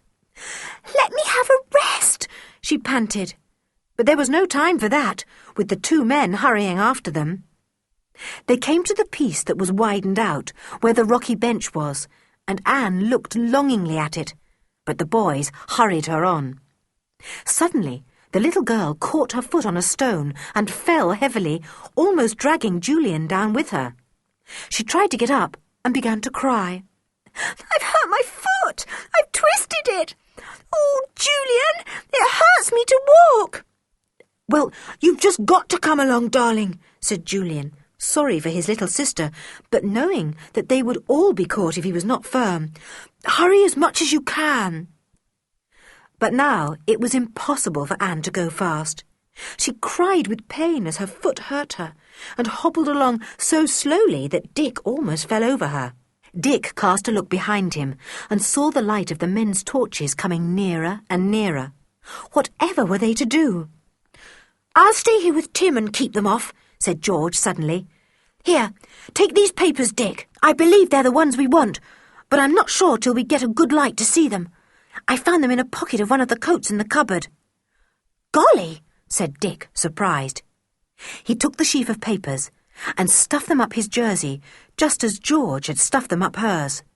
They were too big to go into his trouser pockets. "I'll stay with you, George, and let the other two go on ahead." "No, I want the papers taken to safety in case they are my father's," said George. "Go on, Dick. I'll be all right here with Tim. I shall stay here, just where the passage curves round this rocky bit. I'll make Tim bark like mad." "Suppose the men have got revolvers," said Dick doubtfully. "They might shoot him." "I bet they haven't," said George. "Do go, Dick. The men are almost here. There's the light of their torch." Dick sped after the stumbling Anne. He told Julian what George had suggested. "Good for George," said Julian. "She really is marvellous, not afraid of anything. She will keep the men off till I get poor old Anne back." George was crouching behind the rocky bit, her hand on Tim's collar, waiting. "Now, Tim," she whispered, "bark your loudest. Now!" Timothy had been growling up till now, but at George's command he opened his big mouth and barked. How he barked! He had a simply enormous voice, and the barks went echoing all down the dark and narrow passage. The hurrying men, who were near the rocky piece of the passage, stopped. "If you come round this bend, I'll set my dog on you," cried George. "It's a child shouting," said one man to another. "Only a child. Come on." Timothy barked again and pulled at his collar. He was longing to get at the men. The light of their torch shone round the bend. George let Tim go, and the big dog sprang joyfully round the curve to meet his enemies. They suddenly saw him by the light of their torch, and he was a very terrifying sight. To begin with, he was a big dog, and now that he was angry, all the hairs on the back of his neck had risen up, making him look even more enormous. His teeth were bared and glinted in the torchlight. The men did not like the look of him at all. "If you move one step nearer, I'll tell my dog to fly at you," shouted George. "Wait, Tim, wait. Stand there till I give the word." The dog stood in the light of the torch, growling deeply. He looked an extremely fierce animal. The men looked at him doubtfully. One man took a step forward, and George heard him. At once she shouted to Tim, "Go for him, Tim! Go for him!" Tim leapt at the man's throat. He took him completely by surprise, and the man fell to the ground with a thud, trying to beat off the dog. The other man helped. "Call off your dog or we'll hurt him," cried the second man. "It's much more likely he'll hurt you," said George, coming out from behind the rock and enjoying the fun. "Tim, come off." Tim came away from the man he was worrying, looking up at his mistress as if to say, "I was having such a good time. Why did you spoil it?" "Who are you?" said the man on the ground. "I'm not answering any of your questions," said George. "Go back to Kirrin farmhouse. That's my advice to you. If you dare to come along this passage, I'll set my dog onto you again, and next time he'll do more damage." The men turned and went back the way they'd come. They neither of them wanted to face Tim again. George waited until she could no longer see the light of their torch. Then she bent down and patted Timothy. "Brave, good dog," she said. "I love you, darling Tim, and you don't know how proud I am of you. Come along, we'll hurry after the others now. I expect those two men will explore this passage sometime tonight, and won't they get a shock when they find out where it leads to and see who is waiting for them?" George hurried along the rest of the long passage, with Tim running beside her. She had Dick's torch, and it did not take her long to catch the others up. She panted out to them what had happened, and even poor Anne chuckled in delight when she heard how Tim had flung Mr. Wilton to the ground. "Here we are," said Julian as the passage came to a stop below the hole in the study floor. "Hello, what's this?" A bright light was shining down the hole, and the rug and carpet, so carefully pulled over the hole by Julian, were now pulled back again. The children gazed up in surprise. Uncle Quentin was there, and Aunt Fanny, and when they saw the children's faces looking up at them from the hole, they were so astonished that they very nearly fell down the hole too. "Julian, Anne, what in the wide world are you doing down there?" cried Uncle Quentin. He gave them each a hand up, and the 4 children and Timothy were at last safe in the warm study. How good it was to feel warm again! They got as near the fire as they could. "Children, what is the meaning of this?" asked Aunt Fanny. She looked white and worried. "I came into the study to do some dusting, and when I stood on that bit of the rug, it seemed to give way beneath me. When I pulled it up and turned back the carpet, I saw that hole, and the hole in the panelling too. And then I found that all of you had disappeared and went to fetch your uncle. What has been happening? And where does that hole lead to?" Dick took the sheaf of papers from under his jersey and gave them to George. She took them and handed them to her father. "Are these the missing pages?" she asked. Her father fell on them as if they had been worth more than 100 times their weight in gold. Yes, they're the pages, all 3 of them. Thank goodness they're back. They took me 3 years to bring to perfection and contained the heart of my secret formula. George, where did you get them?" "It's a very long story," said George. "You tell it all, Julian. I feel tired." Julian began to tell the tale. He left out nothing. He told how George had found Mr. Rowland snooping about the study, how she had felt sure that the tutor had not wanted Timmy in the house because the dog gave warning of his movements at night, how George had seen him talking to the 2 artists, although he had said he did not know them. As the tale went on, Uncle Quentin and Aunt Fanny looked more and more amazed. They simply could not believe it all. But after all, there were the missing papers safely back. That was marvellous. Uncle Quentin hugged the papers as if they were a precious baby. He would not put them down for a moment. George told the bit about Timmy keeping the men off the escaping children. "So you see, although you made poor Tim live out in the cold, away from me, he really saved us all, and your papers too," she said to her father, fixing her brilliant blue eyes on him. Her father looked most uncomfortable. He felt very guilty for having punished George and Timothy. They had been right about Mr. Rowland, and he had been wrong. "Poor George," he said, "and poor Timmy. I'm sorry about all that." George did not bear malice once anyone had owned themselves to be in the wrong. She smiled at her father. "It's all right," she said, "but don't you think that as I was punished unfairly, Mr. Rowland might be punished well and truly? He deserves it." "Oh, he shall be. Certainly he shall be," promised her father. "He's up in bed with a cold, as you know. I hope he doesn't hear any of this, or he may try to escape." "He can't," said George. "We're snowed up. You could ring up the police and arrange for them to come here as soon as ever they can manage it when the snow has cleared. And I rather think those other 2 men will try to explore the secret way as soon as possible to get the papers back. Could we catch them when they arrive, do you think?" "Rather," said Uncle Quentin, though Aunt Fanny looked as if she didn't want any more exciting things to happen.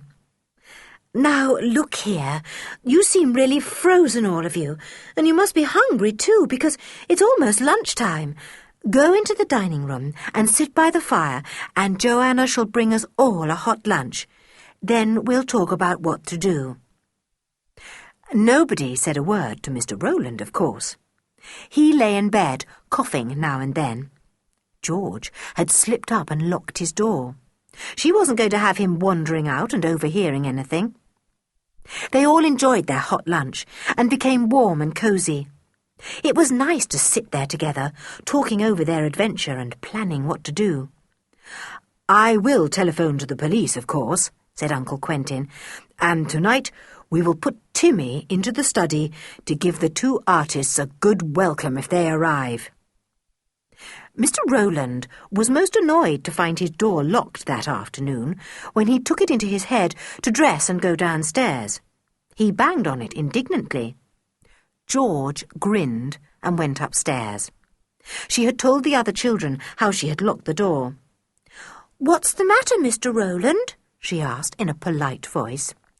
"Oh, it's you, George, is it?" said the tutor. "See what's the matter with my door, will you? I can't open it." George had pocketed the key when she had locked the door, so she answered Mr. Rowland in a cheerful voice. "Oh, Mr. Rowland, there's no key in your door, so I can't unlock it. I'll see if I can find it." Mr. Rowland was angry and puzzled. He couldn't understand why his door was locked and the key gone. He did not guess that everyone knew about him now. Uncle Quentin laughed when George went down and told him about the locked door. "He may as well be kept a prisoner," he said. "He can't escape now." That night, everyone went to bed early, and Timmy was left in the study guarding the hole. Mr. Rowland had become more and more angry and puzzled when his door was not unlocked. He had shouted for Uncle Quentin, but only George had come. He could not understand it. George, of course, was enjoying herself. She made Timothy bark outside Mr. Rowland's door, and this puzzled him too, for he knew that George was not supposed to see Timmy for 3 days. Wild thoughts raced through his head. Had that fierce, impossible child locked up her father and mother and Joanna, as well as himself? He could not imagine what had happened. In the middle of the night, Timmy awoke everyone by barking madly. Uncle Quentin and the children hurried downstairs, followed by Aunt Fanny and the amazed Joanna. A fine sight met their eyes. Mr. Wilton and Mr. Thomas were in the study, crouching behind the sofa, terrified of Timothy, who was barking for all he was worth. Timmy was standing by the hole in the stone floor, so that the two men could not escape down there. Artful Timmy! He had waited in silence until the men had crept up the hole into the study and were exploring it, wondering where they were, and then the dog had leapt to the hole to guard it, preventing the men from escaping. "Good evening, Mr. Wilton. Good evening, Mr. Thomas," said George in a polite voice. "Have you come to see our tutor, Mr. Rowland?" "So, this is where he lives," said Mr. Wilton. "Was it you in the passage today?" "Yes, and my cousins," said George. "Have you come to look for the papers you stole from my father?" The two men were silent. They knew they were caught. Mr. Wilton spoke after a moment. "Where's Mr. Rowland?" "Shall we take these men to Mr. Rowland, Uncle?" asked Julian, winking at George. "Although it's in the middle of the night, I'm sure he would love to see them." "Yes," said his uncle, jumping at once to what the boy meant to do. "Take them up. Timmy, you go too." The men followed Julian upstairs, Timmy close to their heels. George followed too, grinning. She handed Julian the key. He unlocked the door, and the men went in, just as Julian switched on the light. Mr. Rowland was wide awake, and gave an exclamation of complete amazement when he saw his friends. Before they had time to say a word, Julian locked the door again and threw the key to George. "A nice little bag of prisoners," he said. "We will leave old Tim outside the door to guard them. It's impossible to get out of that window, and anyway, we're snowed up if they could escape that way." Everyone went to bed again, but the children found it difficult to sleep after such an exciting time. Anne and George whispered together, and so did Julian and Dick. There was such a lot to talk about. Next day, there was a surprise for everyone. The police did arrive after all. The snow did not stop them, for somewhere or other they had got skis and had come skimming along valiantly to see the prisoners. It was a great excitement for everyone. "We won't take the men away, sir, till the snow has gone," said the inspector. "We'll just put the handcuffs on them so that they don't try any funny tricks. You keep the door locked too, and that dog outside. They'll be safe there for a day or two. We've taken them enough food till we come back again. If they go a bit short, it will serve them right." The snow melted 2 days later, and the police took away Mr. Rowland and the others. The children watched. "No more lessons these holes," said Anne gleefully. "No more shutting Timothy out of the house," said George. "You were right, and we were wrong, George," said Julian. "You were fierce, weren't you? But it's a jolly good thing you were." "She is fierce, isn't she?" said Dick, giving the girl a sudden hug. "But I rather like her when she's fierce, don't you, Julian? Oh, George, we do have marvellous adventures with you. I wonder if we'll have any more." They will. There isn't a doubt of that.